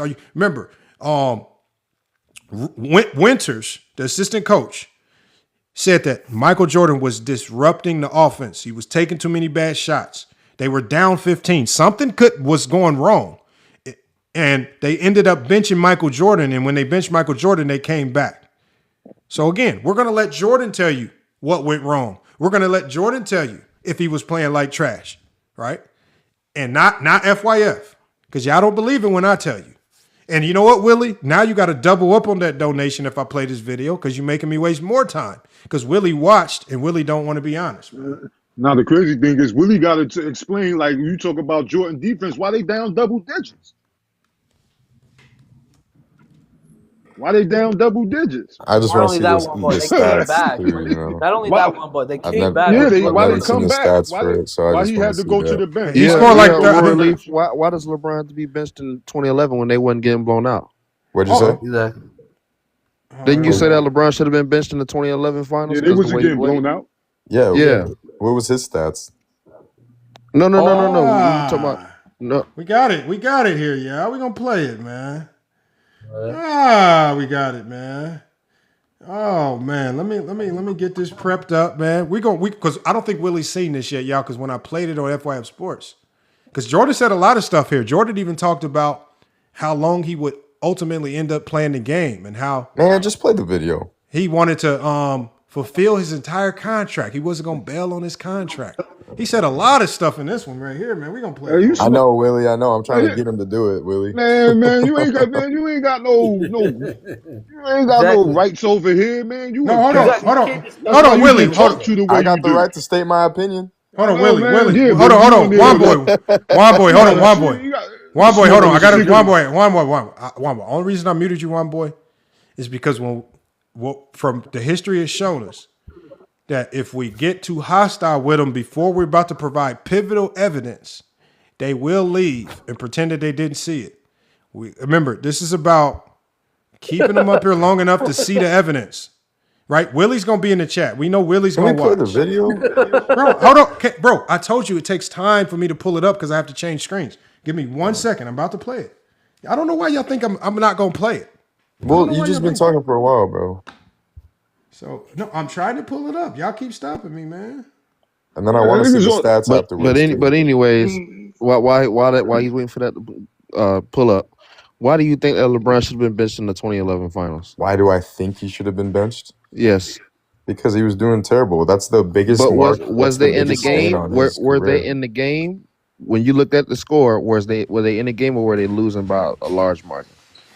I'm not too sure about that. Hey, now hold on, y'all. This is a 16-minute video. Speaking on it? Hold on. Hey, Roy Levitt. This is a 16-minute video. Do you want to watch the whole thing, or do you want me to fast forward to the part where he talks? I want you to pick your favorite part, man. We'll play it. No, you know what? I'm not gonna skip it because y'all say I skipped it. We're gonna play the whole thing.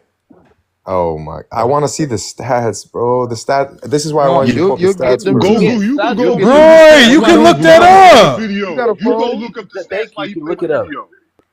Just because you put up stats does not mean you play well. I mean, last time I checked, I watched LeBron average 38 a game versus the Orlando Magic, and Willie said he played bad. I don't know what the standard for playing good is. If 38 a game is bad, they pick and choose. So. And he shot better than Kobe. I think what he means by stats, Lamar, is shooting percentages, but even that's disingenuous. Hold on, I got it right here. Jordan, what do LeBron got to do with this? Why LeBron got to be in? they can only talk about how they only talk basketball when they got something to do with the GOAT debate. Like we talked about Scottie Pippen. Okay, I got it, y'all. I got it, y'all. Hold on, let him get off a coffee break right quick. Hold on, I gotta minimize myself again. Let me ask you in the chat. Why is LeBron in the convo? What did LeBron do? We ain't talking about Bron. Bro, these Willie dudes got are. the stats. Bro, hey, hold on. One thing you will learn, bro. Hey, Willie, those stats are pretty good, aren't they? Bro, these dudes are obsessed with LeBron James.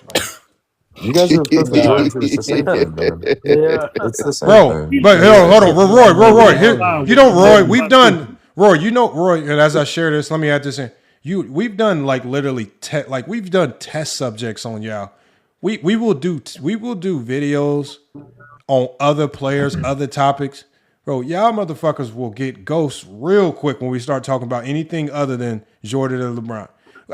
If you go look at my uploads on TikTok, y'all, go look at my uploads. There was a stretch where I did like 5 uploads in a row about Zion Williamson, about a whole bunch of other topics.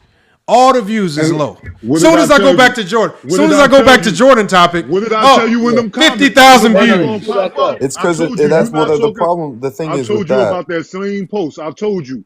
If you ain't talking about Jordan and LeBron, nobody's gonna be worried about it. Yeah, because it's the most polarizing, right? Zion isn't as polarizing. Because he's a basketball fan and he doesn't just talk about Jordan and LeBron. we're basketball fans. I think that's the Yeah, difference. but you guys got to understand. Hold on, y'all. Hold You need to on. understand One boy. Can I play the video, y'all? So man. I did fast forward to 3 minutes in because the first 3 minutes it was David Stern talking. So now we're on Jordan talking. So that did cut into the time a little bit. Now, if there's something that you hear that you want, like I'm gonna turn it up because the volume is kind of low in here. So I'm gonna have to max out my volume on this. They hate Angel Reese too, bro. Angel Reese. So I'm gonna max out the volume so everybody can hear. And if hopefully there's no issues. So let me turn my computer volume up too. Hold on. Now, please don't start yelling. Please don't start yelling on your mics. No, Because I won't. I had to max out my volume because I know this is an old 92 quality video and the volume is kind of weird. So we'll try to hear it as best as possible. I'm about to hit play right now, though. Coaches and the management and the city of Chicago. But just like successful car companies are built around great leaders like our 1993 Jeep Grand Cherokee, so too are championship teams.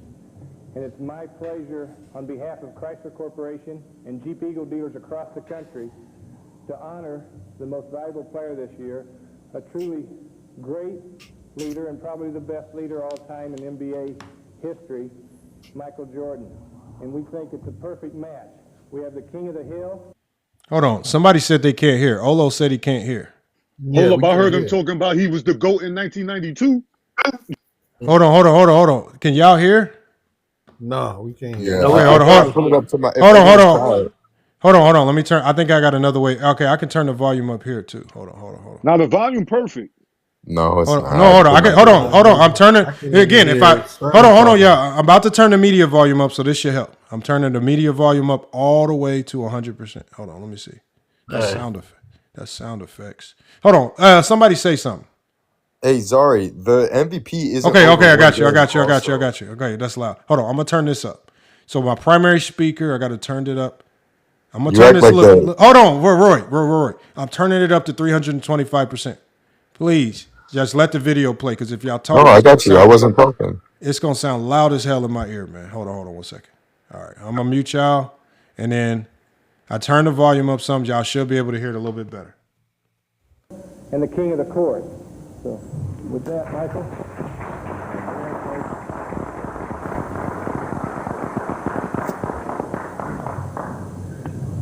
I don't know what to say. I mean, I just got given a trophy, an unbelievable car. We can't hear, bro. The best thing that I can say is thank we can barely hear. Jeep, to the NBA for providing these awards for myself. But I think a lot of gratitude and thanks goes to the city of Chicago. I got my volume all the way up. I can't hear nothing. Especially to my teammates for the support that they gave me all season long, especially when it was a very hard year personally for me off the court. They really supported me as much as they could on the basketball court. Damn, man, I can't believe y'all could barely hear. I'm trying to figure out why. Lamar, that shit clear perfect. That's what I'm saying. I can hear perfect in mine. I can't hear. Hold on. Why don't you beat up? Hold on, for the people that can't hear. So I'm gonna let it play for at least the people with headphones, because I feel like if you have headphones, because there's a lot of people. I might have to get some headphones. Let me put headphones on. Hold on. There's a lot of people saying they can hear fine. So I'm assuming you can't hear it if you're not using headphones. So just go get some headphones, and I'll wait. I got it. I'll give y'all like 30 seconds to get headphones to go, because with headphones on, it's gonna sound way clear. I want y'all to hear this. Give me 30 seconds now. You gotta give me 30 seconds. You should go back a little bit though. No, hold on. He hasn't said anything important yet, y'all. Nothing important right now. They just gave him the trophy. Hold on. Peak Pool said, "I'm not wearing headphones. I can hear fine." See, some of y'all, man, y'all gotta stop, man. Some of y'all with these Galaxy, Walmart phones, man, y'all gotta come on. Boost, these fools running around with Boost mobile phones and stuff, man. Chirp phones, chirping phones still, man. Hey, stop picking on me, man. Oh, he got a chirp. He got the chirp, man. Oh, man. No. Y'all just get some headphones. I'm trying to give y'all some extra time. I want everybody to hear. I got my headphones on. Right, go ahead. Okay, y'all. Okay. The only reason I'm muting y'all is because I don't want the background. Some of y'all got a little bit of background noise, so I'm muting y'all, all right? Yeah. All right, so hold on. Let me mute. I'm going to mute. Okay, now we're going to play it again. All right, hold on. Play 305. I got to mute you. All right. Yo. All right, hold on. Let me hit mute. Damn, I can't mute you. Oh, it says your mic's off anyway. All right. And to my wife, my kids, and my family for the support that they gave me when I had to leave the basketball court and had to go home. They really supported me well. You guys don't know how much this means to me and what it actually has capped off for me in terms of a maturing season. But it's over and done with now. I think it's something that I've learned from. I've said it many, many times, and hopefully I can learn and mature and move on in life in a very positive way. And without these guys, the NBA and Jeep and my teammates and whatever, it would never happen. So I want to say thanks, and I'm very, very appreciative of it.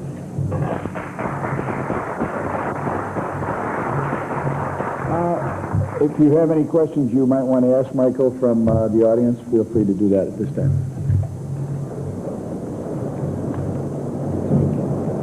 Michael, when's your Olympic duties begin? So Sunday, I have to report on Sunday afternoon, meeting at 7 o'clock, and that's when everything gets started. You got enough time between now and then to get any relaxing in? Not much, but I'm pretty sure I find time. I'm not worried about that at all. I'm still in shape, so that's one of the things I don't have to worry about. Getting back in shape, and I'm pretty sure Chuck is going to be pretty lenient on Scottie Pippen and Clyde Drexler and myself, knowing that we just come off a grueling battle against each other and doing the playoffs. So I don't think it's going to be a problem. Michael, have you been able to reflect on what happened after you won the championship when you guys came back onto the court and what that meant to you personally? I think that we were paying gratitude and respect to the fans because we just left a ball game that without the fans we would have probably never won the ball game. With 15 points down going into the fourth quarter, and their enthusiasm as well as motivation gave us that same impact to come back and win the ball game. And we felt that we owed that to them to come out and do it here in Chicago.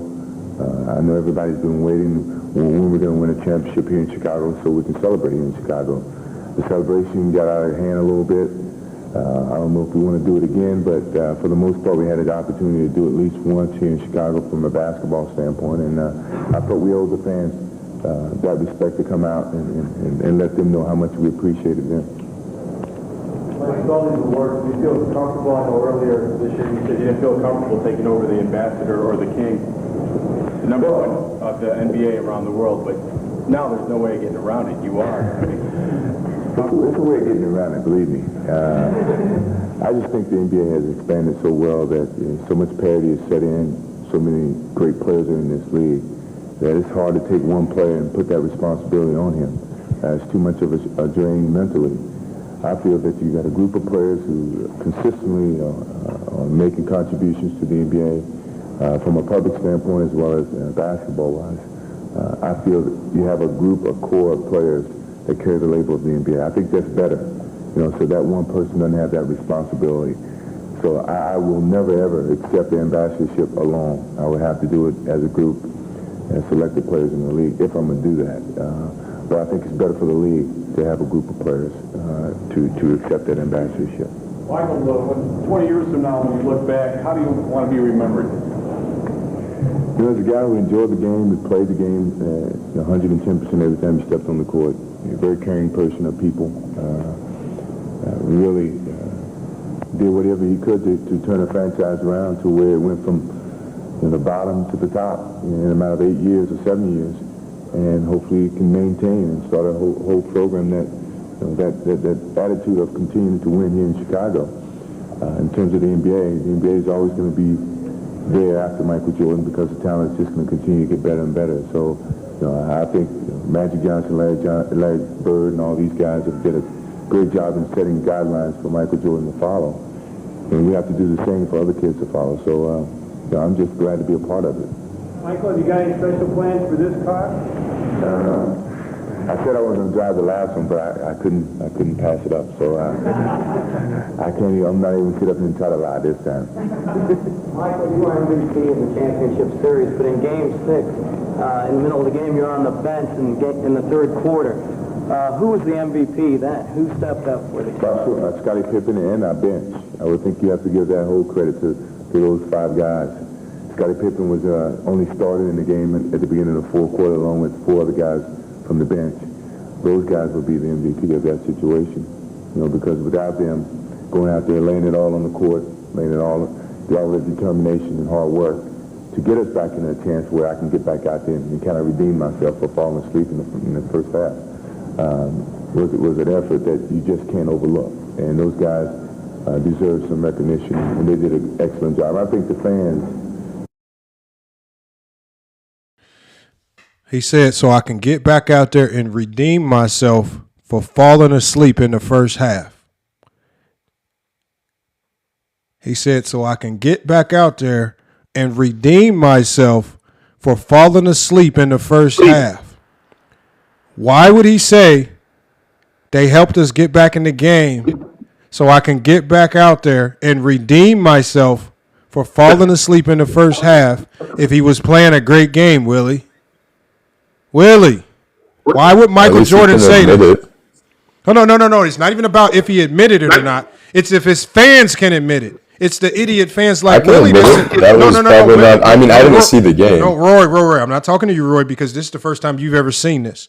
For Willie in the chat, because Willie was one of those big advocates that said, when I did my video and said Michael Jordan got benched, there were people like Sports Fluent, there were people like Willie, and there were a plethora of people that were running around saying Jordan scored X amount of points. He was playing great.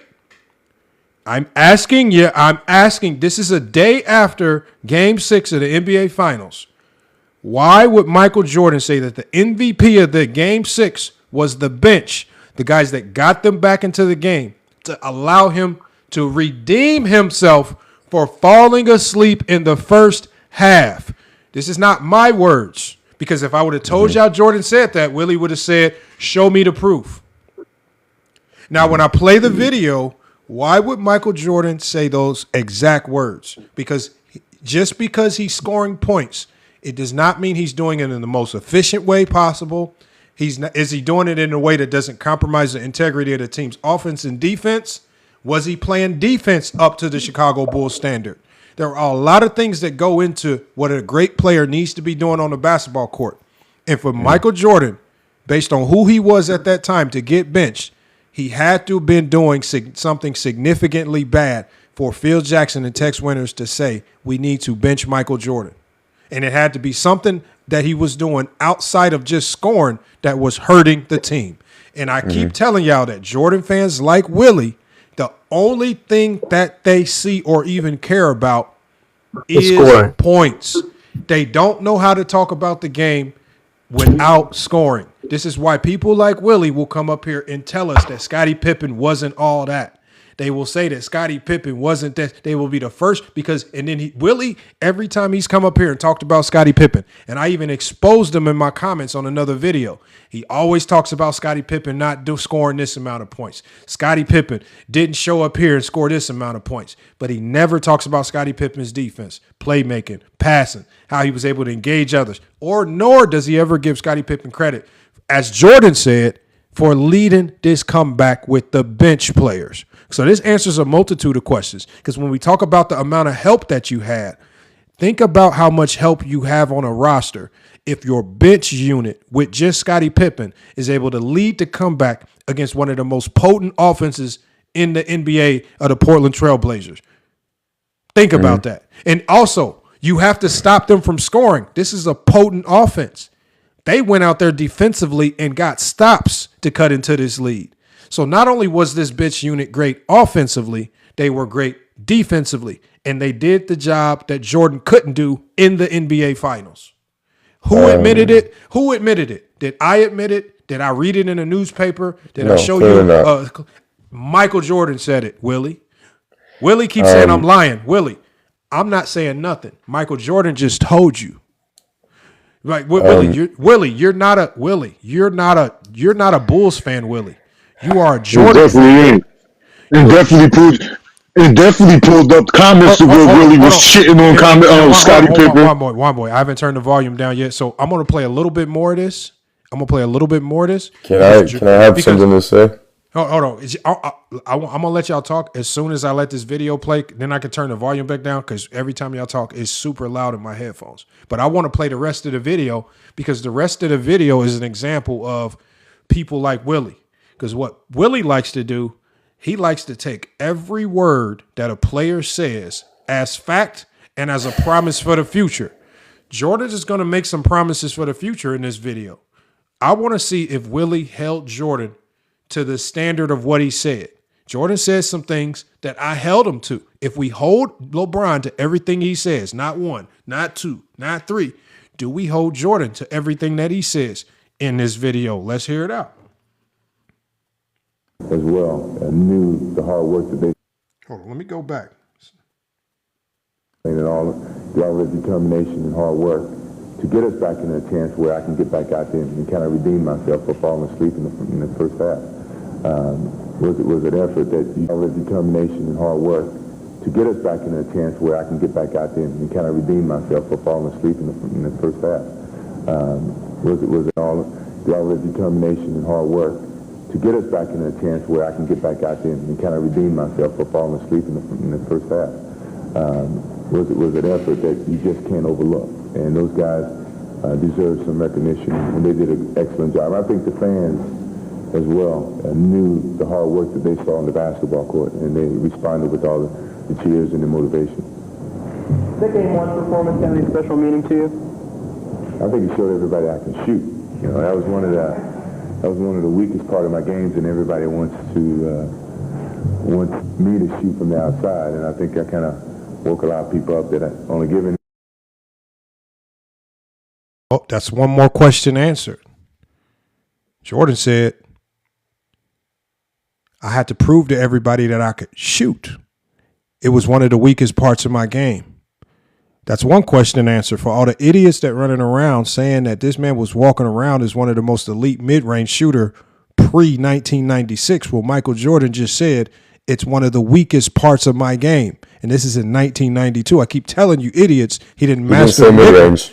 He didn't master the mid-range. He didn't master shooting the basketball until 1996, period. But we'll keep playing because there's more facts that Jordan's going to. He didn't say mid-range, but go ahead.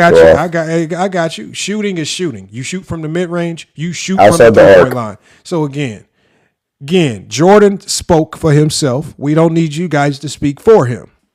We're going to keep playing. Exactly, outside the arc. I can't shoot from outside, so you have to play all phases of my game, which enhances my offensive ability. Does this team need to be tinkered with for next year at all, or would you like to be captain tag? Well, I mean, I figured you guys are going to ask me some business questions here. I'm very happy to have the same 12 players back next year. I'm pretty sure from a business standpoint, some things are going to have to be done differently. I don't know what that is. You know, that's not my profession, and it's certainly not my job. But as a player who just went through 2 championships with practically the same players, I don't see a reason for messing up success. You know, I've always believed don't fix something that's not broken. So, you know, we've done a great job with what we've had. We changed one player over the last couple of years. I hate to see a drastic change. You never know what can happen. Michael, can you go back to the year of your foot injury, and there was some doubts about whether the team really wanted to win at that point as far as you playing in the playoffs and things like that. Did you have to kind of carry the whole franchise, the Jerrys, along with the 12 guys? No, I never felt I had to carry the whole franchise. You know, I like to have thought of myself as an important part of the franchise, and my health was very, very important from what the Jerrys were basically telling me.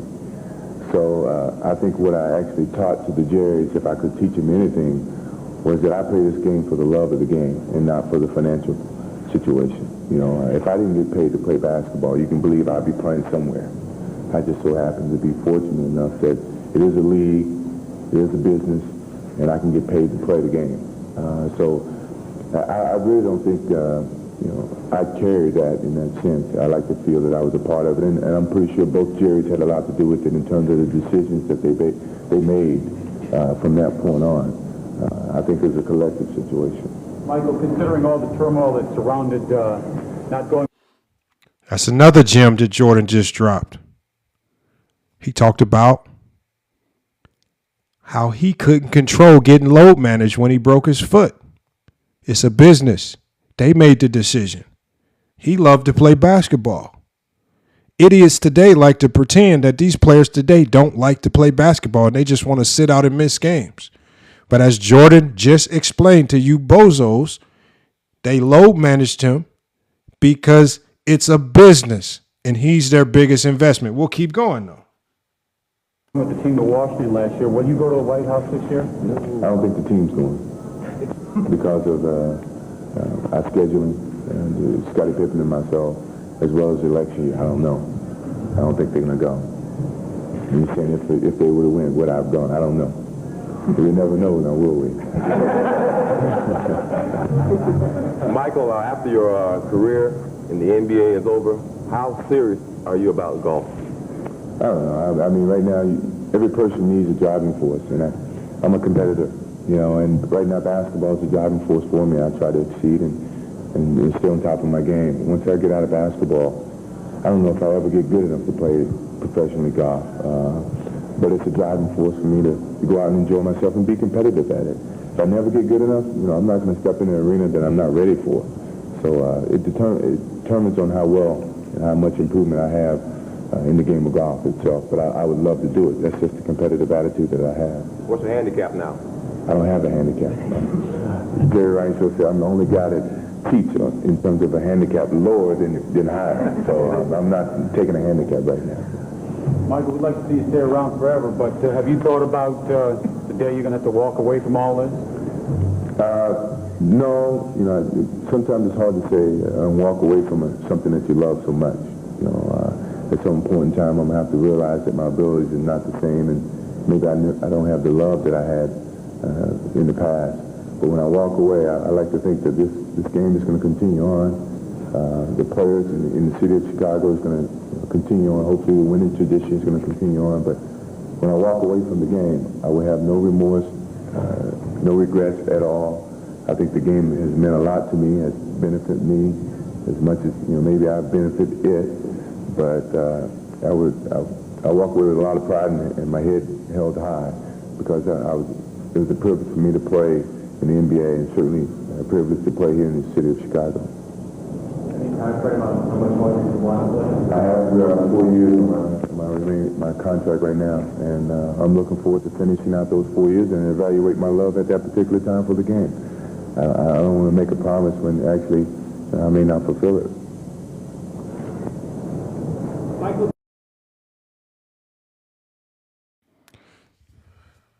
Well, I'm boy. What Michael Jordan say? Because this man retired less than a year later. I'm just sitting here laughing at all of this shit. I'm saying like, yo, all of this stuff that he's saying go against everything that these Jordans fans say. This shit coming from his mouth. What did he say, Juan boy? He said, I expect to finish off my final 4 years of my deal. Yeah. And quit the next season. Then he quit the next season. What's going on, y'all? Did Jordan lie to y'all? And then also said when he steps away from the game, he wants to feel fulfilled. Jordan didn't fulfill when he quit. He came back. And then he quit again and then came back. Yeah, and if y'all talk about, he retired because his father. No, we got the interview where he said he was going to retire if his father didn't pass away. No, the biggest point is this right here. Because, I understand that sometimes people say stuff, situations change, and then maybe the ultimate end outcome doesn't match what you initially said. We know what LeBron said in that pep rally, but Jordan fans will run around as if the pep rally was a Nostradamus prediction for the future, right? And this is Jordan in a serious nature, not in a pep rally fun setting. This is Jordan literally talking about his future. He lied. If you're holding it to a standard, he lied. He quit less than a year after this. After saying he wanted to fulfill his contract. He did not fulfill his contract. He quit.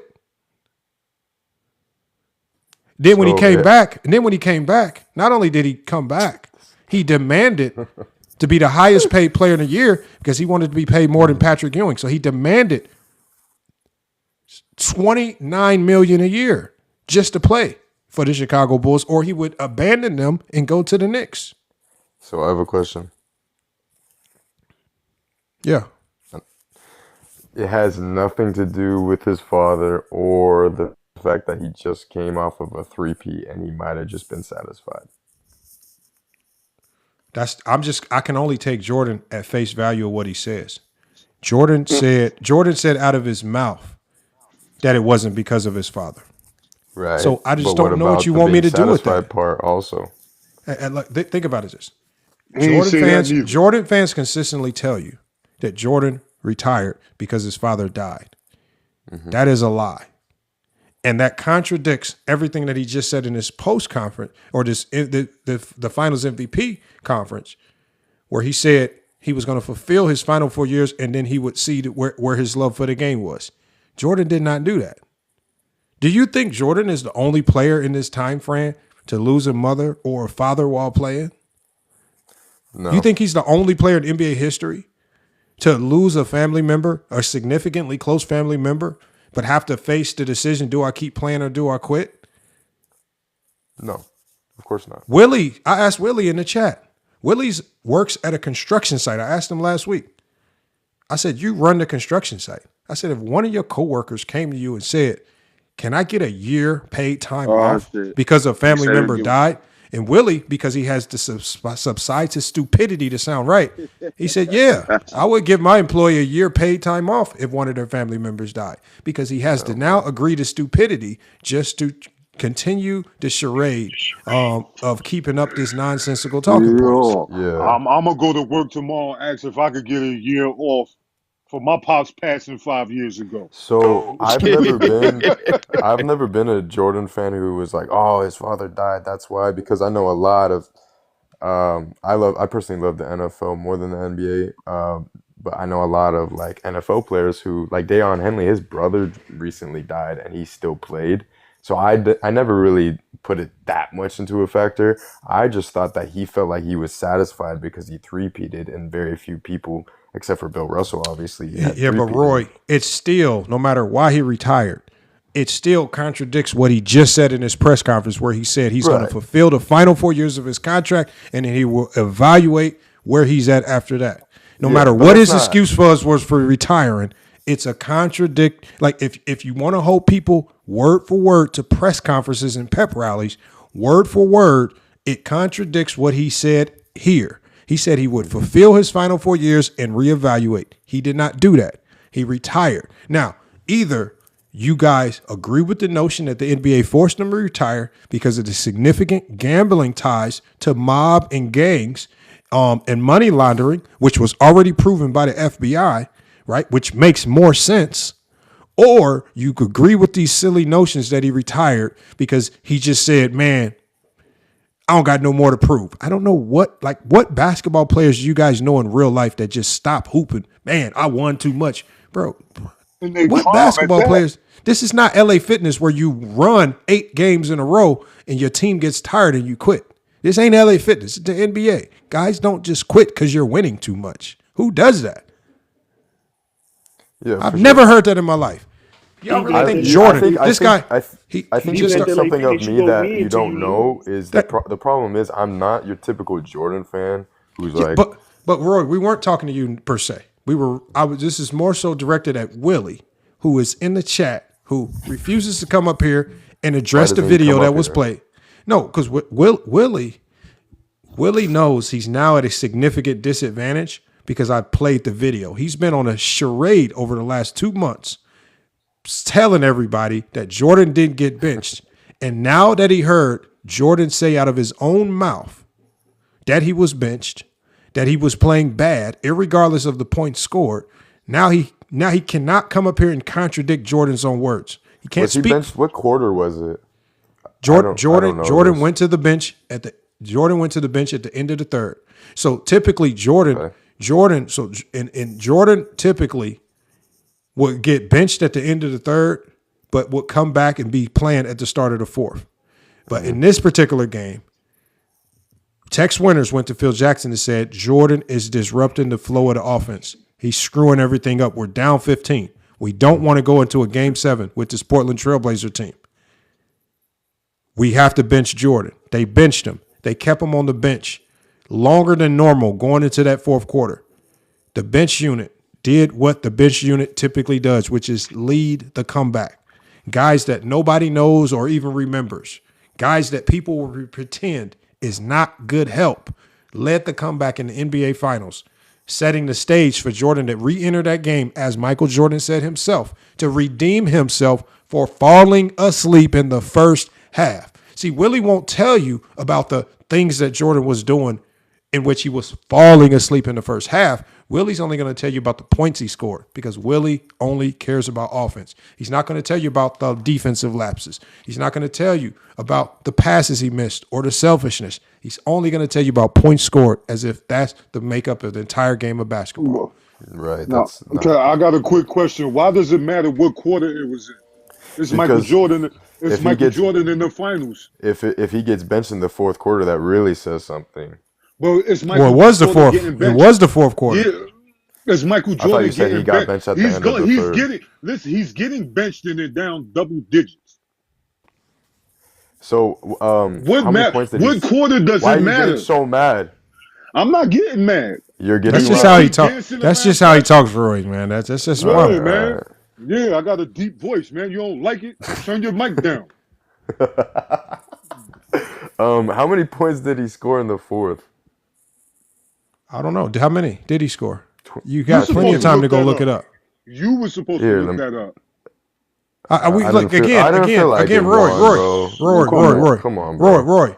What I want you to ask yourself this question. What's good?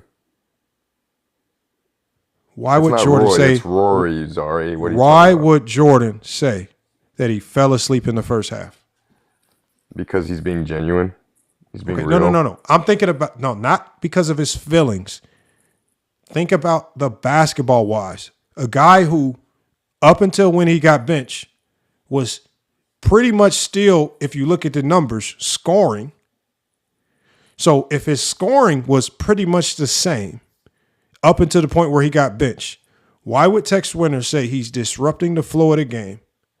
And why would Jordan himself say he fell asleep in the first half? What do you think he could have been doing on the court wrong to where his scoring output was pretty much the same up until that point?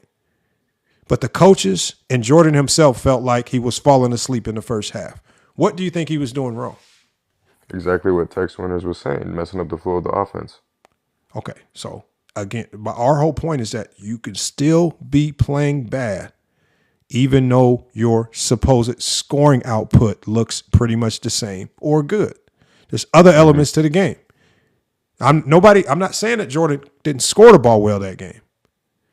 I'm saying that the Chicago Bulls coaching staff felt he was doing something else so detrimental that it wasn't worth having his scoring on the floor. So they yanked his scoring off the floor to put in guys like Bobby Hansen and Stacey King to lead the comeback. So do you think he wasn't worthy of that finals MVP? No, we're talking about one game. And that one game is indicative of the guys on the bench and the quality of bench that the Chicago Bulls had. And that one game is indicative of the fact that when people like Willie say that we're lying about Jordan getting benched, when Willie says that Tex Winters is lying about when he talked about benching Michael Jordan, now that Michael Jordan has said it out of his own mouth and also indicated that he fell asleep in the first half, it helps people like Willie understand that, yes, Jordan was human too. Mm-hmm. And we don't have to lie to you guys about him getting benched. It happened. It's real. Mm-hmm. And even Jordan admitted it. So I want to ask, you being genuine, would you still apply the same measures to Bron and his lapses as well? Or would you just say that it would depend on what circumstantial? It would depend on what supposed lapse you're referring to. Let's go over 20, because everyone talks about 2011, right? So let's go over that. Why do you think it wouldn't be any type of lapse there? Oh, do you know the beautiful thing about that is last week, and Juan Boy was here as well, we actually watched the 2011, was it game 4, Juan Boy? His worst game of that series. No. It was his worst scoring game, right? We watched it live on TikTok. And I would suggest that you actually go watch that because we don't just evaluate Jordan moments in bad games. We actually watched that game because I don't expect people to remember what was going on play for play. We wanted to refresh our memories. Was LeBron really playing bad? Was the offense breaking down? What was going so wrong in that game? I think I would suggest, because we've already went through this while watching it live, I would suggest that you go rewatch that live on YouTube. Because we watched that game and we followed along. And I think you learn a lot when you watch the games. You learn a lot when you watch. Mm-hmm. So, but do you think that LeBron has never had any lapses then? Do you think he's never had any problems in the finals? No. Everybody's had lapses and plays bad. Yes. This is not, nobody's holding, like, I don't hold Jordan to perfection. I don't hold LeBron to being perfect. I don't do that. Like that's why I don't get, like, every player that's picked up a basketball in the NBA has had down moments. Mm-hmm. It's the problem is that it seems to me as if Jordan fans want to pretend as if you're a superstar, you can never have a down moment. I've never thought that. Like when we talk about Larry Bird, do we talk about some of his horrendous finals performances, or do we talk about the fact that he was one of the greatest all-around players, 3 MVPs in a row? When we talk about Magic, do we talk about the tragic Johnson moment, or do we talk about the plays he made as a rookie in the finals that helped him win that championship? Right? When we talk about Kobe, do we run to his finals versus the Pacers, or do we run to some of the finals where he played horrendously? Well, Detroit, we definitely talk about that. Yeah, but they didn't win. We're talking, well, again, when we talk about what the things that make Kobe Bryant great, we talk about the greatness. It just seems like when people talk about what they feel makes LeBron great, people like to counter and say, well, what about when he played bad here? That's not how you talk about greatness. That's not how you compare great players. You compare Jordan's greatness to LeBron's greatness. You compare Kobe's greatness to whoever's greatness. You compare greatness versus greatness. These conversations where you're comparing bad moment versus bad moment, or Jordan fans, because they have nothing to counter his longevity, they just start bringing up, oh, he did this against the... Bro, it just brews bad basketball conversations. And y'all wonder why people like Johnny go scrounging up videos of commentators and Jordan himself talking about why he couldn't go left and all this stuff. This is the groundwork that Jordan fans lay. And when they start getting a taste of their own medicine, they start getting mad. This is why do y'all think they putting bounties out on GOAT James Kingdom? Bro, I didn't see screenshots of what's going on in that Discord. They are putting bounties out on him. They got Cash App bounties on him. If you can catch him in a debate, if you can catch him in a debate on a non-FYF platform, they're trying to put bounties on him. This is crazy. Juan Boy, when I show you these screenshots, Juan Boy, I'm going to send them to you because I'm going to do a whole episode on it, Juan Boy. I'm going to send you these screenshots, bro. They're doing Cash App bounties for GOAT James Kingdom if you debate him on a non-FYF platform. They are waiting for him to appear on a non-FYF platform just so they can try to say that they cooked him. It's nasty work going on. While you're doing that, but he got a show 9:00 every Friday. Yes. No, they can't. They're not allowed. Remember, in the Discord, they're not allowed to go to his channel without permission, or you get kicked out the Discord. Oh wow! Oh, it seems like you're breaking alliances or some shit. Yeah, Bro, oh my God! They have to get permission to come to FYF and GOAT James Kingdom channels. Yes. Hey yo, listen, nasty. Right? Can I? Hey Lamont, you know I subscribe to you and GOAT James Kingdom. Can I go subscribe and watch Gilbert Arenas too? But look, I'm gonna tell you what gets nastier. One boy, I'm gonna tell you what gets nastier. I'm gonna tell you what's gotten nastier. Once I started talking about their Discord, they knew that they had a mole, right? Mm-hmm. They then did votes within the Discord trying to identify the mole, and they kicked 4 people out, and they still didn't kick the mole out. Yo.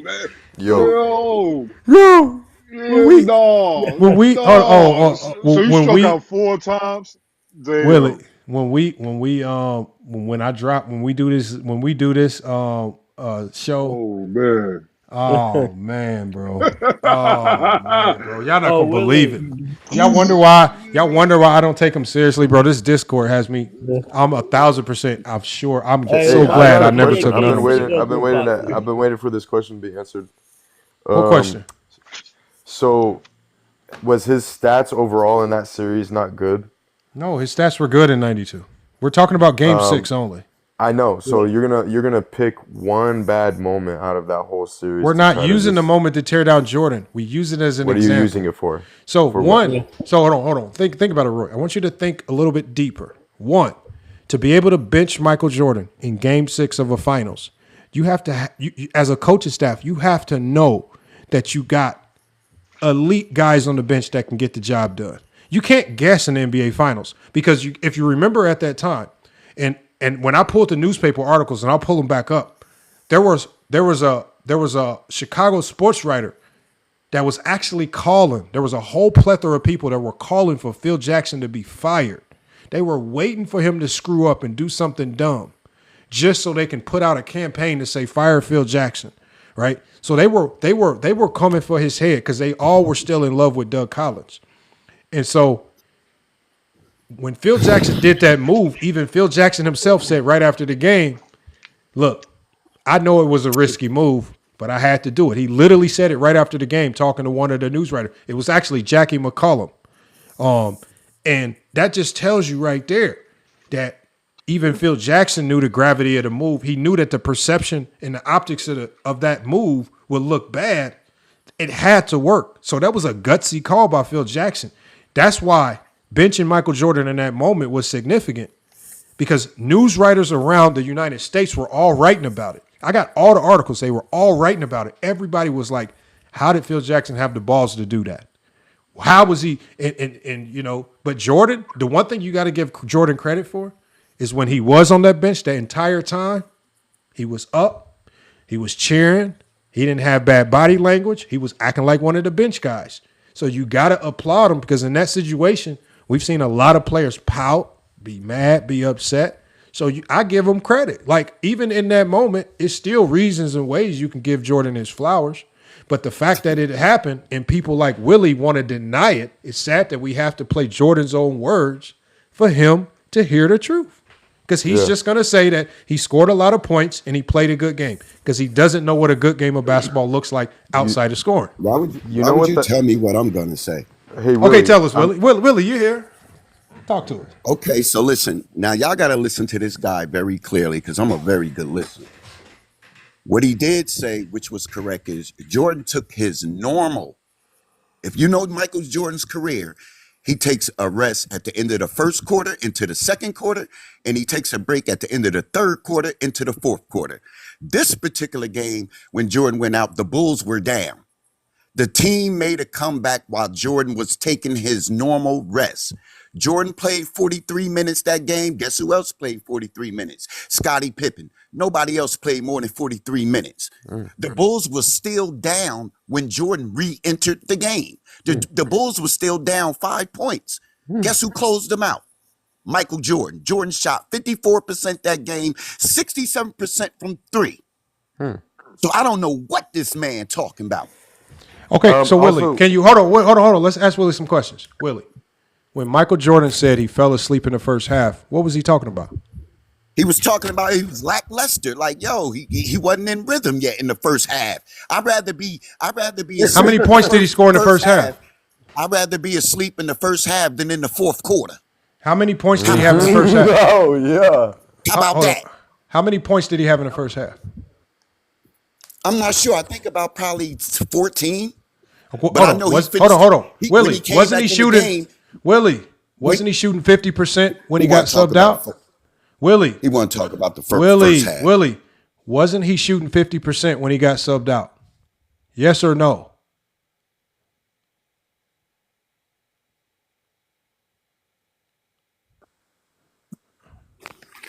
Okay, the mute warrior. Willie, was he shooting 50% when he got subbed out? Yes or no? In the fourth quarter? For the entire game up until when he got subbed out, was he shooting at like 51 to 52%? Yes or no? He shot 54% for the game. I know what he shot for the game. What I'm talking about is up until when he said he had a terrible game. Okay, no, Jordan said he fell asleep in the first half. If you think it, hold on, Willie, listen to what I'm saying. If you're going to mention 54% in the fourth quarter, wasn't he shooting 52% before he even got benched? Yes or no? 54% in the fourth quarter. He shot 54% for the whole game. Listen to what I'm saying. Up until when he got benched, he was shooting over 50%, correct? He did not get benched. He took his normal rest. Okay, so Willie, you don't want to answer that question. Willie, okay, so let's answer this question then. In games 1, 2, 3, 4, and 5, why did Jordan not get benched in the fourth quarter? Answer that. But hold on. Did you said why did Jordan get benched? Jordan went to the bench at the end of the third quarter into the fourth. In games 1, in games 2, in game 3, in game 4, in game 5, Jordan played the entire third and fourth quarter of all those games. What happened to his normal bench rest in those games? Jordan took his bench rest in most of those games. Out of those 6 games. Willie, I suggested you go rewatch. Hold on, y'all. This is how you know he doesn't watch. In game 1, 2, 3, 4, and 5, Jordan not come out. He did not sub out the third or the fourth quarter. Willie, what happened to his normal bench minutes in games 1 through 5?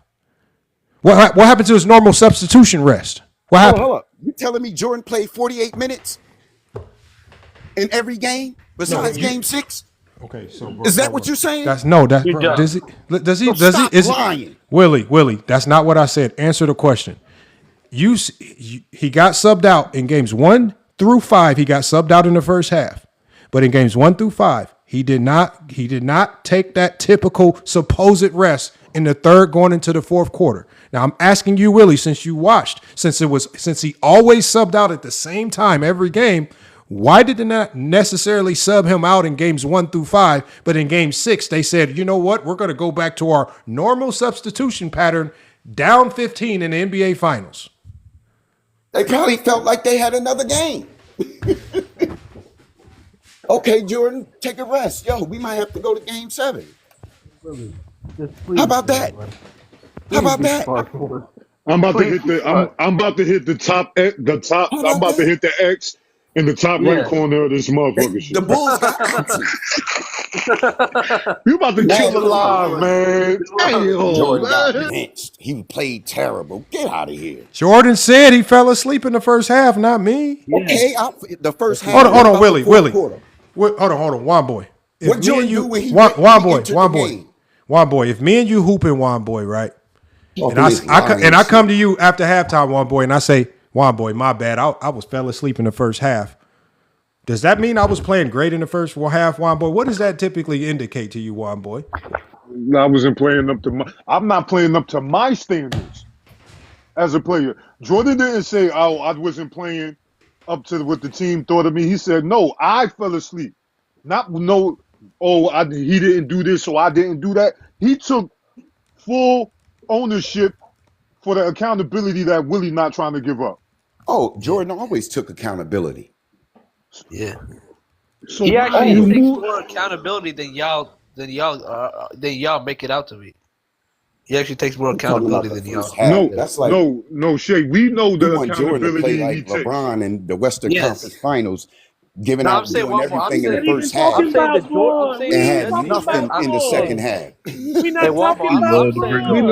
not talking about LeBron. Exactly. LeBron come in at? We said get LeBron's. I'll wake y'all. Nah, chill, Shay. Don't go there. Don't go there. Don't go there, Solomon. Don't go there. I had a pause. Don't go there.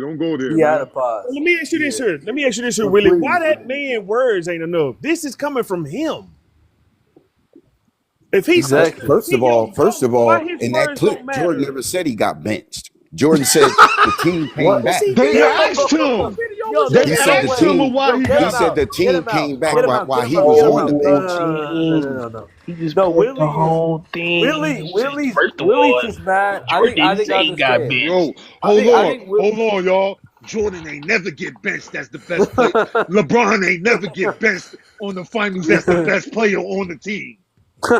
Now, what if we start doing that dumbass logic in our debates? LeBron ain't never been benched in the finals while his team was down double digits. Why you sound just like Willie, though? Because I hear that bullshit he be talking so much. Hey, one boy, Willie's just mad that his daddy got benched in the finals, and he admitted it, and he doesn't even want to make Jordan said it. So, Now, y'all worried about somebody who got benched that won a championship. Is that what y'all saying? No, we're not. Sad. No, that's not what we're saying. Knocking somebody that what he is doing this for. What he is doing this for, because y'all keep making excuses and y'all not using the excuses y'all make for Jordan for everybody else that y'all be making the case against them for. Y'all don't use the same shit for everybody. Who closed the game out? Jordan. All right, then shut the fuck up. No, what Jordan is saying in the interview is they gave him a chance to close the game out. If he wouldn't have got because he went to redeem himself, 15, he wouldn't have had the opportunity to close the game out. That's logical basketball. And that's called having a great team. That's what great teams do. Now, you're supposed to read in between the lines and get that. It wasn't AD, it wasn't Kyrie, it wasn't Chris Bosh, Kevin Love, it was motherfucking Hanson and Stacey King. In a team sport, you need a great team to win. That's the point. They didn't have Chris Bosh, they had Stacey King while Jordan was on the bench. They made a run while Stacey King was on the court. But of course, Jordan fans only care about scoring. That's it. Y'all only care about scoring. That's it. And then y'all talk about Pippen. Pippen was showing leadership out there. He showed you I can lead 4 other guys and make shit happen. That's what we talking about. We talking about the intangible type in the fourth quarter. Pippen actually he was a better leader. Hey, hold on, and Willie. Now you said when Jordan came back in, the Bulls was down 5. You sure about that? No, I said the Bulls was still down. No, you said they was down 5. You said they was down 5. You said they were when down 5. When he came back in the game, they was down, and then they went back up by 5 when Jordan was in the game. Hey, Lamont, when you drop this on YouTube, I'm clipping it, and I'm going to show Willie lying to watching himself. this. Hey, he's going to go crazy. Boy, you talking about, he tried to clip me boy, he can't clip me with you cowards on here. Shit. Man, shit, you know I care about a damn clip. I care about the truth. You're a Jordan fan. Ain't no goofy ass nigga like you worrying about a damn clip. All y'all do is clip up. Worry about some damn clip. I don't get YouTube money, nigga. I get $100K a year working. I don't need no YouTube, nigga. They go to 7% of the 100,000 guys. Willie be one of the 7%. Talking about a damn clip. All these guys. You talking about Jordan didn't have a jumper until 1996. Jordan got the most consecutive field goals in NBA history in 1991. Bro, he literally said himself. Like, I don't understand why you talking about he ain't had no. Jordan just said it himself. He just said it. Damn, man. First of all, when that series started, most people said Jordan couldn't shoot the 3. Okay, it wasn't about no jump shooting dummies. And Jordan went in there and shot, and mind you, that game he shot 67% from 3.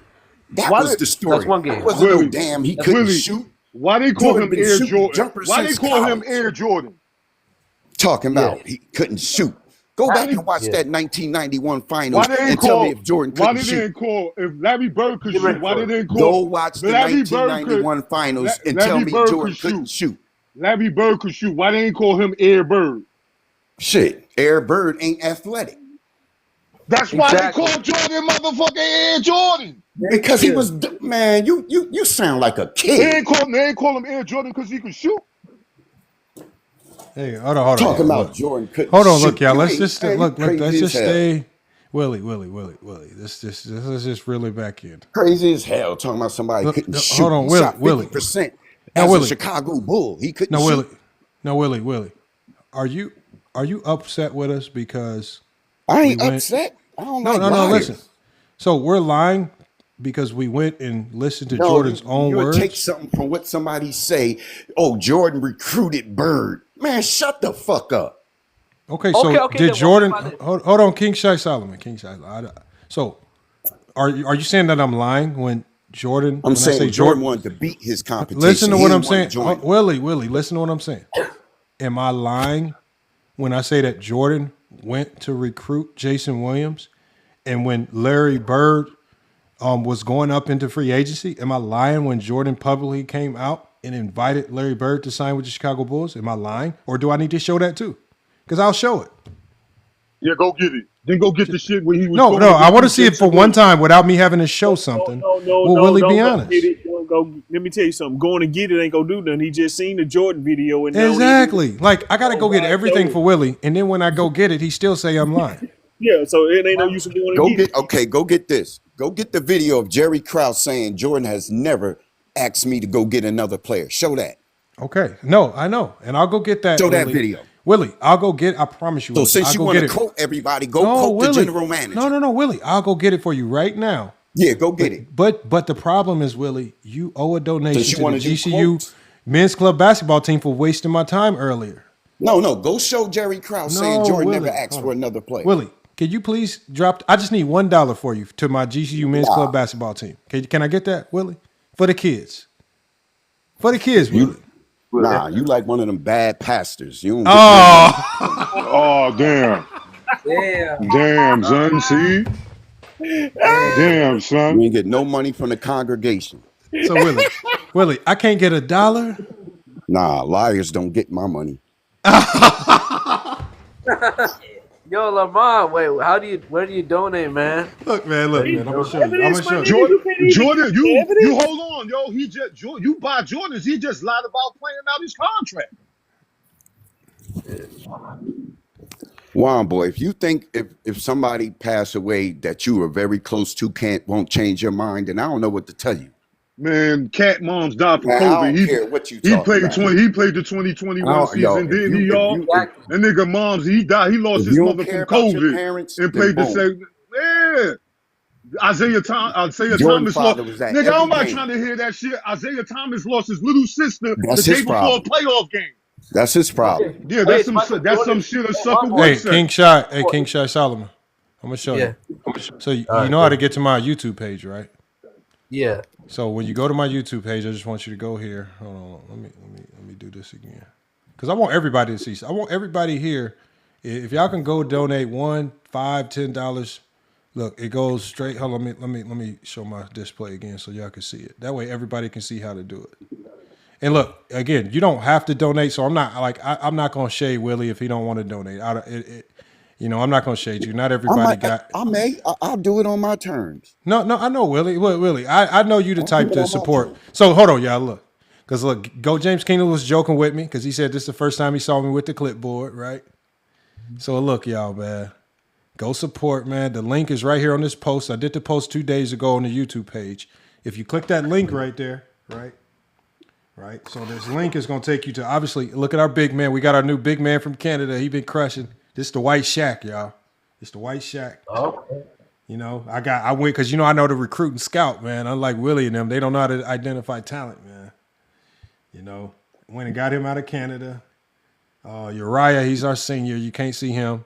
I recruited Larry right here from. I had to recruit a champion. Hold on, somebody got an echo. Man. Somebody got a damn clip. So hold on, we got to go. Actually, comment. So when you click it, when you go to click this link, King Shy Solomon, it'll take you to our donation page. All right. And Sammy says he can debate if he can't give a donation. Now he already lost the debate. So look, man, the goal for us is we trying to raise 20,000, right? We almost there. These donations are all tax write-offs, so once you donate, you get a donation receipt. So again, we almost at our goal. You know, we just started, so we ahead of pace, but I know y'all can do something to support, man. Y'all gotta hop in, man. Help us out. I know Willie got it. Willie said he's making over 100,000 a year. I know he's doing big things at the construction site, at the oil rig. I don't know what they building, man. Jordan statues, whatever they building. He using all them shits, the bricks that Jordan built. All them bricks Jordan shot. Hey man, we got to be nice to Willie till we I see shoot that donation. a lot of bricks too if I can win 6. Hey, so Willie, are you gonna help us out, man? Willie, are you gonna help us out? Man? I shoot bricks all day for 6. Willie, man, you making all that money, man. Are you gonna support? Man, acting like his favorite player shoots 1% better. Hold on. My favorite player is Brandon Roy, though. But Jordan Brickin. My favorite player is actually AI, man. So we'll see, Willie. You know where to go. Like this whole Jordan and just old Jordan talk, and the way we talk about these NBA players kicking somebody down, bringing somebody. It's not about Michael Jordan. Hold on. It's not about Michael Jordan or LeBron James or anything like that. It's about the fans. It's the toxic. The toxicity that we use for these players. I mean, God, for Christ's sake, Michael Jordan was fucking LeBron's favorite player. And it's like, just because this man played all these years and people like who they like, now we got to turn around and tear down. Oh, Jordan played against plumbers. Oh, LeBron played against J.J. Barrera. We watch what we watch. No, it did not. It started in 2016 when somebody said this. King Shy, you gotta let Willie cook. Hold on, King Shy, you gotta let Willie cook. Because I got a question for Willie when he's done. This shit is crazy. Oh, let's go back and watch him shoot 2 for 11 versus Boston first game. The first 3 games, he was terrible versus Boston in 08. Has Jordan ever Hold on, but Willie, when have I ever done that? When have I ever done that, Willie? Be honest. Like breaking down. We gonna break down these games, but they don't never break down Jordan championship games. But Willie, they always show the games when have I ever championships? When have I ever played a game to look for people championship games when they was in the finals? I know, but Willie, when do I watch games to watch Jordan miss shots? Man, what? Y'all got whole segments of let's see how Jordan played, how he had a jump shot in the 1990. What? Hold on, Willie. When have I done that? If you want to show the bad, show the good. Willie, when have I done that? You on FYF right now. When have you done that? Your channel does that. But Willie, we was talking about Scottie Pippen and giving him his flowers. That was the whole thing. Michael Jordan gave Pippen the goddamn car from the Finals MVP award. That shit ain't got nothing to do with basketball, man. We don't care about people. Jordan always praised Pippen. So I don't know what y'all talking about. In the 90s, you tore down the old heads from the 70s and 60s. And No. you said, Who tore that? I don't even know too many players from the 70s. You guys were the ones that started the plumbers and taxi cab. No, you guys started the plumbers and taxi cab. No. We done with the 90s. Was not from no Jordan fan. This is my issue with you guys. You can't blame newer fans for saying, oh, the 90s was weak or it's not as good as now, when that's what you guys were doing to the old heads of the 60s. It's the same shit. But no, we didn't act like that. We didn't compare people like that. We never called Wilt Chamberlain trash. We never called Magic trash. We never called Bird trash. We never called Isaiah trash. Michael Jordan don't even like Isaiah. He said he's the second greatest King Shot, that's why you got to let just Willie talk, because you just got to let him get some of this stuff out of his system. Because my only question to him is, Willie, I get what you're saying, and I get that you might not like Ajani's approach to how I ain't bringing nothing up. I don't care about no listen, Ajani. Willie. Y'all are minorities out here. Willie, hear my question, Willie. Please hear it in full. I understand that you may not like GOAT James Kingdom's approach into how he attacks I love Jordan. his approach. No, okay. Yeah, he need fans. Willie, this is not about. You got to hear the question, Willie. Willie, my question to you is this: I get that y'all don't like the people that come at Jordan's approach. When do you start singing these Martin Luther King, please be nice? Why don't you do this on Vision's platform or All Ball TV? Why don't you tell them to stop ragging on LeBron and the players of the day? Why does everybody come over to FYF Sports and they want us to play nice, but when you over there with them, you be joking, laughing it up, he high-end, LeBron choked this. You be enjoying them conversations. You never sing them Martin Luther King, Malcolm X, Black Power talk with them. But with us, we gotta take the high road. You got me fucked up. First of all, I don't talk like that. You know what? I have never said these certain words. I have never even in my life used the word LeBron sexual. What the fuck is that? I have never called nobody, no name, no nothing. I don't talk like that. When we talk about basketball, we talk about basketball. I'm not asking you about you. I talk about games, moments. You be on Willie. Think about this, Willie. You know this like I know it. You be on platforms where all they do is denigrate and tear down LeBron James to no end. Yet I've never heard you go up on a panel. I don't like Jordan platforms. I like platform. I like LeBron. I like to go on the road. Willie. No Jordan. That's why I'm on this one. Willie, I don't care about no Jordan platforms. Willie, there's too many of them. Willie, you just right now, Willie, like you was just over I like there LeBron on platforms. So Willie, where is the Martin Luther King? Stop talking about NBA player talk on other platforms that are pro that hate Jordan, LeBron. Talk about the game. Y'all see he's avoiding the question. Gotta go. Oh, he recruited. Man, that man ain't recruit more than your man. This is exactly why he don't be on Jordan channels, like he said, because y'all do not know how to talk basketball. You can't even answer a simple question. You can't even say it. You can't even answer a simple question. Exactly. That's how you become a basketball niggas player. Been trying to get at you, coward. Thank you, that's cool. He just exposed like basketball. Willie, you are 50-something years old. You a coward. I cannot click on. You a coward. I don't even want to talk to you. You a coward. I cannot click on. I cannot click on. You don't step off this page. You don't step off this page. Yes, I got my own At least shit. FYF. I got my own shit. At least this FYF. This the last one I've been on at least in like FYF the last got, couple weeks. At least FYF got some nerve to go on other channels. You a fucking coward. You know what? I'll be there, and I will be. And I will be one of the best. And I will be one of the best respected. I will be one of the best respected basketball fans everywhere. I don't have. I don't learn nothing from you niggas. You know, I don't learn nothing from you niggas. How you gonna learn? How you gonna learn sitting in the same spot? Now it's messy. Look, see how far from Scottie Pippen talk we've gotten. So where now it just becomes talking messy, about Scott and then FYF talk about I get on these channels knocking Scottie Pippen. Man, Jordan fans don't real. I'm talking about real. Really, Jordan stop fans. lying. You are a real Jordan I'm fan. not talking about. I'm not talking about these YouTube Jordan fans. A month ago, Lamar went into the content.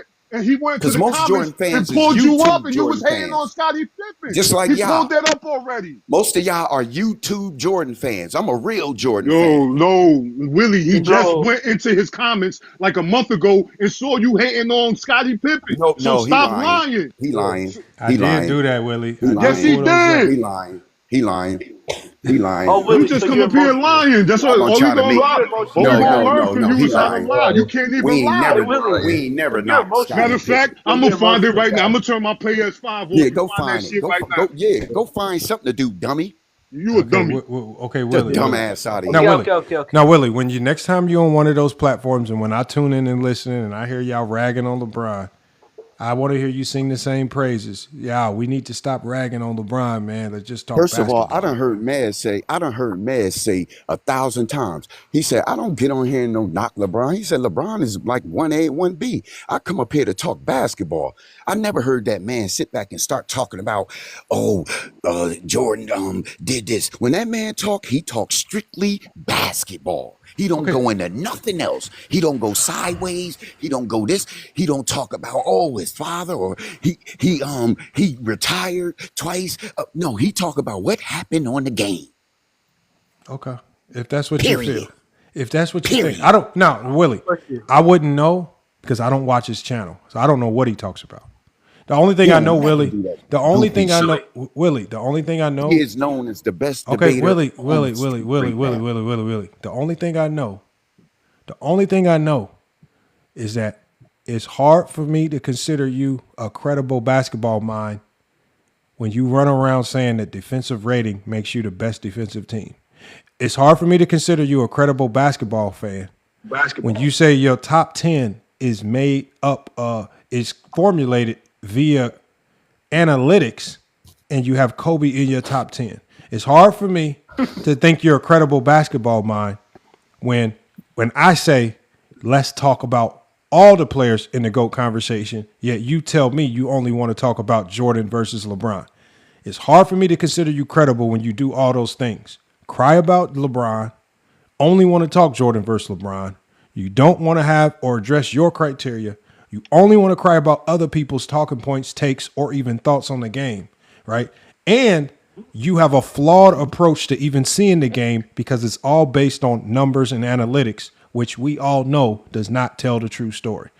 Hard for me to consider you credible when you do those things. Now, if he wants to engage in a conversation, he can actually come over here and engage in a conversation. But the problem is, Willie, we know he won't come over. I go to those platforms knowing that they just going to talk a whole bunch of nonsense and try to shift conversations into silly one-liners. I want to talk real basketball. I would love for him to come over here and talk real basketball. I would love for him to enter into a real debate. We know he won't, because if his debate, hold on. If his debating, hold on one second, Willie, hold on one second. Anybody, y'all, and this is for anybody listening, anybody that leads with analytics being a primary reason as to why they like one player over another is not a basketball fan. This is not an elite basketball mind. Analytics will steer you into oblivion. Like I said before, analytics are driven by numbers, like steals and blocks. Basketball has shown us that steals and blocks do not identify the best defender.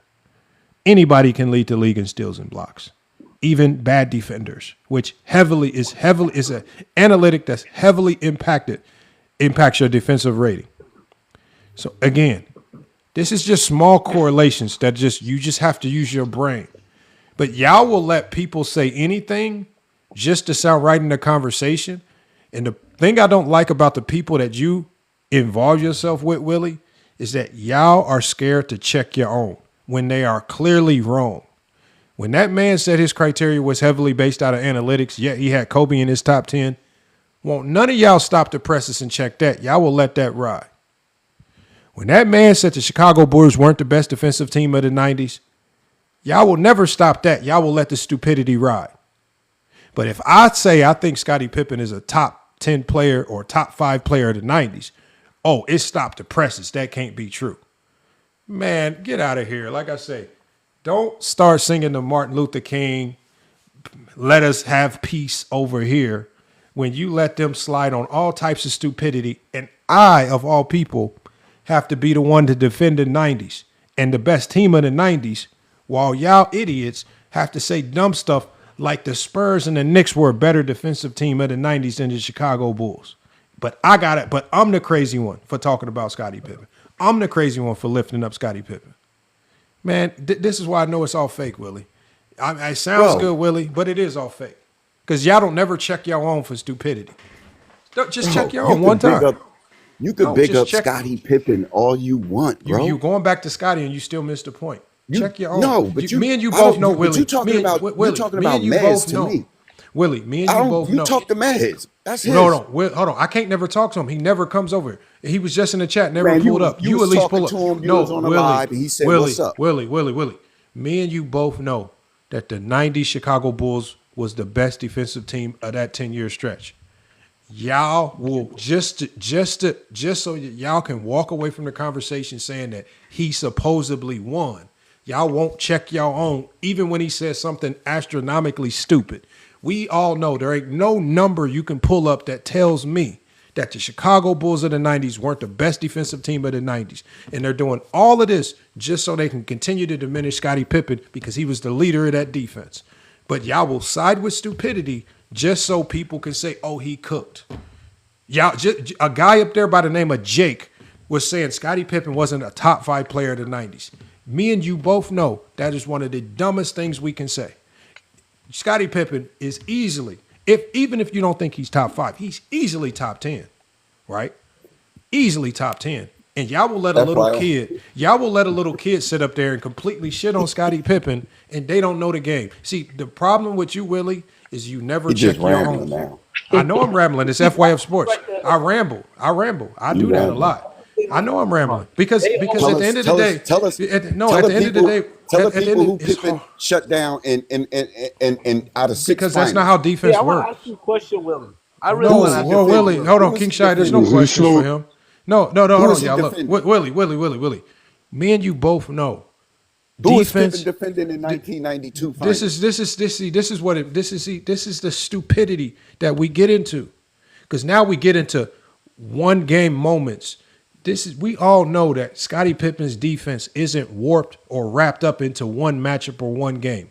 That wasn't even the type of defender he was, nor did Phil Jackson ever even put him on the best player all the time, because Phil Jackson utilized Scottie Pippen off ball and would always deploy him late game on the best players, unless it was situational and they had to absolutely stop a player, like the Bulls needed to stop Mark Jackson in the Pacers in the late 90s.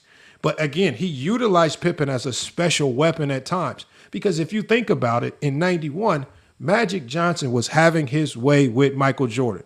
Yes, Jordan held him to a scoreless overtime and one game. Outside of that, Magic Johnson 1v1 versus Michael Jordan had his way with that man. You guys will pretend that Michael Jordan was playing this shutdown, lockdown defense on Magic Johnson in the 91 finals, when anybody with two eyes saw Magic Johnson, whenever guarded by Michael Jordan, he little boyed him, put him in the post, one hand on him, lying. See, then we got to watch, because now you don't want to tell the truth. He lying. Okay, Willie, how much you want to bet? Magic averaged more points versus Scottie Pippen than he did against these dudes are liars, bro. And then I have to play another game to prove them wrong. I have to play game after game, bro. I'm not saying stuff. I don't have to make this up, because I go back and watch. I hate it when people lie. We just played film of Jordan saying why he got benched in 92. Willie said Jordan was lying. I literally will play. We can do this. Willie, say in the chat, you can pick any game of the 91 finals, and I will play it on Saturday's live stream. I want you to just tell me what game to pick. You can pick the game, and I promise you, Magic Johnson is having his way with Michael Jordan. Pick the game. Pick the game, Willie. Okay, Willie says show game 3. So Saturday, y'all, because we know Willie's memory is in the garbage can, and because he forgets, we're going to play game 3. We're going to play game 3, right? And I'm telling y'all, he's probably going to pick the game where Jordan held Magic scoreless in the overtime. We're going to watch the game. Moments and shit. That's it. Bro, bro, he thinks I'm dumb. Yes, I know, Willie. Pippen got fouled out, and Jordan held Magic scoreless in overtime. We're going to see how that game flow went. Bro, you think I'm dumb, Willie? I told you, I watched the whole series. Y'all live in moments. You dwindle Pippen's defense down to a few moments. Did he stop this person? And 10 seconds left on the clock. Pippen's defense was never embedded in stops. Pippen was a team defender, ultimate team defender that could disrupt an entire team's offense. His one-on-one defense was best when deployed on fours. But y'all don't know Pippen's game. Y'all don't understand it. Y'all don't respect his greatness. Y'all always try to find a way to diminish Scottie Pippen and then pretend like you not. He said up here and tried to say Pippen was great, and then went into Pippen didn't get a stop. Pippen didn't get this stop in here. Bro, that's not how Pippen was. Now Magic was more efficient versus Pippen. Man, come on, man. Like, hold on. Matt, hold on. You know Willie, what I don't understand? Willie gets numbers from Reddit thinking they accurate. You got that from Reddit, man. Stop it, man. You know what I don't understand? If you're a real Jordan fan, man, I said this on one channel. If you're a real Jordan fan, you should take no Pippen slander from nobody. Thank you. Like, it shouldn't even be allowed. It shouldn't even be allowed. Yeah. Thank you. He said it on the Last Dance. You cannot say Michael Jordan without saying Scottie Pippen. That came out of Jordan's mouth. Exactly. But he said, don't say Michael Jordan without saying Scottie Pippen. But the reason why I blocked Willie won't be up arguing five. I woke up one day and he tagging me a shit 5:13 in the morning. I am asleep. You are taking this shit too far, tagging me and everything. Willie, I don't find you to be a great basketball mind. That's why I tag Lamont. That's why I tag a Johnny. That's why I tag King Money Fly. That's why I tag Olo and shit. That's why I'll tag King Solomon and some shit, because they know the game of basketball. We don't have to talk about basketball. You don't have to talk about LeBron and Jordan all the time to talk basketball. You don't pop up when we talk about anything else. So what do I need to hear from you? I'm not going to learn nothing from you. I teach more people on YouTube than you do. And TikTok. Hold on. I'm going to show y'all a short snippet of what Magic was doing to Jordan in the 91 finals. Watch this, y'all. I'm about to show y'all a short snippet. And then when I tell y'all, listen to what, before I play this video, I'm telling y'all right now, he was little boying Michael Jordan. He would back him into the post. Jordan was too light in the ass, and he would just score on him at will. Now, that's my description before I play any video. And when I play this video, I want you to tell me if what I just described is different. Watch, I'm about to play the video right now. Hold on. Yo, this the part in Friday when Bike Red asked for his bike back. and so Debo passed the when I dice play off. this video, watch I want to see the excuses that Willie gives after I play the video, right? Oh shit! But this was barbecue chicken before Shaq, y'all. Yeah. I guarantee y'all Willie's coming up with his excuses right now. Guarantee. Bro, he literally came up with excuses when Jordan got benched, and Jordan said I got benched, and Jordan said I was playing bad. They got excuses on top of excuses. Right. He said Jordan didn't say he got beat. Shot clock at 5. Okay, so hold on. Let me start it from the beginning. I got the video up, so I'm not gonna play it yet. Let me put it on the screen. Let me minimize myself. Let me go ahead and minimize myself again. I gotta warp my screen up. All right. Hold on, let me move myself. I gotta make myself smaller. Let me share this. Hey, yo, fellas, I mean, call it a night, man. I got to get up in the morning, man. I'm going to just say y'all stay up, man. I'll get with y'all tomorrow. The next time y'all up, I'll be trolling. I got you, man. Appreciate you pulling up, man. Appreciate you for pulling up, man. Peace. All right, this is the last clip we're going to play on the night for Willie, man. We done played so many clips for Willie tonight. It's been crazy. Yeah. Make sure we can see it. Make sure we can see it. All right. Can everybody see that? Yep. Hold on. I don't want myself in the way. Hold on. I want to put myself somewhere where it's not going to be in the way. The Willie want to come up now. Willie, you're going to sit in the backstage and watch this one because all you're going to do is try to talk loud and be disruptive and ruin the video. Because you know what he's going to do. He's going to talk loud. People can't hear the sound. They're going to stop paying attention to it. Oh, he got the Jordan overrated video. They do not like Homeboy that made this video. Okay, hold on. Yeah. Now, what is Magic doing to him right now? Hold on. We about to play this, y'all. So let's just watch. Hold on. Let me turn the volume down just a little bit. Just a little bit. Okay. We're going to play this. 91 finals. What is he doing? Little boy. Bop. Little boy. Little boy. Get wherever I want with you.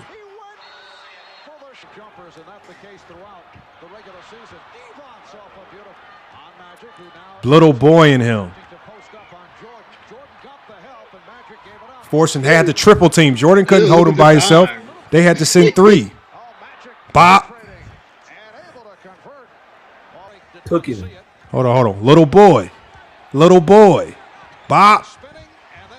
You got to send doubles. Now, look, think about this. In a lot of these clips, he beat Jordan. Don't think about it. He's beating Jordan so bad in a lot of these clips that they're having to send double and triple teams off one spin move. Jordan getting beat on one spin move. Watch. We can go back a little bit, and I'm going to keep playing. Look at this. Little boy. Send 2. You better send 2. Now Vlade Divac's open because Jordan need help. Watch this. Magic. Little boy. Spin move. Bop. Little boy. Little boy. I'm backing you down. You're not stopping nothing. Bop. He's a little kid. This is a point guard. They have to send a double to stop him. And now they score because they have to double off. How is you defending Magic? How is you stopping Magic and they got to send doubles? You ain't doing nothing. You're a little boy. The man to help. Magic is diming off the man that has to help. Little boy, Mike. Do whatever I want. I'm doing whatever I want because he has to send doubles because Jordan is guarding him. Look at this. They have to send doubles. And every time they send a double, Magic finds the open man because Jordan can't hold his man. Bop. Easy. Right around him. Look, he turns his back. Jordan concedes. Jordan cook. Easy. Money. Look, every time he's just putting them in the post. Little boy. Dime. Little boy, back you down. Dime. Bop. Little boy, backing you down again. No deflections, nothing. Dime. Bop. Come on, man. Look, hold on. Little boy, spin move, layup. Look how he just spinning off of him. Little move, spin moves, need the double, layup. Oh, come on. Watch this. Hold on. Little boy, post, hook. Rewind that one. That was me. The double spin move. You need the fillet voiceover. Now, hold on. This is all, mind you guys. Hold on. Mind you guys, look. Think about it. This is all from one series. This is not a course of 5 years. This is all from one stretch of games. So if Willie said that Magic, think about it. See, Willie only cares about scoring. So Willie thinks that every time Magic dimes the ball off because Jordan needs a double team to contain, that's not Jordan getting cooked because he's going to blame the other guy that's coming to help Jordan and the other man scoring. Magic is creating all these buckets because Jordan cannot guard him one-on-one. They have to send doubles every time he makes a move. Jordan needs help on defense every single time. Watch, we can go back some more. We're going to go back to see that one nasty hook again, too. Look at this. Little boy, you better send a double. Dime. Little boy on me. Need to send a double. Dime. Layup.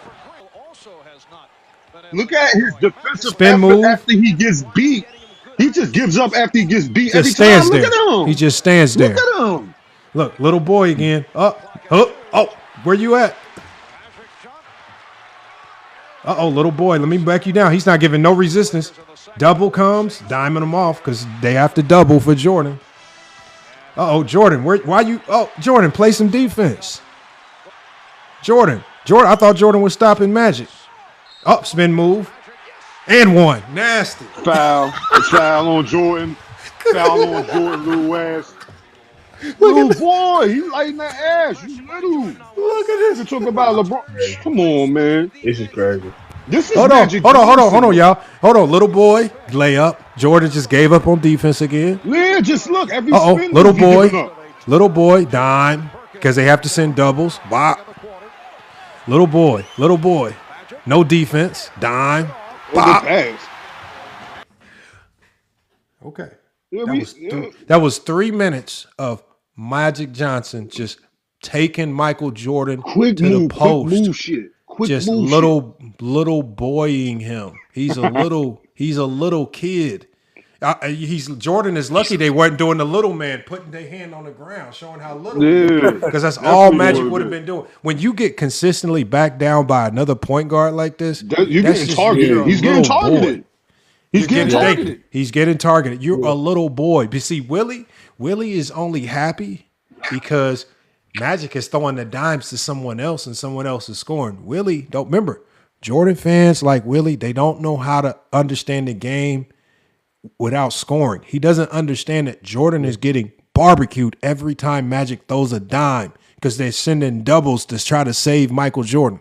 Every single time they're sending Jordans to try to save him. Damn, son. Now, Willie, this is a contradiction from what you said, Willie. I told you Magic was little boying him. We didn't see Magic face up.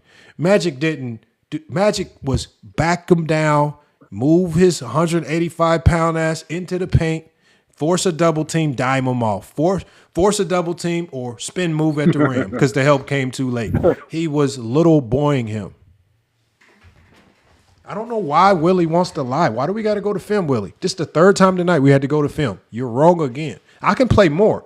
Like, I can keep going, Willie. There's plethora of content on this.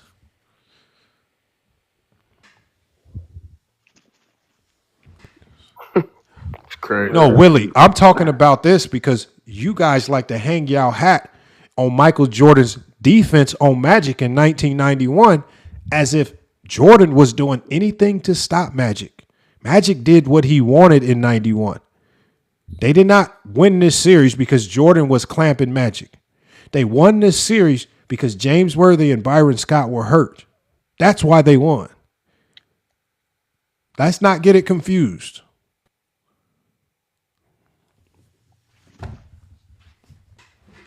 And y'all got to pretend. Y'all do all this pretending that Jordan was stopping.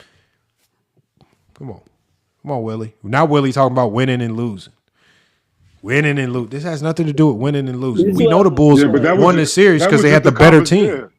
Yeah, that was the conversation before you went to go pull up the clip. You know that the Lakers lost. Yeah, he wanted to show Jordan defense. The shit that you was lying about. See, Wombo, he asked Lamont. He asked Lamont to show him the proof, and then when Lamont shows him the proof, he goes on to something else. He says they won the game, though. He said, I show him the proof. He said they won, though. They won. Yeah, we know they won. They didn't have nobody. They was all injured. Duh. Exactly. Right. Yeah, obviously, you beat injured teams. Jesus Christ! You beat a injured Magic or Laker team. Okay. Yeah. Yeah. You get brownie points for that. Yeah. Michael. So Len Bias died. Magic Johnson retired with AIDS. Reggie Lewis died. Petrovic died. So all your competition died, or got sick. But you get brownie points for winning. I mean, like, you know what I'm saying? Like, and it still don't take nothing away from Jordan. He's still great. You know what? When we go to the film, like, that's why I say every time I don't want to watch Jordan no more because it get worse every time I watch. And it's not even just the offensive side of the ball. Now it's the defensive side because I'm looking like, yo, damn, it wasn't that many guys then in the 90s that could, give him a run as far as the shooting guard position. But when I be seeing shit, he be cooked by no-name niggas. Now, hold on. Now, what I could do, now, since Willie said that Magic had this crazy scoring percentage on Scottie Pippen, do y'all want to see the clips of Pippen on Magic? Absolutely. Yep. Okay. Anything to make. Hey, listen, man. I'm gonna make a Willie. I'm about his Dream of Prayer already done came at my man Johnny. I'm ready to put the diss track out on him, but we definitely gonna have to do something on Willie Sherman. We gonna have to for either Thanksgiving or Christmas or New Year's. I'm gonna make a whole shitload of clips of Willie getting fried from FYF to GOAT James Kingdom. Okay, so we're gonna play clips now. We saw what it looked like when Jordan was guarding Magic, right? So see a whole different shit. So now we're gonna see a whole what different shit. Like when Pippen was guarding Magic. Hold on, let me get this clip ready, y'all. Come on, Willie. We watch film over here. See, Willie's used to be. That's what they don't like. Yeah. He's used to be on the platforms. They don't like the niggas when niggas don't watch basketball. Yeah. Because they don't like basketball. Just the niggas, they like narratives and shit. I want to see niggas get dunked on crossover. I want to see game winners. I want to see somebody get their shot blocked to the glass and all that. Facts. I want to hear the commentary. Let me see. I got it ready. Okay, I got it ready. So we going to see, look, and I know it's a short clip, but we just going to see what it looked like. Was Magic able to little boy Scottie Pippen? Right? I mean, this is going to get a little, obviously we're going to watch a full game, but let's just get a little glimpse of it. I just want to see what it looked like. I haven't seen this clip either, y'all. I don't know what I'm about to see. I have never seen it. Hold on. Okay, it's playing. Hold on. Okay. Hold on. Let me share my play that music. You're gonna have to mute that joint. That's the music. Let's go play. No, this one's in good quality too. Okay, so hold on. We got this. Let me add my display back in. Yeah, them 90s games, them joints be looking like double dribble. You ain't lying, bro. But I'm glad. Live 95. I am glad we got access and we can play things in real time now. Because, boy, this has been killing them. The ability to play stuff in real time, boy, to catch people lying. Okay, so let me move this to the side. And that's what I'm saying. You talk about, like, y'all, the 90s fans, the Jordan fans, y'all the ones that told us to go back and watch. Okay, hold on, y'all. Let me turn the volume down on this so it's not too loud. So let's see what it says. Hold on. I'm going to turn the volume up because they might be talking. Let's see what they're saying.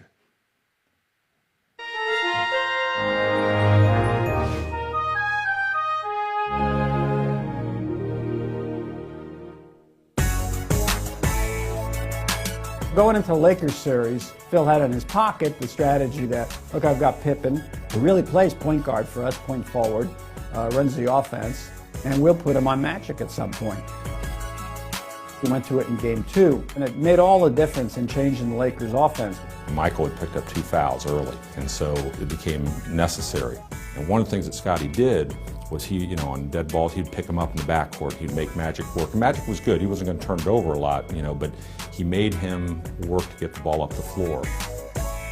I knew that I could cause him a lot of problems. I watched Magic my whole career and even before my career, so I knew the style of player he was, and I knew what I could do to prohibit him from being as effective on the basketball court as he had been throughout his career.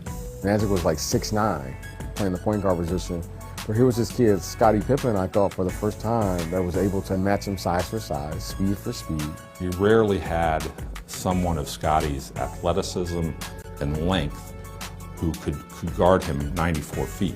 So now Magic was in a situation where he was having to back his way down court. He's facing backward, just get by Pippen's aggressive defense. The Lakers really thrived on Showtime and Magic making plays, and you can take them out of rhythm, then you can make them have to think a little bit. Scotty gave me some problems, and it made it a little tougher for us to get into our offense.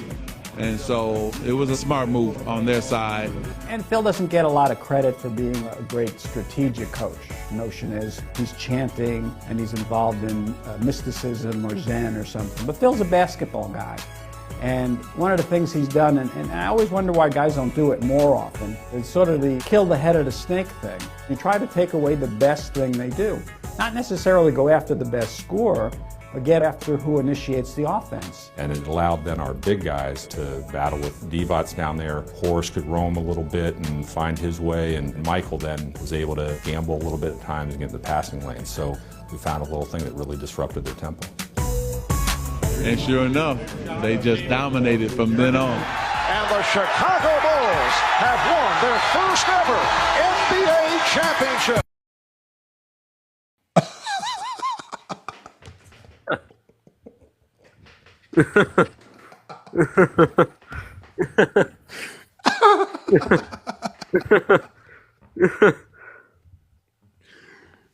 Magic said it was Scotty. Did I hear that wrong, or did Magic say it was Scotty? That's crazy. He said it. He said it himself. I didn't say that. I thought I heard Magic Johnson himself say that it was Scotty that caused the problems.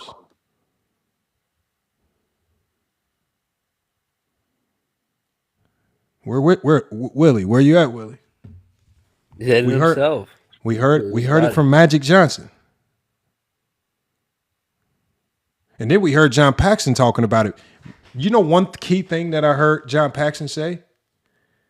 He said by Pippen guarding Magic, it allowed Jordan to go gamble on defense.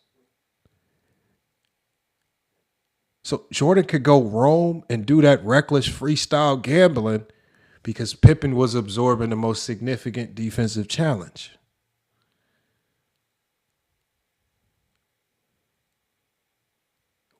I didn't say it. His own teammate said it. Willie says, let him up, man. King Shai Solomon. What do you think Willie's going to say, man?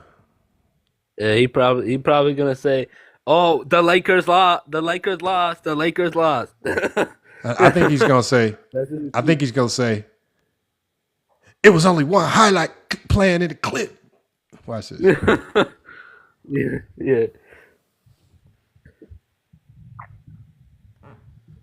Hello, sir. Can I ask you one question? Why didn't Phil Jackson keep Scottie Pippen on him for the rest of the series?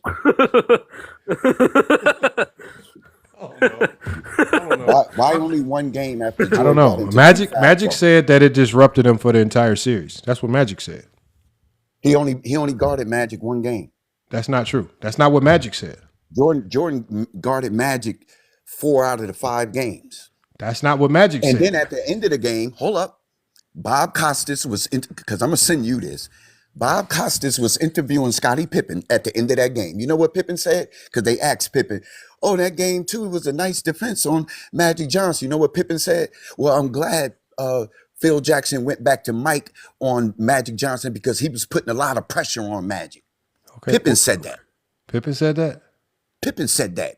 Where the And I clip wish at? I could send it to you. I wish I know how to work this shit so I could. I sent it to this guy named Gio this morning. Oh, you Pippen sent it said to that right somebody after the else. game. "I'm glad Phil Jackson went back to Michael Jordan on Magic Johnson because Michael Jordan was putting pressure on him." So let me ask you one question. Why would Magic say it was All Pippen's that what you defense? just showed was trash. Hold on. Why would Magic Johnson say that Pippen's defense changed the series? If Pippen defense changed the whole series, why didn't Phil Jackson It's not what I asked you. on him? I said, why did Magic Johnson, the opposing guard, say it was Pippen's defense on him that changed the series? It was a different look for Magic. He's taller than Mike and everything like that. It was a different look. Yeah, but I thought Pippen wasn't guarding Magic. And you heard from the clip, it said Michael Jordan got into 2 quick fouls. No, but why Listen. did Magic say Pippen's start the defense on game him on changed Magic? the series? Did he start the game on Magic? Okay, why would Magic say it was Scottie Pippen's defense that changed the series? He didn't say Jordan's defense. He didn't say Horace Grant's defense. He said Pippen's defense on him changed the series. Pippin's defense in game 2 changed that game. Michael Jordan defense on Magic changed that whole series. That's not what Magic Johnson said. Jordan did not just score. Michael Jordan did not just score in that series. Michael Jordan also had 11 assists Did in you that actually series. just listen to what Lamont just played? Magic literally said it was Scotty. Did you just not listen, Will? Bro, you ain't. I watched that whole series live. He guarded Magic him line, after y'all. Jordan Magic got line. Magic line. Yeah. Let's just let Magic line. So we just gonna drop it. Magic line. Magic getting paid by Clutch. Magic getting paid by Clutch fuck Sports, y'all. Pippen Willie, guarded him so the let me whole ask you series, y'all. Pippen so guarded Jake him was- every game, the Jake whole was series. born. Jake was born in 2006. Y'all You taking his can have opinion that. over Pippen us? guarded him every game, the whole series. My fault. I don't even Okay, know Willie. what. So Jake was born in My fault. 2006. He agrees with you. You taking his opinion over us?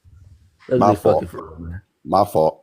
Hold on. So who do we? No, Willie. Just think about it. Willie. We know that you're credible, but do we believe the fault. point guard that was on the court, or do we believe you watching from your VHS TV? VHS TV. What are you talking? VHS is a damn fucking VCR. What are you I talking know about? you had a VCR built into your TV. What are you talking about? Yeah, I know. ESPN been around since 1979. What are you talking about? Okay. So Willie, do What we the hell believe you- the point? you sound like- yo, Willie. real. Willie, why would Magic VHS. Johnson? Why would Magic Johnson say that Pippen's defense changed the series? Pippen's defense changed that series because the Lakers was down, the Bulls was down. They lost the first game. Jordan got 2 quick fouls and they had to put Pippen on him. Pippen guarded you're him in proving game the 2. point. Jordan guarded him the rest of the series and shut his ass down. No, Willie. We know that one game. Why would Magic Johnson say that Pippen's defense changed the series? Bulls lost game. Let me say this again. Bulls lost game 1. Okay. Game 2, Jordan caught 2 quick fouls and they put Pippen on him in the series. That game, particular game, the Bulls won. Game 3, when Pippen fouled out and it was no Scottie Pippen, Jordan out there all by himself, shut them boys down. Show that game. Really? Hey, Willie, you're a Willie. politician. My only question to you is this. This has nothing to do with me. Why did Magic Johnson say that Scottie Pippen's defense changed the series? Scottie Pippen changed game 2. The series ain't over. I know. I agree with you.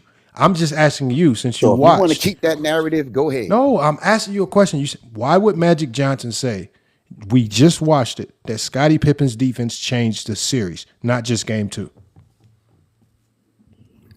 Because they was about to sweep Chicago if they didn't win game 2. That was a moment game. The Bulls wasn't ready for that series. The Bulls was the youngest team ever to win a championship.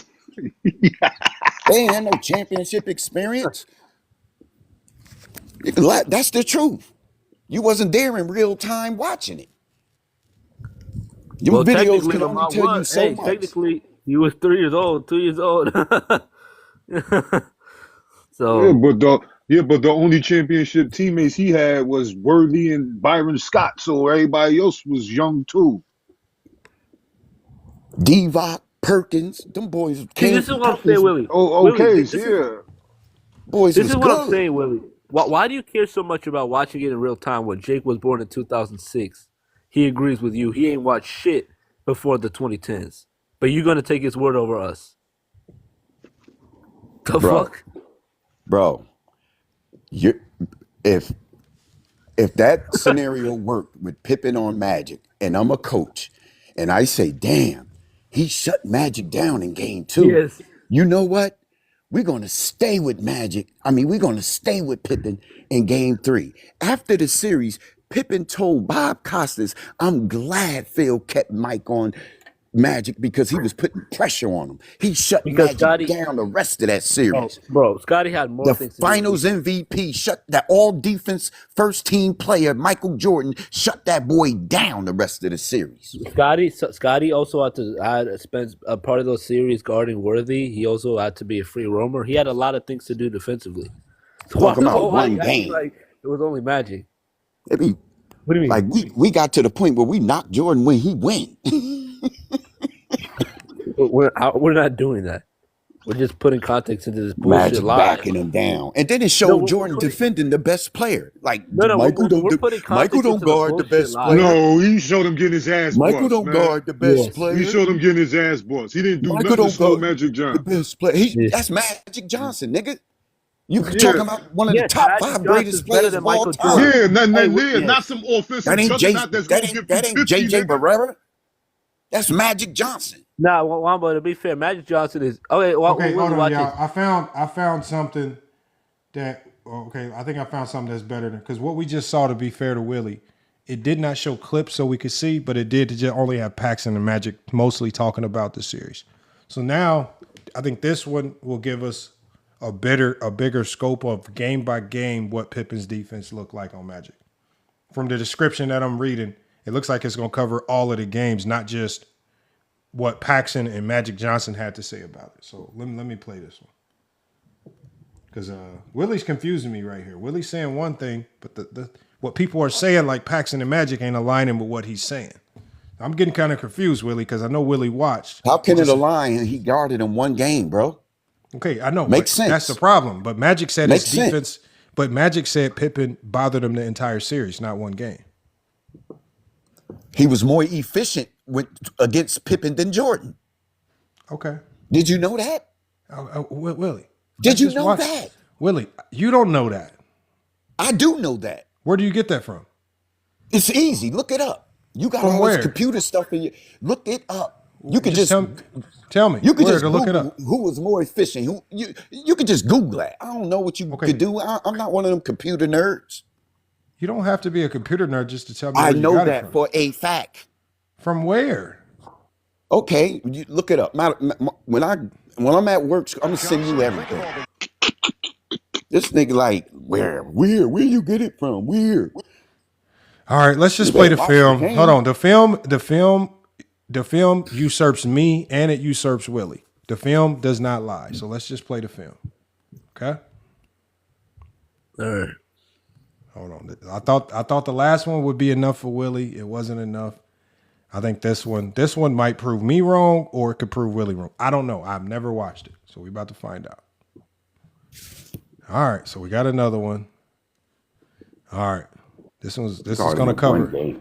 No, this is going to cover all the games, Willie. All right. Let me get this off the screen. Hold on, let me move myself so I'm not in the way.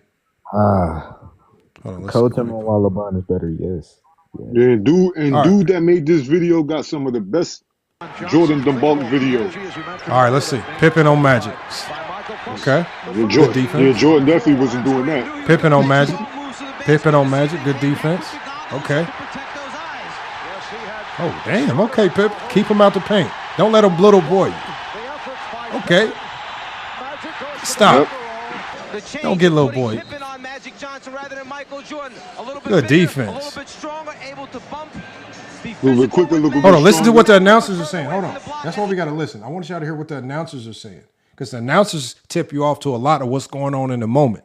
Right. I ain't hearing you say Grant came to double.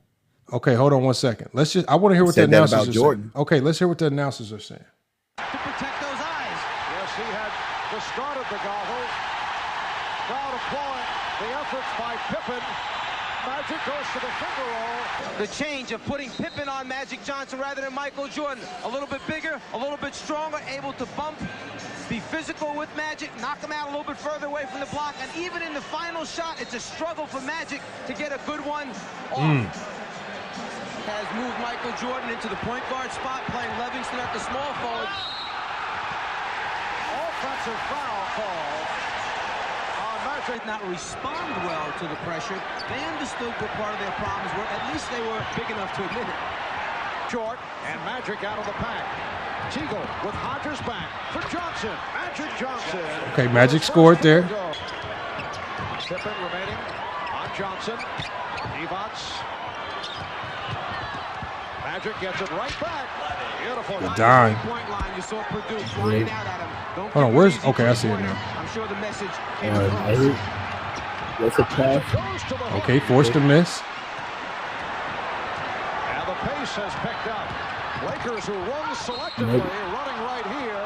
And Magic Johnson was fouled. And again, he has That's transition. You ain't stopping him in transition. Oh, Pippen again, picking him up full court. Don't get a little boy, Pippen. See, Magic just didn't have a handle like that. Okay, Pippen picking him up full court again. Last two times down the floor, they got Jordan into an isolation situation so he could go one-on-one. Oh, good poke. Big time with the NBA Finals. Game 4 in LA Sunday night at 7. That's 4 o'clock. West Coast time. Perkins for 3. Good dime. Caught right back, Perkins down, used the bulk, the size, then shot a little fadeaway to get room. Jordan double. Magic penetrating. As soon as Jordan stepped up, he went right around. Shit. Turnover. No, that's a foul. Magic Johnson. Oh, he's Charge. hard, and this time drew the foul. No, that's a foul. 3 from the body is 7 points. He has shot only 2 The for 10.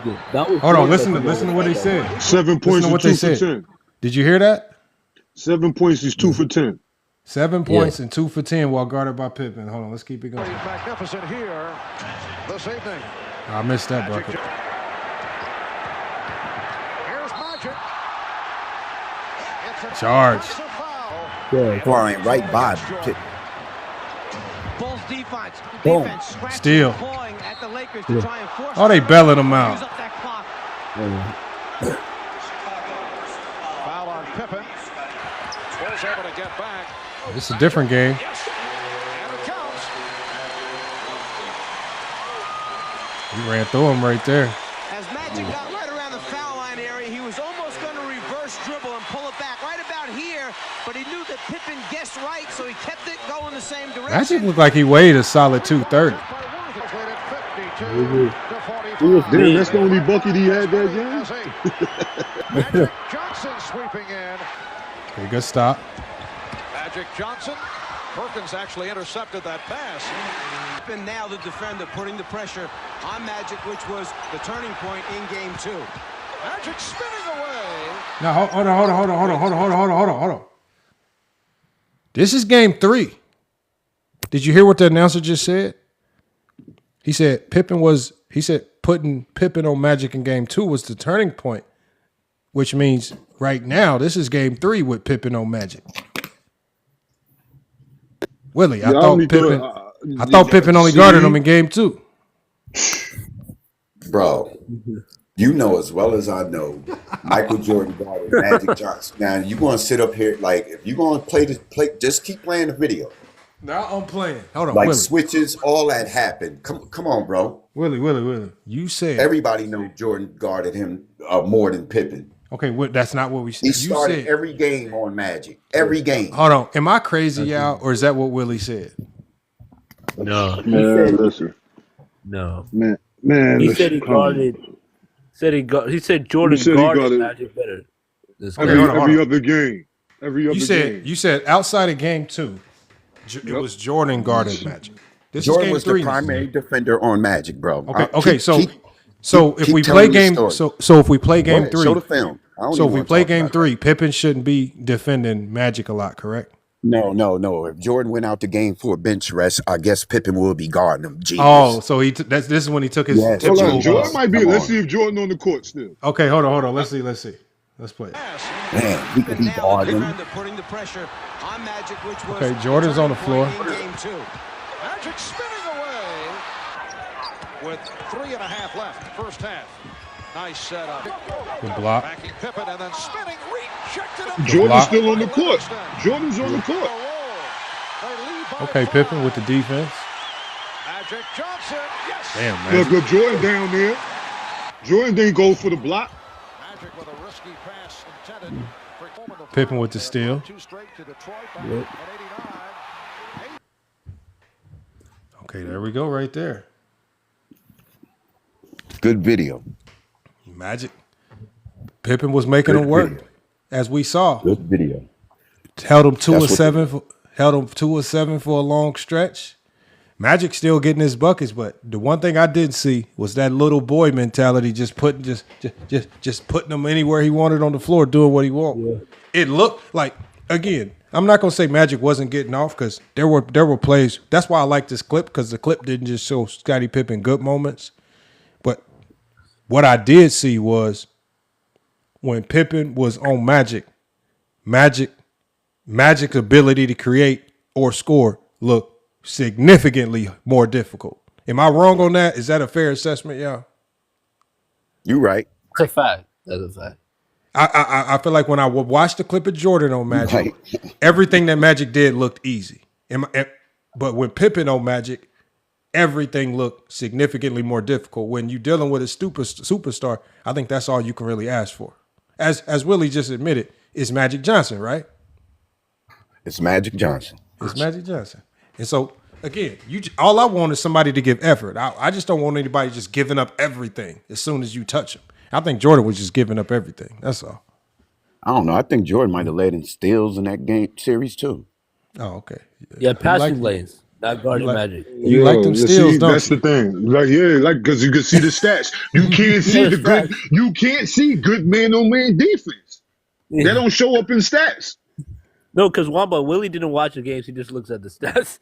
He just went back and looked at the stats. No, back then, young man, we didn't watch stats. All we did was watch the games. We were just stat nerds. You literally just named the Nobody stat. went to after that series. Nobody said Jordan had 33 points and 11 assists.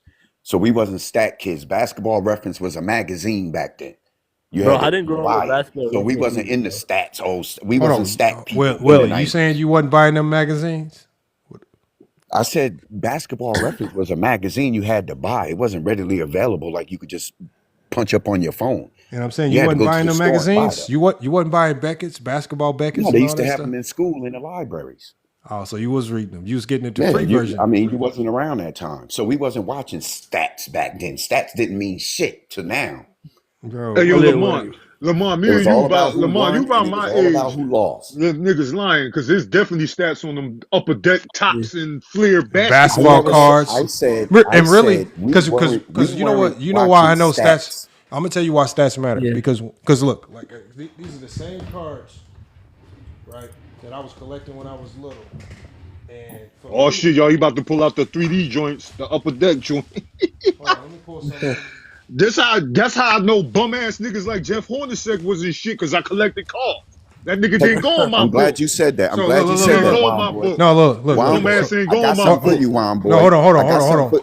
Look, because when we collected these cards, hold on, Willie. These cards, these upper deck cards, they should look familiar to Willie, right?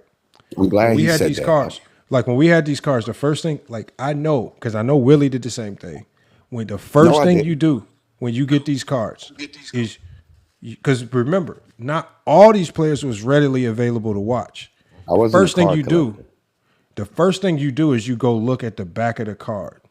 And on the back of this card, you always look into, okay, is this player nice? Have points per game? So when I look at this Isaiah Thomas card right here, damn, Isaiah Thomas, man, 20 points per game, 20 points per game, 21, right? I'm talking about stats going crazy. And the beauty of these cards right here is the only thing that it shows the average for is the points. It don't show averages for assists, steals, blocks, none of that. It just shows total rebounds, total assists, total steals, total blocks. It shows total points, and it shows the scoring average. So one of the reasons, again, y'all, why they are so hung up on points per game is because it's the only average on the back of these cards. They don't know about steals averages or block averages or rebound averages. They only know about points per game average. Again, this is a card from Fleer, 1991, right from Willie's era, y'all. I remember. Did you wonder why they are so hung up on points per game? It's because this is all they were sold. Like, so I can even show you a card from another year. This is a card. This is a Skybox card from 1992. Right? Skybox. Ooh, damn. Right. So this is Brian Shaw. So when you look on the back of this card, this is a completely different brand. So the other one was Fleer, right? When you go to Skybox, it shows total rebounds, total assists, total steals, total blocks. But what does it show? Points per game.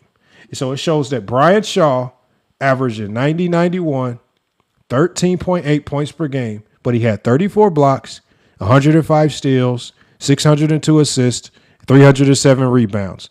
So you wonder why they only care about points per game, because it's the only stat that they were shown. I can go to another card right here. Let me see if I got another brand. If I go to another brand, all right. So I got another brand. So this is called Fleer Ultra. So when I go to Fleer Ultra, let's go to the back of the card. So on the back of this card, this is Scott Skiles right here. Scott Skiles. It shows total rebounds, total assists. So he had 270 rebounds, 660 assists, 89 steals. He had 4 blocks, but he averaged 17.2 points per game in 1990-91. So again, you wonder why they are so hung up on points per game. It's the only thing that they were sold, even down to the basketball cards. They didn't care about what your rebound average was, steals, blocks, assists, only points per game. This is what, and so when you go to any card with Michael Jordan and you see that ridiculously high points per game and you don't really see anything else, what are you going to think matters most? Think about it. This is what they were sold. It's even on the basketball cards. Objective in basketball is scoring. But Juan Boy, you said something about Jeff Hornacek, right? Would you say that Manu Ginobili is a great player? Better than Hornacek. Okay, so why does Hornacek? Hold up, I got him. So why does Hornacek have way better? I ain't gonna say way better stats in the playoffs and regular season than Manu Ginobili. Exactly, you went right to the stats. Exactly, because first of all, hold on, I don't need stats. Let me answer the question. And regular season. No, you asked. Listen, you gotta let me answer the question. First of all, since he Manu Ginobili is a better athlete. He's a better defender. He's a better ball handler than Jeff Hornacek. I don't need stats. Jeff Hornacek's stats do not beat what I just said about Manu Ginobili. Okay, but he better than him. He better than Manu. Okay, so what makes him better? He better than him. But what makes him better to you? The same reason why y'all think everybody else is better than somebody else. He better than. He got Hold on, better but numbers Willie, than when did we ever use stats to say somebody was better than somebody? Again, if you're gonna say that Jeff Hornacek is better than Manu Ginobili, tell me why. I just told you why. Why? He's better, and he was a starter. Let me go see if Hornacek is in the. But the crazy thing, you said Hornacek is a starter. I don't even think he made the Hall of Fame. Manu Ginobili is in the Hall of Fame. Yeah, because of Tim Duncan. No, because of what he was doing in Argentina before he got to motherfucking. Man, that ain't got nothing to do with no NBA. Hold on, one boy. Shut up. One boy, hold on, one boy. Don't let him off the hook. See, this is where we force him to talk basketball. Because look, Willie, the crazy thing about it is, I'm willing to accept you saying Jeff Hornacek is better than Manu Ginobili if you can tell us basketball reasons as to why. You can't, like, for example, if I try to do like Mez and I tell you, well, Jeff Hornacek had a better PER, that makes him better. You're not going to accept that. We want to know basketball. I said reasons. that. I said that because people say Jeff Hornacek is trash, and they say Manu Ginobili with the dynasty Spurs, and I'll be like, well, damn. Jeff Hornacek got better numbers than Manu Ginobili. Okay, so having better numbers makes you better. So he played in a better system. He played with Tim Duncan. No. It made it look good. So to you, having better numbers But as an makes you individual player, he ain't better. Okay, so to you, what makes a player better than another? Moments, pressure. It ain't all about stats. What moments did Jeff Hornacek give you in the playoffs? Exactly. I just said no. You said he was trash. I just was he trash. No, you said moments. I'm asking you what moments did he give you? That trash shit. Willie, just give us a Jeff Hornacek. Give us a Jeff Hornacek moment. Give us a Jeff Hornacek playoff moment. That was my argument. No, that was my argument. Okay, but what somebody could be trash, but they got better numbers than this guy. That's unbelievable. Okay, to say. but as you just admitted, Willie, I don't really hear Womboy running around saying numbers are the only thing that make you better. I don't know where you got that from. No, he said Jeff Hornacek was trash. I don't know how. Okay, you think Manu Ginobili? Yeah. No, he's saying like Jeff Hornacek, where he was, for example, if he's talking about like '98 with the Utah Jazz, at that stage in his career, with the role that they gave him as the third option, I don't think he did a very good job in that as a third option role, especially in NBA Finals. Manu Ginobili was a third option. Yeah, but Manu Ginobili was asked to close games in the clutch, and he did it at an elite level. You couldn't ask Jeff Hornacek to close game for you in NBA Finals. We saw Manu do that. Not only that, he was actually the second option in 05. So, no, I'm just saying, like, if it's about moments. First you got to ask Womboy, why does he say this is a better player? Because the one thing I didn't hear Womboy say is because of points per game. I never heard him say that. But I do hear Jordan fans say that a lot, points per game. I mean, Manu was a better finisher. You ask me who's a better ball player out of Jeff Hornacek and Andre Iguodala, I'm going to tell you Andre Iguodala. Because he could do more shit on the basketball court at an elite level than Jeff Hornacek could ever do. I could respect that, Womboy. I could respect that. But to say that somebody is trash when they just had a career better numbers than somebody else is just the fact that you said he was trash. But Manu Ginobili got they got better here. They probably got better numbers than Andre Iguodala. So your career numbers make you a better. So are you saying your career numbers make you a better player? So Kareem is better than Jordan? You get paid by your averages. You don't get paid by your career. Plus moments. So Willie, for you, it's numbers plus moments, correct? For me, it's impact. This is what I'm saying. So Manu Ginobili being a better finisher, a better shot creator, a better passer, defender, ball handler, all those things.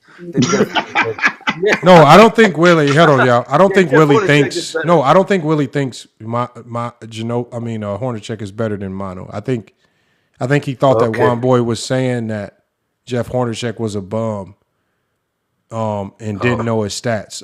I think that when we start saying NBA players are bums, I think we're saying it in certain contexts. Like I think we all know that era at times. It's like when Jeff Hornacek was with Philly, he was a solid player, but in the biggest moments where we saw his career in the NBA Finals, Jeff Hornacek did not live up to expectation of what we thought he could potentially do. Yeah, and Stockton Malone is the best two dudes he played with his whole career. So your game should elevate due to the fact that you're playing with better players. I mean, they went to 2 finals straight, so he was good. That's it.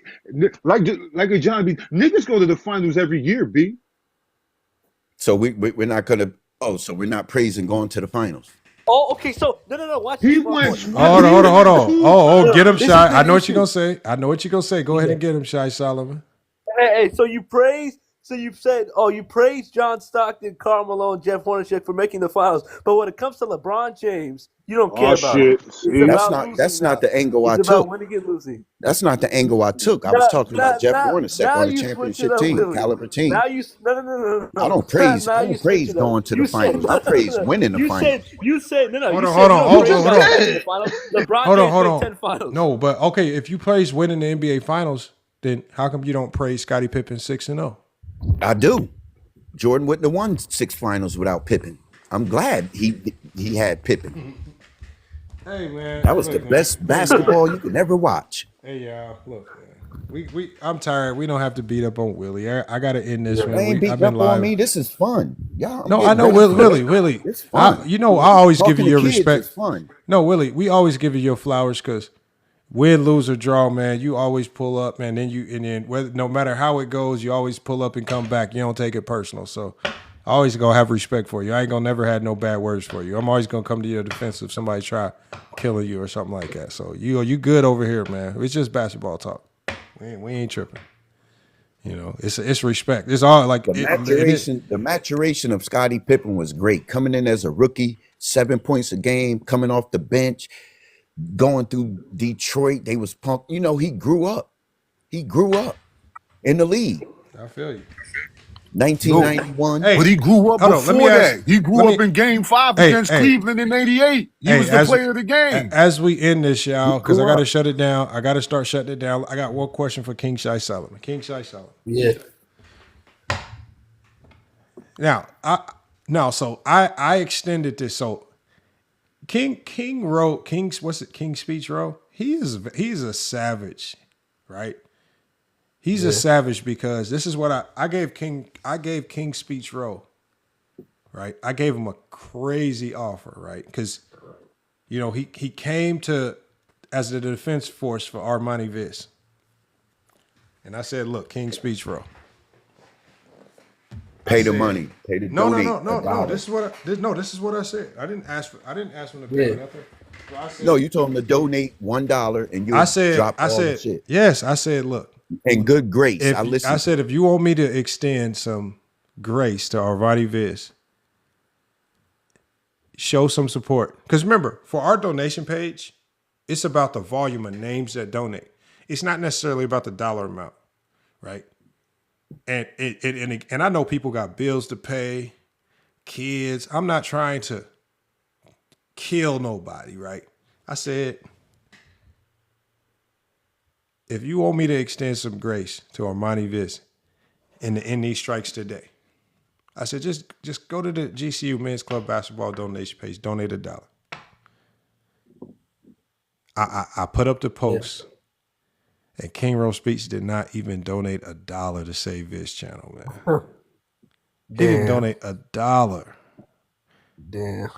Isn't that crazy, man? Yeah. I said, all you got to do, I said, donate $1. And as I showed y'all, the donations are public. So if he donated $1, it'll show up on there. I would know it's him because only one person would go on there and donate $1. It's somebody that I asked to go donate $1. And so, man, y'all should leave that alone. That's crazy. No, but well, Willie, to me, it's a principle. He should apologize. He had a chance to apologize, but y'all just kept going back and forth like two kid, like that shit. That was real corny. No, think about this, corny. Willie. Think about it like this. Corny. No, it was, and I agree there. Well, Willie, up until that point, I'm handling everything behind the scenes, right? Initially, when my manager reached out to Armani Viss and said, "Look, bro, just apologize to FYF. It don't have to be nothing public, nothing too crazy. Look, he just wants to make sure that you understand that there are certain boundaries with the content that you just can't cross, right?" And Armani Viss was playing games in. Like, it's not even public. If it's about you saving grace and you want to play the role of, I'm the big, bad, tough guy, you can keep that facade up. Just handle it behind the scenes. There's an opportunity to get it taken care of. And you play tough. You play tough then. And then I went on King Road channel. I'm not trying to disrupt nobody live talking about this nonsense. Viz come up here and just start talking about it publicly, and it's just like, bro, this could be all over with. It ain't even about what you say it's about. And that's why I say it's about the principle, because now it's just like, bro, come on, man. I got to protect the content to a certain degree somehow. That's all I'm saying. I can't just let you just disrespect the content. So I don't know what to do for that, but y'all took it to like y'all made it worse than what it was. It's not worse, bro. It's not even nothing right now. Really, all he has. And he is admits all the time that he got. You know, you are one of the people that they follow, like a what they call that, when a pioneer of these YouTube streets and stuff like that. And he says that in a lot of videos, like, yo, I looked up to he started a lot of this shit. So they give you your flowers. No, I and don't stuff want like that. It's But not about that. It's you, like Viz y'all, pretends to be new to this. Viz has been on YouTube longer than me. I'm not a pioneer. Viz has had his channel 3-4 years longer than me. He's been doing. He's literally rebranded his channel like 5 times into different shows. He understands. Like first it was a reaction, then he had like a hip hop show, then he rebranded like a gaming channel. Like the fact that he now pretends as if what he did and it's all new to him. Like the fact that he's pretending like, wow, I'm just a content creator. I don't know what's going on. It's just like, bro, why is you playing dumb right now, man? You've been doing YouTube longer than me. He started this well before 2020. And then you play like to me, the biggest thing I hate, I've done a plethora of videos on all these women crying Me Too. Bro, as soon as I give you the strike, you get into Me Too mode, playing victim. Come on, man. Stop it, bro. You're not a victim, man. You're not a victim, man. This dude is acting like a 25-year-old white woman who crying I ain't been I ain't really been tuning into him because I don't really pay him no mind. So is he? So how that? So his content done fell through then, huh? No, So here's the situation with his channel. Because there's one or two things that I can do. Because I got a choice. The legal team gave me some paperwork, and they basically said, look, if we submit this tomorrow, it's over with for Armani Viz. He thinks it's a joke. Obviously, he's going to tell everybody that he's going to beat it. He's going to talk his talk. I'm just telling y'all the real. The paperwork that I have, if I submit it tomorrow, he won't be on YouTube no more. I'm not in this to take down nobody's channel, right? You have if I ain't had no deadline, I always remind that nigga, all I gotta do is push this button. No. It's for me. It's not even. But see, because I have a legal team that's basically saying you need to protect the content. As a content creator, I'm not in the business of taking down other channels. Of course, he's good. Again, he has a very minor reputation. He wants to put on this facade that he's cooking me and that I'm trying to go after him because he's cooking me. That's the facade he needs to put on. He has to sell that for his image. I get that. I get that he has to put on an act. And I just hate people that pretend like they victims, like I'm victimizing you, or like I went out of my way to do you wrong. So do you feel you had a lose-lose then? No. It's not a lose-lose because I'll be happy with what I do. What I'm thinking about is, do I send a message to protect the content? Yeah, bro, you got too much content imagine you were having to take down all the shit that you got on YouTube, bro. But see, the one, like, again, and I think, what's his name? DJ Vlad explained it best, because DJ Vlad just did a video, right? And he was basically talking about how other content creators use other content creators' content. He was talking about how, like, look, such and such content creator, me and him have a relationship. Like, we know each other.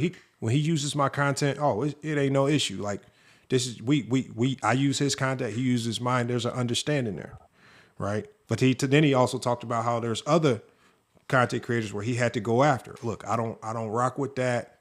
You crossed the line. You use too much.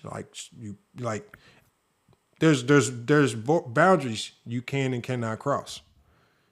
And it's just sad that when people play dumb,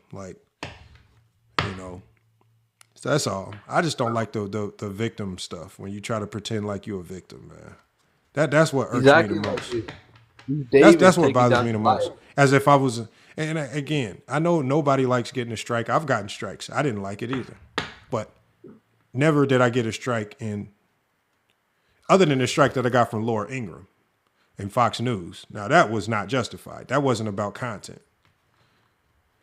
Fox News said I was bullying Laura Ingraham. How the fuck am I bullying Laura Ingraham? Come on, stop it, bro. But outside of that, I don't know, man. I'll think about it. I don't know, man. Well, Fucking push the button. That nigga down. It don't do me. It don't do me because It at the end of doesn't. the day, like the crazy part about it is, ever since he been like, there's been two positives. Ever since he been posting, he keeps posting about me. My book sales have like quadrupled. So I don't know what he doing. I know I haven't been promoting the book like that. I just posted it on Amazon. He keep doing these videos, and I'll be waking up, and it'd be like 7 sales today, 19, and it always tells me where the sales came from, like what sourced the person to Amazon, and they all be coming from YouTube. And I'm like, damn, if I didn't send them from YouTube, who the hell is sending them from YouTube? How do you know? So that motherfucker is a hell of a promotion artist, man. He is. I He give him acts credit like for he's that. David taking down Goliath, you know? I mean, look, but I get that though. Like if it's an honor for me. If he wants to make a channel about FYF sports and me, yeah, I made it, man. Shoot, I got a fan. I got somebody out there that just a dedicated channel to addressing me. Shoot. Yeah, pretty much. That's love right there. Shoot, that's love right there. I'll take it. I understand marketing too. I don't think he understands marketing. Because I think he did a video. He kept saying I was a scammer because I think he put up one of my old businesses, and he says, "Yeah, you got a bad review." I said, "Bro, have you ever had a business before?" I was like, "That's part of the business. That's what come with it." Like, and especially I offered a service where either the customer was 100% happy or 100% pissed off. It just is what it is when you're dealing with consulting services like that. So, yeah, I mean, he's on the short bus. You know what I mean? No, Recently, it's just he don't understand business, man. That's just how business go, man. Yeah. You know, Recently, go look up McDonald's reviews. But you gonna think people giving out plastic cheeseburgers, just scamming people if you read some of them reviews. You know, this started at his YouTube channel since I was 10. Damn, you had it. He had a YouTube channel 17 years ago. Yeah, since 2008. Oh shit, yeah, he know what he doing. God damn. Exactly. God damn, it's a long time. I don't know, man. Oh man, should I load in the axe? Should I lay down the axe? Oh damn, I was gonna ask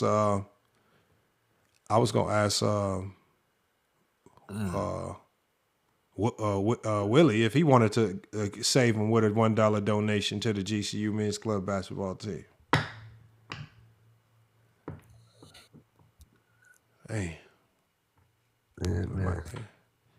I don't know. It might be over with. It might be over with for him, man. I don't know. He is seeming to get a little stressed out about it. Yeah, I mean, if that seemed like his driving success. I don't know if he had any talent like he thought he would. You have to go back to music or what's the name? You know, basketball ain't it. You know what I'm saying? Because if you're some of the worst content creators are the ones that base their content off of others' content without being creative to do their own. Like nobody's gonna come and see Viz talk about basketball outside of him critiquing what anybody else is doing. That's what I'm big on too. I like kind of like I've seen low like obviously you have the typical content creators, they'll react every now and then. But when it's time to drop his own talking point for other people to potentially react to, he can't do what you Low and Johnny do. He can't do what y'all do. Yeah, Low, Ajani, real content creators, when it's time to talk the game from their own perspective, because I think that's what makes it fair game. You can react to others, but are you willing to put your takes out there for other people to react to you? Yeah, Johnny Arnett, he falling off. I don't even watch his shit no more. I ain't watched his shit for like a whole year. No, there's something going on with his channel. Yeah. He actually dropped a video, said that there's some issue going on where YouTube is playing around with his channel, and there's I've been seeing a lot of content creators talk about it. Actually, I found a video, and there's a setting that YouTube turned on for every content creator that's screwing up your watch time and your visibility. So I went in and turned it off, and as soon as I turned it off, a lot of the videos that was stuck at like 1,000, 3,000 views, they started going up to over 10,000. So I'm like, damn, it must be something to it, because as soon as I turned it off, it's called auto dubbing, where it like puts your videos in a different language. But it also screws up your algorithm, because it'll start putting your videos in like a Japanese algorithm or an Italian algorithm and take you out the US algorithm. Yeah. See, that's another thing I give like Uncut Hoops. He's one of those Zesty Jeffries that, you know, we already know the Zesty Jeffries, but he makes his own content. Sports and Fitness Rants doesn't make his own content. You know what I mean? Yeah, when them niggas gonna start, you niggas, but that's the when thing. Johnny made the video, like y'all niggas just keep making video talking about LeBron fans. When are y'all gonna start doing basketball? Exactly, that's all he does. But even if you think about sports and fitness in them, right? As much as they cry about like LeBron, they live streams, like once they go live, as dumb as it sounds, that's their form of original content. Like, as dumb as it sounds. Like, even at the end of the day, he even more of a content creator than Viz right now. Because Viz thinks his pathway to success is finding, because I don't think he's doing honest reactions. I just think he wants reactions. He's finding anything that he thinks he can react to, whether it's taking it out of context or not, and then he's reacting. Like, I did a video about Jordan and his potential connection to steroids. And he literally reacted to it as if I was saying that Jordan was on steroids. But the whole purpose of the video was to show people how easy it is to put together circumstantial evidence to say somebody's on steroids. It was just basically an example of, okay, look at all of these isolated incidents. If I put them together, I could easily make a case to say that Jordan was on steroids. It's the same thing that you weirdos are doing to LeBron James, which is why it don't make sense. But because he's so thirsty to make a reaction, right? As opposed to really listening to why I made the video, he just wants to say that I'm out here saying that Jordan's on steroids. And I'm like, bro, do you even watch the content? Like, are you just thirsty? So he is a bit thirsty, which is, again, a very like a womanish trait, bro. There's a lot of female tendencies there. Speaking of that, he need to get himself a woman. Actually, that's what Rich need to get himself. I don't know, man. I don't know, man. He's an odd fellow, man. He's very odd. Yeah, man. He loves attention, though. I do know that. Like when we had the NBA player Sharon Wright on, he came up here talking about, damn, do you know my cousin? And I'm like, my guy, man. Like, bro. Yeah, I'm glad you waited till I'm glad you waited till Six Pick left to ask him. It's like, yo, Viz, why you trying to attach yourself, your folks and all that? Then you brought up your cousin, making it to the league. So why you ain't got a podcast with that nigga? Yeah. Like, you know what I'm saying? Like, you too worried about what everybody else doing. Your shit ain't even take off the ground. And if he did know him, what does that got to do with anything we talked about? You know what I'm saying? Yeah, nothing. Yeah, we just asking him about basketball. We not asking about who he know and none of that shit. No, nobody know your bum ass cousin. Like, I just be thinking, like, bro, that's what I be thinking. I be thinking that's like weird. Like, yeah, that's weird, man. Yeah, man. Because he don't know how to talk basketball. You know what I'm saying? Like, they like you said this about a month ago. These niggas just look for one-ups. And like we be, sometimes we get in the heat of the moment, and then one time we might get a stat wrong, or we might have a year off or something like that. But for the most part, we're consistent when we're talking basketball, so we don't have too many slip-ups. And you ain't got too many people going back to fact check us and talk about, oh, you said this. That don't happen with us because we ain't got to lie about basketball. You know what I'm saying? I'm glad King Shah stood around, because when we pulled that Hakeem Olajuwon film, like, he's like, oh shit, I can't just say shit around these dudes. They're gonna pull the film up. You know what I'm saying? Like, it's as simple as that. It's just basketball, man. We don't gotta do this. I bet you if you do a football channel, won't nobody be capping about no football. Bro, it's just Nah, weird because to that's the me, thing bro. about the football.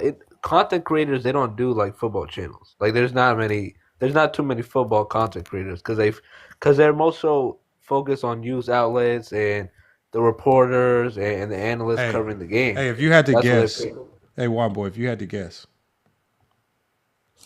how many pictures of me do you think Viz has saved on his phone Oh and computer? man. If he got the nigga did like 13 videos in less than like 2 weeks, so I could only imagine, man. Bro, imagine going to your photo gallery and all in your photo gallery is just pictures of me, bro. That's a Like nasty photo. that's why I'm saying. It's You know, weird. I do my shit for my content. You know what I mean? Once I'm done with the screenshot, I hit it with Facebook, maybe Instagram, Bro, TikTok. He It's got more gone. pictures. You know He what I'm got more saying? pictures in his photo gallery of me than I have, bro. God damn. His Weird. photo gallery got to look nasty as hell. If his girl look at his photo gallery, man, bro, she might go. Like who did yo, how do you explain? That's what I be trying to ask these dudes. Like, let's just say a girl, you know what I'm saying? She dating the zesty Jeffrey. She just happened to get the codes and she go through his phone, see LeBron and all these women clothing, all of these homoerotic memes. She like, yo, what can you say to that woman? Oh, this is for basketball. Nah, fam. No Muslim.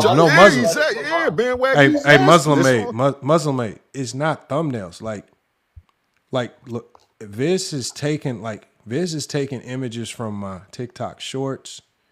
He's winning Google images the from live. GCU. Yeah, he's going into live, getting screenshots and shit. And not only that, he's taking the images and he's putting them into like some AI generator to change like the facial expressions. So like for him to do that, that means he has image on top of image on top of image. Yeah. And sometimes you know how AI messes the image up. So you might save it and then you have to redo it again. So now he's redoing image after like I'm guessing, if I had to guess, he might have like a solid 200-300 images of me in his phone. Because AI be screwing up them images. It be screwing them up. That's weird, yo. That's weird. Like they all they think about is like Johnny and Lamont, man. That's all that. Yeah, I promise y'all niggas, I ain't got no pictures of nobody in my shit. I might give him an opt out like this. If you open up your photo gallery to your phone and show me right now, I drop these strikes, man. I just want to see what your photo gallery looking like, man. Bro, that's a nasty photo gallery, man. FYF in the photo gallery, man. Yeah, man, that like a whole bunch of, and it's not like, and you supposed to be a content creator. You got more pictures of a content creator in your phone than you do the sports you covering. Like yeah, bro, we done went into some weirdo. I ain't gonna front. A year ago, before I started hitting the Penguins, I never thought it'd get this bad. Bro, this he did shit bad. You've been doing this shit since 2020? No, but I've never I've been doing this since 2020, but I haven't had anybody that's borderline stalking me like crazy. But I don't know, man. I just don't know, man. Yo, just to say, like, you know when you first lay down and you close your eyes? And sometimes you just open up your eyes. What if you just did that and just Vince was just standing over you? Hold on, they said let me see. How do you check who's watching? Because I can check to see who's watching the live, right? How can I check? How do I check to see who's watching the live? I think you can hit that. Well, I can see. Oh shit! Because they said Viz. Damn, I forgot how you hit that joint. Damn, I forgot how you. Yeah, you can go to top viewers. Well, I'm on my phone, so it's showing me top viewers and everybody that's watching. Yeah. So it says Stray 5, Mike Graves, D Holmes, second to none, Dante Williams. Yeah. I don't know how. Act accordingly. Yeah, Z60. Goat James. Shout out to Goat James. Goat James always be popping up. Bandwagon always popping up. Oh, you know, Najee's right still around. I mean, let me see if he's been in here today. Hold on, I think I found it. I think I might be able to see if he's been in here today. Okay, here it is, right here. Hold on. Invite. Is that no? That's not all history. Oh, okay, yeah, here's right here. Guess it. Now that's only the people that been on the panel. Manage your guests. Oh, let me see this. Invite. No, that's the people that's watching. Bro, I forgot how to do it, man. Damn. How did I forget how to do it, man? Yeah, I just forgot, man.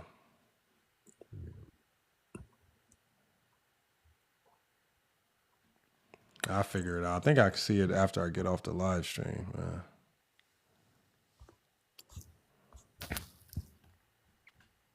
Nah, I'm sure he been in here though. Cause you know how you get the notification New World, when somebody's been New World here and all. Yeah, New World's here.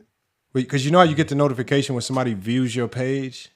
Yeah. And I keep getting these notifications that Armani Vish is just viewing my TikTok page. And I'm like, bro, what you bro? Yeah, he could be popping in and out.